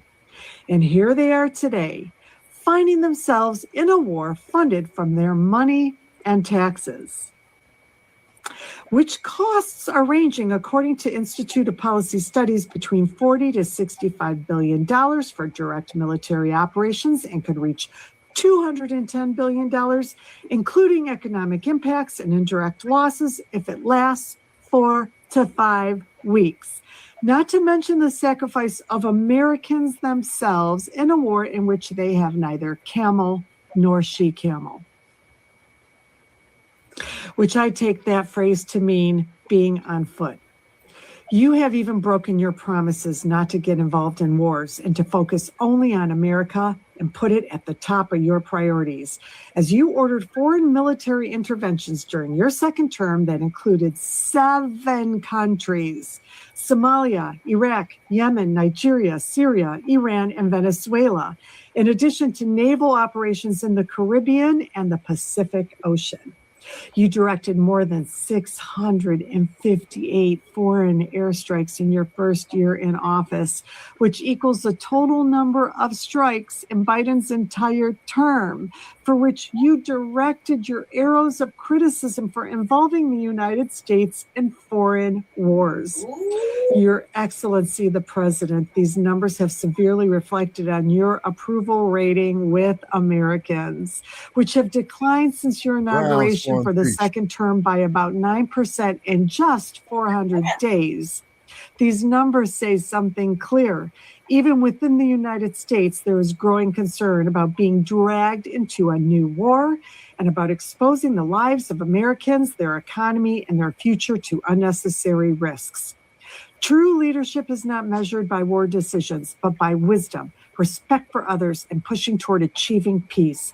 And if these initiatives were launched in the name of peace, then we have the right today to demand full transparency and clear accountability. Well, good luck, because we are not getting any of that from the Trump administration, and we never have. And we've been asking, where is our money? Where is our money going? I'm going to step back and give you a final, bigger picture. We have centrist Democrats bought and paid, and every single Republican bought and paid, that are making money because they own stocks in the military-industrial complex, and because their campaigns were significantly funded by the same. And when I tell you we must identify and elect more progressives in all of these upcoming Democratic primaries happening in a state near you, I cannot stress it enough. We have to stop the insanity. And we have to do it by voting better, voting differently, vote progressive.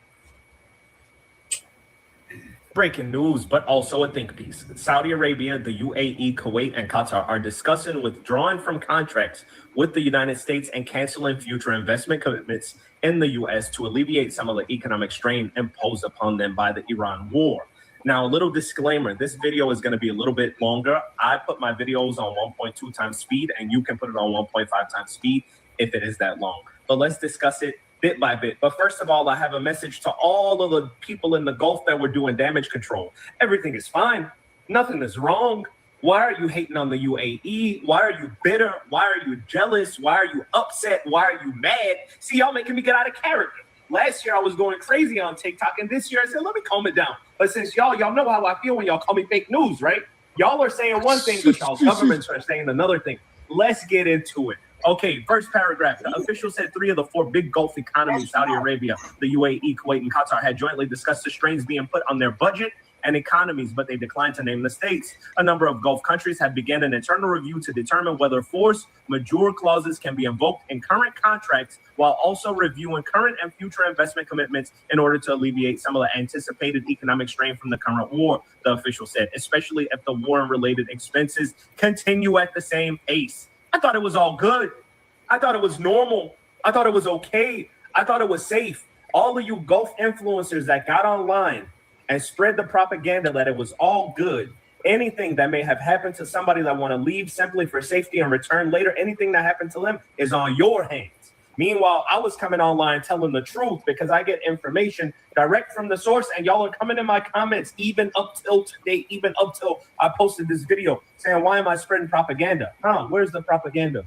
Where's the propaganda when the MBS summoned the Iranian envoy? Where's the propaganda when UAE wants to sit with Iran to discuss the possibilities? Where's the propaganda? But I'm fake news? Okay. I'm AI? Yes, I am AI. Actual intelligence, not artificial intelligence. You understand?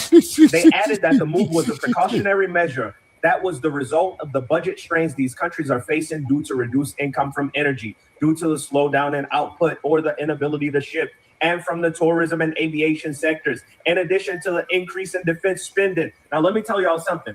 Y'all know I'm very critical of Gulf governments, but this time I will applaud the Gulf government because this action shows that they care about their people, even if it's just for the economy, even if it's just for the money. At least they have some degree of reverence for the actual people in the Gulf, all right? Even though you see that what I've read so far is economic based. You stopping our cash, y'all, basically Gulf countries are telling USA, y'all are stopping our cash flows and we trying to figure out how we can get away from y'all and away from this nonsense. Okay, let's go to the next paragraph. An advisor to a Gulf government said the prospect of an investment review by the wealthy states had caught the White House attention. They manage some of the world's largest and most active sovereign wealth funds, and Saudi Arabia, the UAE, and Qatar last year pledged to invest hundreds of billions of dollars in the U.S. after President Trump visited the region. They are also big backers of sporting events around the world and have all been investing heavily domestically to develop their nations and diversify their economies. Question. Today, President Trump said that this war with Iran could last until September. The World Cup is in June. Will the World Cup continue? Will there be a World Cup? This is a serious question. I don't know if we're going to see a World Cup in 2026. Let's continue. Any move that affects investments in the U.S. or other Western states may raise the pressure on Trump to seek a diplomatic strategy to bring the war to an end. The oil-rich Gulf states have been dragged into the continent that the U.S. and Israel launched against Iran, with Tehran facing a ferocious, the stop button is in my face, issuing a ferocious response against Washington's regional allies. These something caused shipping traffic to slow to a halt through the Strait of Hormuz, which I got a video about the Strait of Hormuz coming after this one. The crucial waterway through which a fifth of the world's oil and gas passes, with at least 10 tankers being stuck in the Gulf. Y'all just don't like me to be right. Let's be honest. Y'all just don't like me to be right. Like, how come when I come and I just want to give the news honestly, I want to give honest journalism to my people, how come y'all always try to stake me at the cross and throw stones at me? I am sick. All right, let me be honest in peace, okay? Don't come on my news talking about some fake news. Don't come on my news talking about some, this guy's lying, this guy's doing all of this for clicks and likes. Who do you think you are? The audacity of you. Anyway, I haven't been this excited, y'all, but this was just for the haters, y'all. But anyway, it is 1:47 a.m., March 6, 2026. Follow me for more updates and think pieces. Okay, that's over a month Well, we ago. have a coalition for them, but they should have been up here a long time ago. And you know, they're affected. The amazing thing is we don't need the Hormuz Strait. We don't need it. We don't need it at all. We have so much oil. Our country is not affected by this. We have more. That is exactly true. Trump ain't lying. America has so much oil. Russia, and soon it'll be 3 times the amount. America has so much oil. We're not affected by none of this shit. To allow any type of military craft. That's not true. Yo, Donald Trump is lying. Prices are all over the whole world. What is not true, Jesse? Comes from the straits. That we're not affected by it. Donald Trump is trying every day. He's trying to put on airs and act like we are going to be unaffected by this. This is not true. Okay, we might be affected by it, but we make oil and we have big oil reserve. We're good. Your oil that you depended on getting from that region is now cut completely off because they said they are not supplying Israel and the United States. They are completely banned from going into the Straits of Hormuz. And Donald Trump, America has oil. We don't care about that. People like we're going to be unaffected by it. That's not true. We are going to be impacted. We weren't going to be affected by it. Why are the damn prices going up all over the damn place? Thank you. The prices are going through the roof, but we're unaffected by it. This damn near $7 a gallon out here in Vegas. And last week, man, it was only $5.50. Having a president, The motherfucker that is driving nowhere, they paying that price, don't care. because if we were to get attacked and he had that intel, he would probably let us all be sitting ducks. You can't trust a person that will not be frank with you. And Donald That shit, that is when I'm going to go pick up my son and I gotta be there and all that kind of shit. He ain't gonna tell us the truth at all. And he's showing us that each and every day. So Lisa got so much Trump derangement syndrome. I can't listen to her. The pertinent info, we certainly would never get it from this media or this Trump administration. But he's not telling the truth. He's been like that since I've ever heard of him. To stop in our nation and to be refueled or whatever. Well done. Because this is not their war. This is America's war. And maybe they should have Trump should have thought it out a little more, I don't know, better if he, needed help or any type of aid. But of course not. He did an impulse decision to distract us from the Epstein files. And now this is going to be a long, long battle. This gay dude in his car think he know better than the president of the United States. At the pumps, they voted for this, and we know that they're not going to serve the country. He's an immigrant. They don't love America. He's not They even hate from America, here. but they love Daddy Trump. There is a difference.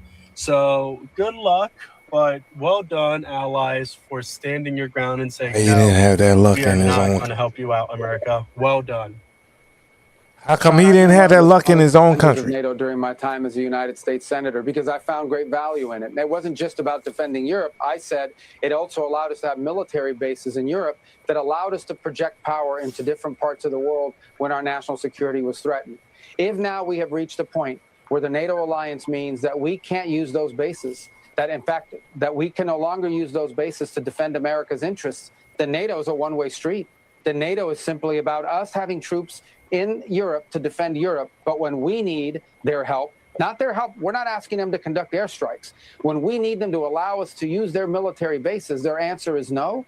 Then why? Yeah, that sounds like a bunch of Pan-Africans. That's why Pan-African doesn't work. Hundreds of billions of dollars over the years, trillions of dollars, and all these American forces stationed in the Dude region. is saying exactly why this was us Americans were We're doing. not going to be allowed to use those bases.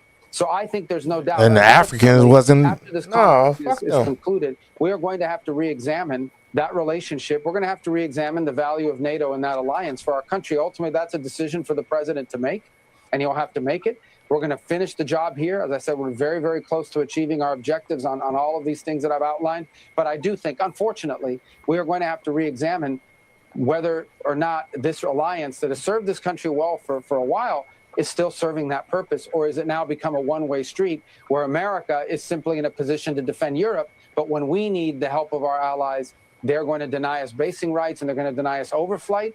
I think these are Because very your legitimate president questions that we need to alienated them, asshole. Nigga, they've been doing this shit the whole time since the president's president, since Ronald Reagan. Stop it, Shabaka. Stop it. Yeah, I heard this BS, y'all. You vote like Lisa.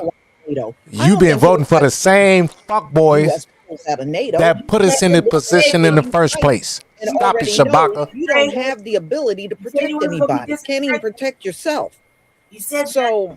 You can't even protect yourself, Shabaka. I think the U.S. Like Lisa said. NATO, I really, truly don't think the world will. No. Unmute me.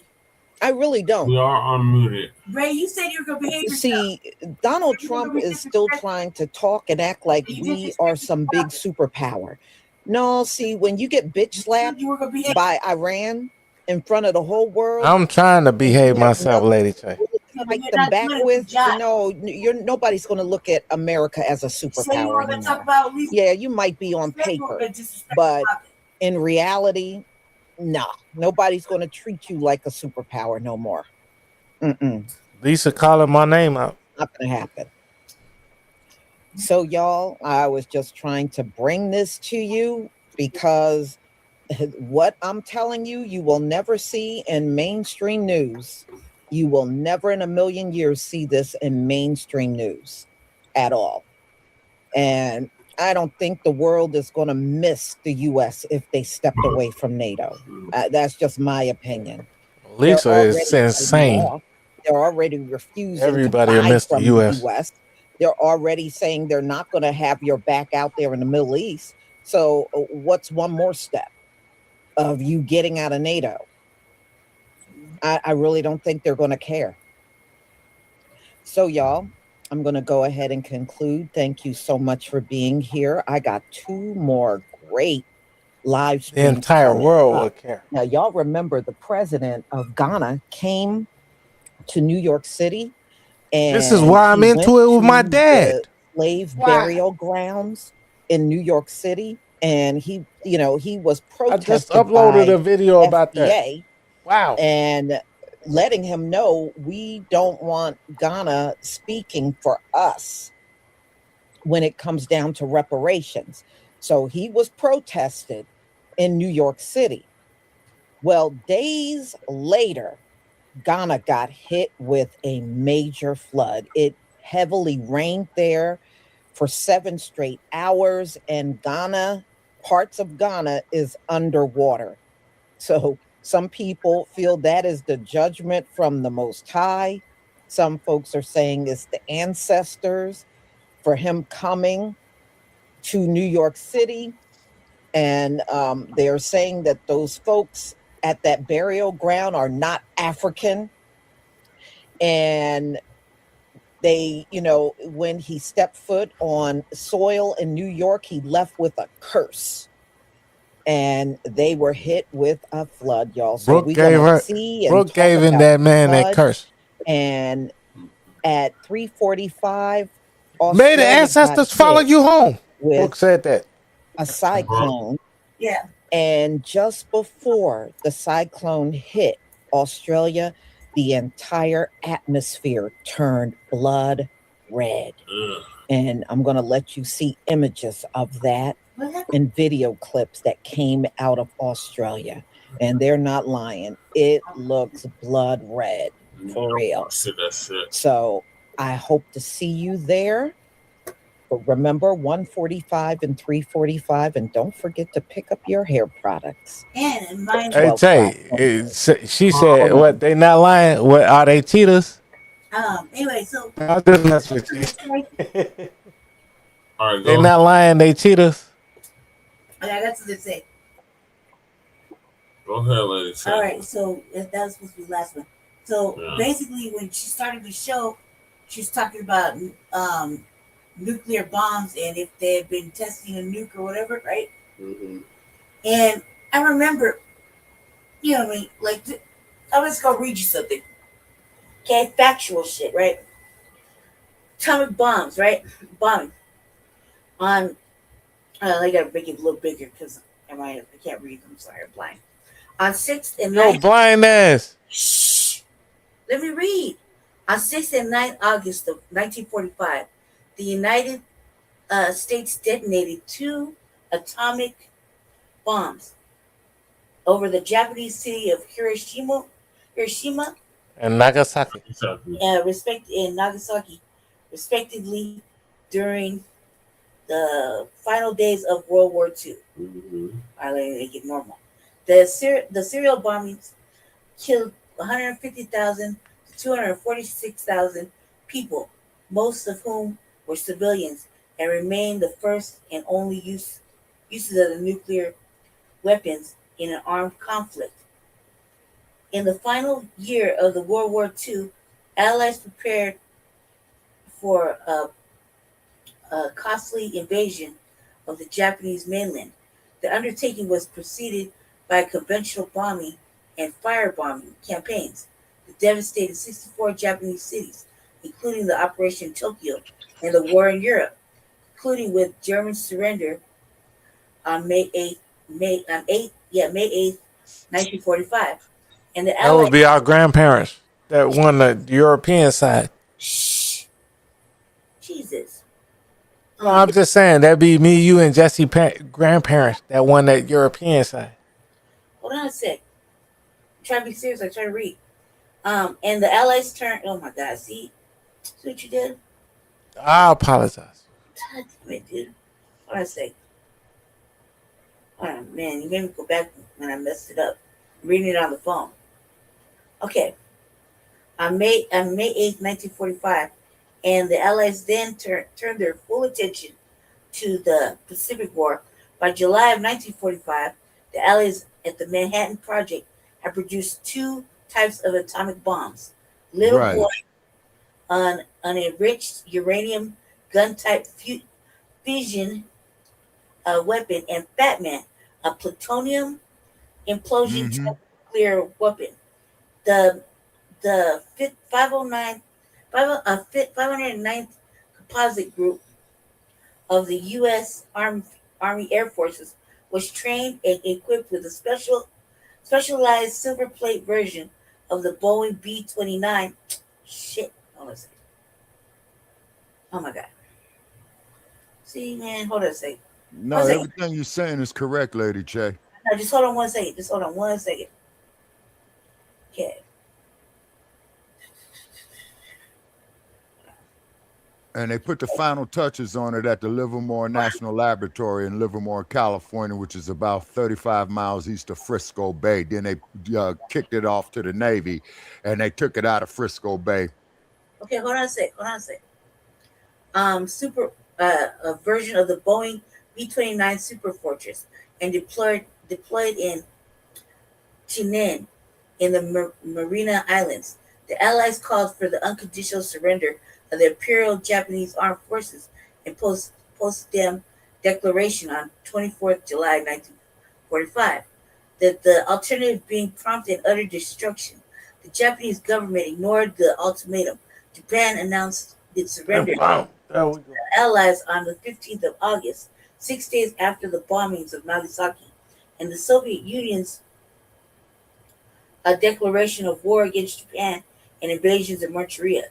The Japanese government signed an instrument of surrender on 2nd September, ending the war. Hold on one second. Hold on, it keeps going. Hold on. On September 17th, they ended the war. Japan gave up. Hold on. The consent of the United Kingdom was abstained for the bombing, as required by the Quebec Agreement, and the orders were issued on 25th of July by by General Thomas T. Handy, the acting chief and staff of the U.S. Army, for atomic bombs to be used on Hiroshima, Kikura, and Nagasaki. These targets were chosen because they were large urban areas, also had significant military facilities.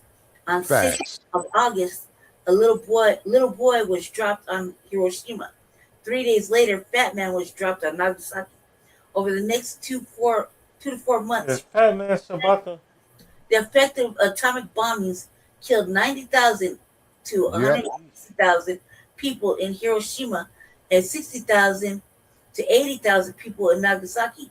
Roughly half the deaths occurred on the first day, and for months afterward, many people continued to die from the effects of the burn radiation, due to the effects of burns, radiation sickness, and other injuries compounded by illness and malnutrition. Despite Hiroshima's sizable green garrison, estimated at 24,000 troops, some 90% of the dead were civilians. Scholars have extensively studied the effects of the bombing on social and political characters of subsequent history and popular culture, and there is still much debate concerning the ethical and legal justifications for bombing, as well as the ramifications of geopolitics, especially in the context of the Cold War. Some supporters argue that atomic bombings were necessary to bring an end to a war with minimal casualties and ultimately prevented a greater loss on both sides, and also asserted that the demonstration of atomic weaponry created the long peace in the fear of preventing a nuclear war. Conversely, critics argued that the bombings were unnecessary for the war's end and were a war crime, raising moral and ethical implications, and also asserted that the future use of atomic weaponry is more likely than anticipated and could lead to nuclear holocaust. There you go. Why she say that is if they were testing it, there would be radiation everywhere and a whole collapse of inside into wherever they were testing. So they wouldn't be testing it because it has to come out. It's like fucking radiation and plutonium and like shit that's gonna fucking burn your skin and fry you to death. You know what I mean? Make it out of that, especially if you're that close. All the people would be dead. They would be gone, wiped, if they're testing it like that. So no, that's fucking crazy. And the you're other bombs and shit that they be dropping, those are crazy too. But a nuke that you have two key fucking turn at the same time, push the button. That shit's crazy. Okay, Lady Che, do you know the difference between the atomic bomb and the nuclear bomb? Yeah, they told me. They said there were two different types of bombs.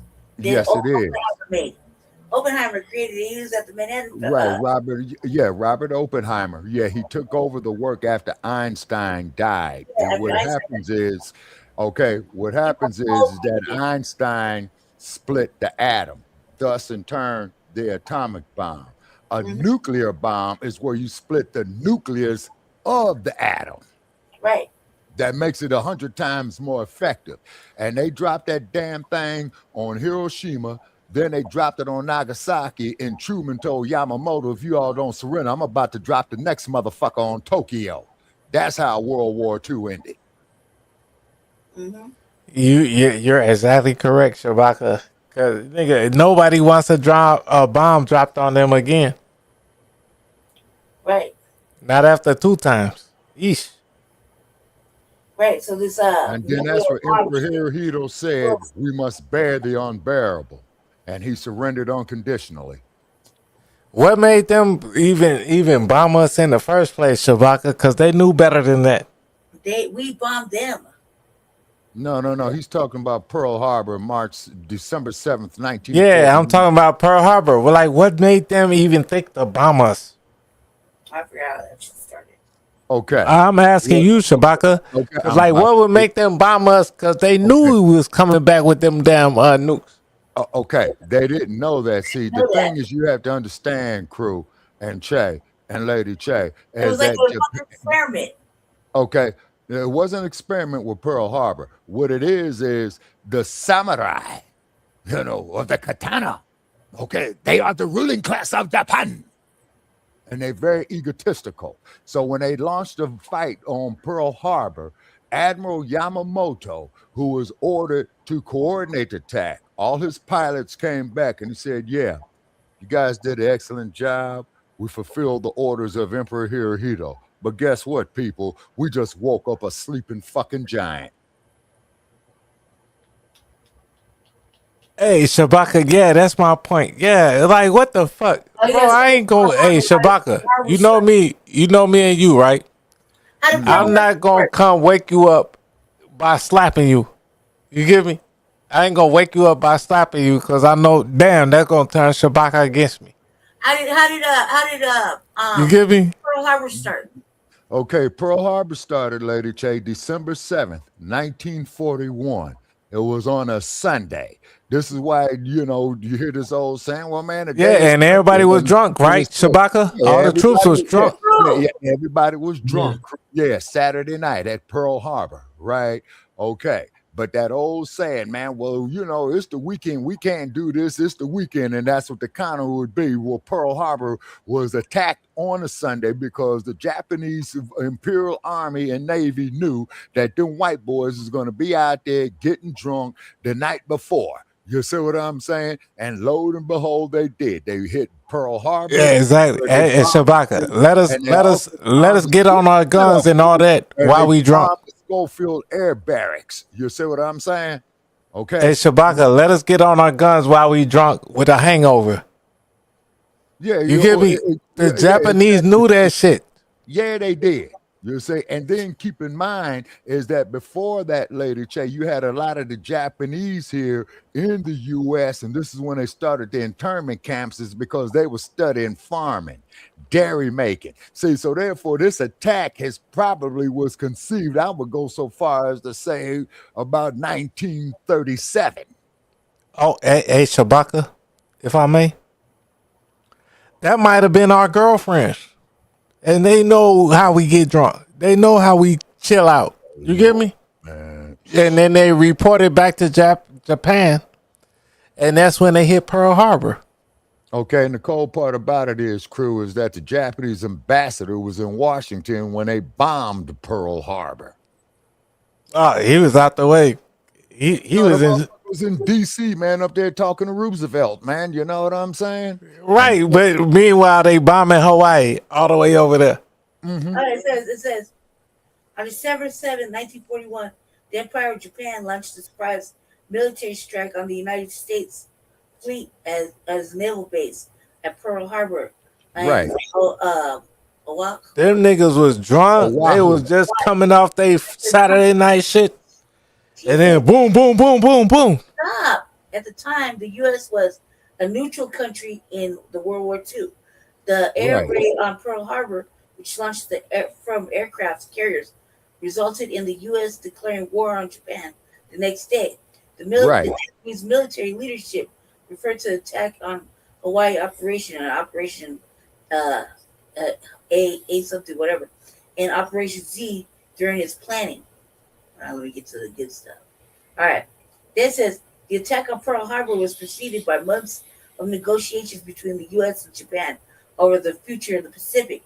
Japanese demanded, including that the U.S. end its sanctions against Japan, cease and ending China in the Second Sino-Japanese War, and allowed Japan to access resources on the Dutch East Indian.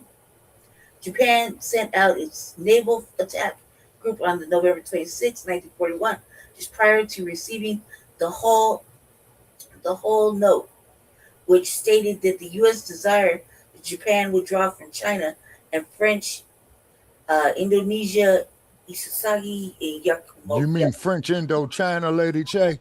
Yep, I can say it. That's Vietnam. Yeah. Commander of the Japanese Combined Fleet planned the attack and preempted strike on the Pacific Fleet. Man, you attack a U.S. Pacific Fleet, it's over with. We're going to drop nukes on you. Stop playing. Stop. Based at Pearl Harbor since 1940 in Japan to prevent it from interfering with Japan's planned actions to Southeast Asia. Yamamoto hoped that the strike would enable Japan to make quick It didn't work. It didn't work. stop gains and negotiate peace. In addition to Pearl Harbor, over 7 hours, Japan launched coordinated attacks on the U.S. held Philippines, Guam, and Wake Island, as well as on the British in Malaya, Singapore, and Hong Kong. The attack force commander Chiuchi Naguma began its attack at 7:48 on Hawaii time, 6 p.m. GMT time on December 7th, 1941. The base was attacked by 353 fighters. The base was attacked by 353 fighters. Level and Schofield Air Barracks and torpedo bombers in 2 waves launched from 6 aircraft carriers. On the 8 of the 8 U.S. battleships present, all were damaged and 4 were sunk. All but Arizona were later raised. The 6 were returned to service during the war. The Japanese also sank and damaged the 3 cruisers, 3 destroyers, an anti-aircraft training ship, and the mid layer. More than 180 U.S. aircrafts were destroyed. A total of 2,403 Americans were killed, and 1,178 others were wounded. While the Japanese lost a total of 29 aircraft, 5 jet submarines, and 130 men. The three U.S. carriers stationed at Pearl Harbor were at sea at the time, and the important base installations, including its oil storage and naval repair facilities, were not attacked. Japan declared war on the U.S. and the British later that day, December 8th, in Tokyo, but the declarations were not delivered until the next day. On December 8th, both the United Kingdom and the U.S. declared war on Japan. On December 11th, though they had no formal obligation to do so under the Tripartite Pact in Japan. Lady Tay, who declared war? Did they declare war exactly? Or is it just... They declared war back and forth. They both did it. And Italy. While there were historical precedents for unnoticed military action by Japan, the lack of formal warning and perception that the attack had been unprovoked, and the U.S. President Franklin D. Roosevelt to famously label December 7th a date which in infamy will live in infamy. The attack was the deadliest event ever in Hawaii, and the deadliest foreign attack on U.S. until September 11th attacks. Whoa. That is a fact. Everything you're stating is facts. And then what had happened was that Roosevelt had went to the British because they were fighting the Germans. And the British said, if you help us with the Germans, we will help you with the Japanese. Because hey, Shabaka, they always lying. Just hold on a second, man. Please let me finish. Okay. So what had happened was that Mussolini, the Italians, he was with Germany, and the Japanese was doing their own thing. So what had happened was the British was fighting the Germans already. That's what the Blitzkrieg was about, and I believe that started in 1939. So the British and the U.S. said, we'll watch each other's back. This is where you get the 2 4-star generals. Dwight D. Eisenhower, who was the only goddamn 5th-star general in the United States military history. Hold on, no, you're wrong, Shabaka. I'm a 5-star admiral. Nigga, you a 5-star drunk, okay? Now, man, if you don't stop it, I'm a 5-star admiral. Yes, he was the first 5-star general, but I am a 5-star admiral. Go ahead, Shabaka. Okay, so what had happened was that MacArthur was the commander of the Pacific fleets. General Eisenhower, who was the commander of Europe. Okay, and he was the commander of the Navy. Like he had such high rank. He was commander of the Navy. Man, you just can't help it, can you? As I was No, saying. I'm sorry. No, because I follow this. Like, man, the first 5-star, yes, he was commander of the Navy. Yeah, I get you, Shabaka. No, Eisenhower was the commander of the army, man. He was Yes, but there was a commander of the Navy too. Yeah, they called him commandant. Okay, no, that was Admiral Halsey and Admiral. What about Nimitz? What about Nimitz? Admiral Nimitz? Excuse me, Admiral Nimitz? Yeah, Admiral Nimitz. Because they got the freeway in Oakland, Brother Che, called the Nimitz Freeway, named after Admiral Nimitz. And right, that was 5-star. That was another 5-star. That was another 5-star, but he was Navy. That there too, man, is that's where all the ships was going out of San Francisco Bay, man, and going to the Pacific. I agree with you, Shabaka. The Japanese. I agree with you, Shabaka and Che. I agree with y'all. In San Francisco. Bro, stop interrupting. Yeah, they caught 5 Japanese submarines in San Francisco Bay. Yeah, right there by the Bay Bridge, right there where the Warriors play. Yeah, that they did do. I was also going to add one more thing to what they were talking about. China just built a fucking underwater drone stick submarine. I mean, the waters really don't have no borders underneath the water. Like, you know where you're at. You know what I mean? Underneath the water, you don't really like. There's not a cutoff saying "Welcome to this side of the fucking thing." You know, I mean, you can tell by the waves and all that shit. But you know, like you can kind of drone your way and let the waves take you down this way. Down yonder, start blowing up some shit from under the water.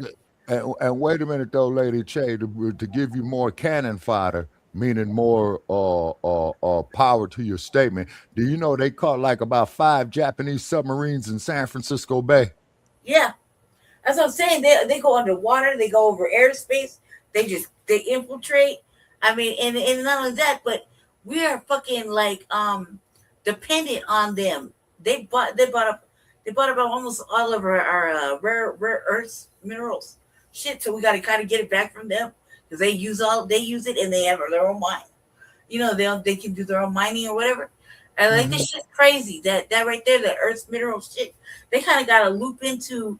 Knowing how to like fuck us economically. They're in Lady Che, they are fucking us economically. Look at the price of this damn gas. Yeah. You see what I'm saying? Big time. You see what I'm saying? Say these damn fools over in the Middle East are fucking the United States like a 32-year-old dude is fucking a 50-year-old woman. Right. Yeah. I mean, I hate to put it like that, but that's exactly what's happening. And then this crazy orange orangutan bastard who don't have no goddamn military experience, you see what I'm saying? The commander-in-chief, he don't know what the fuck he's doing, man. Yeah, that's obvious, Shabaka. Yeah, it is. Yeah, it is. You see what I'm saying? Yeah, it is. And then just like I was telling old dumb Bunny Sarge when we was with Blog Talk, man, I've driven by Livermore. It's up there in the Bay Area, Brother Che, and all that there. At that time, it was all vacant land. But now you got all fancy tract homes and neighborhoods out there and all that old type of shit. You see what I'm saying? And then my daddy, he served in World War II, and he was discharged in Pittsburgh, California, right? So what had happened was I was crossing that bridge, man, going out of Contra Costa County, man, going into Solano County up there where our man is up there in Sacramento, right?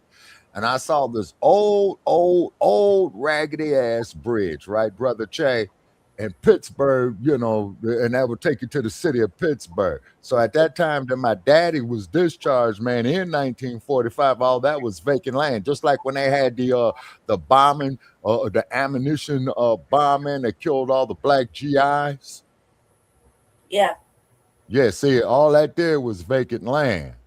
You see? All that there was vacant land out there, Lady Che. And Frisco Bay is only 90 feet deep at its deepest point. You see? Yes. So with all that nuclear experimentation out there with this Silicon Valley shit, you know what I'm saying? San Francisco Bay is an ecological hazard. Right.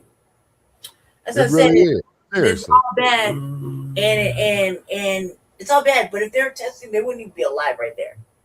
Yeah, You know? well, see, that's just it, though, Lady Che. What the dumpster is doing, okay, with this shit that's going on over in the Middle East, they probably testing their latest shit. You see what I'm saying? And then, not to mention, everything is classified, just like Che, when Osama was the president and before the jabby jab had to be coming out there, the motherfucker says, yeah, we got this new classified information on military projects classified, on medical stuff classified. And I distinctively remember the congressman was saying this as he was reading this shit, and he was saying, oh, God, Jesus Christ, medical classified. You see what I'm saying? Economic classified. Every other word this dude was saying was classified. And I bet you to this day, they still have not declassified those files. Yeah, there we go. All right, y'all. I'm about to end the show. Yeah, okay, but I wanted to read this here on Garvey, Brother Che. Make it quick, Shabaka. Yeah, absolutely. Okay, bear with me. I got it marked in the book and everything, man. I know we're all tired. No one will ever know how many members of the United Negro Improvement Association eventually attracted. Garvey claimed 2 million members in 1919 and just 30 branches, which would have meant an average of 66,000 members per branch. In 1923, he claimed 11 million members. His opponent, and he had many of them, especially among Black American intellectuals, usually estimated his membership at less than 100,000, but this would have still have been the largest Black organization in the world. Recognizing the power of money. Repeat, recognizing the power of money. Repeat, recognizing the power of money. Garvey felt that capitalism could be used to help the Black man. In keeping with his grandiose style, Garvey decided he would start a Black-owned steamship line at UNIA meetings. Money was collected to buy ships for the company. This seemingly innocent practice marked the beginning of the end of Garvey. When Edward P. Kilbride, assistant DA of New York City, heard that Garvey was collecting money as investments in the Black Star Line, he warned Garvey not to attempt to sell stock unless the company was legally organized. Okay. Booker T. Washington had taught that Black men should own their own businesses to become independent of whites. And when it was announced that there was a business in which any Black man sales were restricted to Blacks could own a share for just $5, the Black masses was duly impressed. Skeptics in New York felt that Garvey was just out to fleece the masses, and others felt that while he might be sincere, he was venturing into a field of which he and his fellow workers had little or no experience, and they were bound to fail. Within 2 years, Garvey was arrested for using the mails to defraud the sale of Black Star stock and for selling passage to Africa on a mythical vessel. He was also accused of selling memberships in false and fraudulent organizations. The Black Star Line was bankrupt, and the UNIA had been dealt a damaging blow. The years of 1920 and 21 were the heyday of Garvey's organization. His Black nationalism had reached even into the smallest town, and his annual conventions in New York City were the biggest Black events in the nation's history. The colorful uniforms of the officials, the precision of the marching bands, the pomp and ceremony of formal gatherings made the convention a spectacular delight. In 1920, more than 25,000 Blacks were in Madison Square Garden to hear Garvey speak. We are the descendants of a suffering people, he told the crowd. We are the descendants of a people determined to suffer no longer. We shall now organize 400 million Negroes of the world into a vast organization to plant the banner of freedom on the great continent of Africa. His opponents were Du Bois, James Weldon Johnson, George Schuyler, and A. Philip Randolph, and others who believed that he was a charlatan leading the masses astray. Garvey challenged organizations like the NAACP and the Urban League, which preached and practiced an interracial philosophy. there were rumors that the Klan lent support to Garvey. So, yeah, so your boy Tariq was right on that there, Brother Che. Jesse. Yeah. Okay, he's asleep. Okay, yeah. Just let him know, Lady Che, of what I read. He could listen to the playback. Jesse's tired. I'm tired. We all is tired. So please join us tomorrow night, ladies and gentlemen, for Shabaka's Blacc Experience Enhanced. In the show. Good night.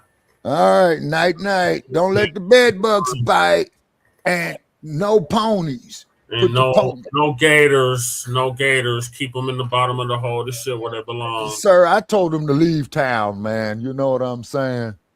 Send the motherfuckers to Nagasaki. Shit. Yeah. All right, y'all. I'll see you tomorrow or today in 15 hours for Shabaka's Blacc Experience Enhanced. We thank Brother Che and Kruma. He's tired. Lady Che's tired. I'm tired, in pain. Okay, crew, you are not invited on Shabaka's Blacc Experience Enhanced tomorrow night or later on today, brother. I hate to be the bearer of bad news, but this dumb shit is going to stop. Okay, Che, I'll give you a call later on today, man. I'm out. All right.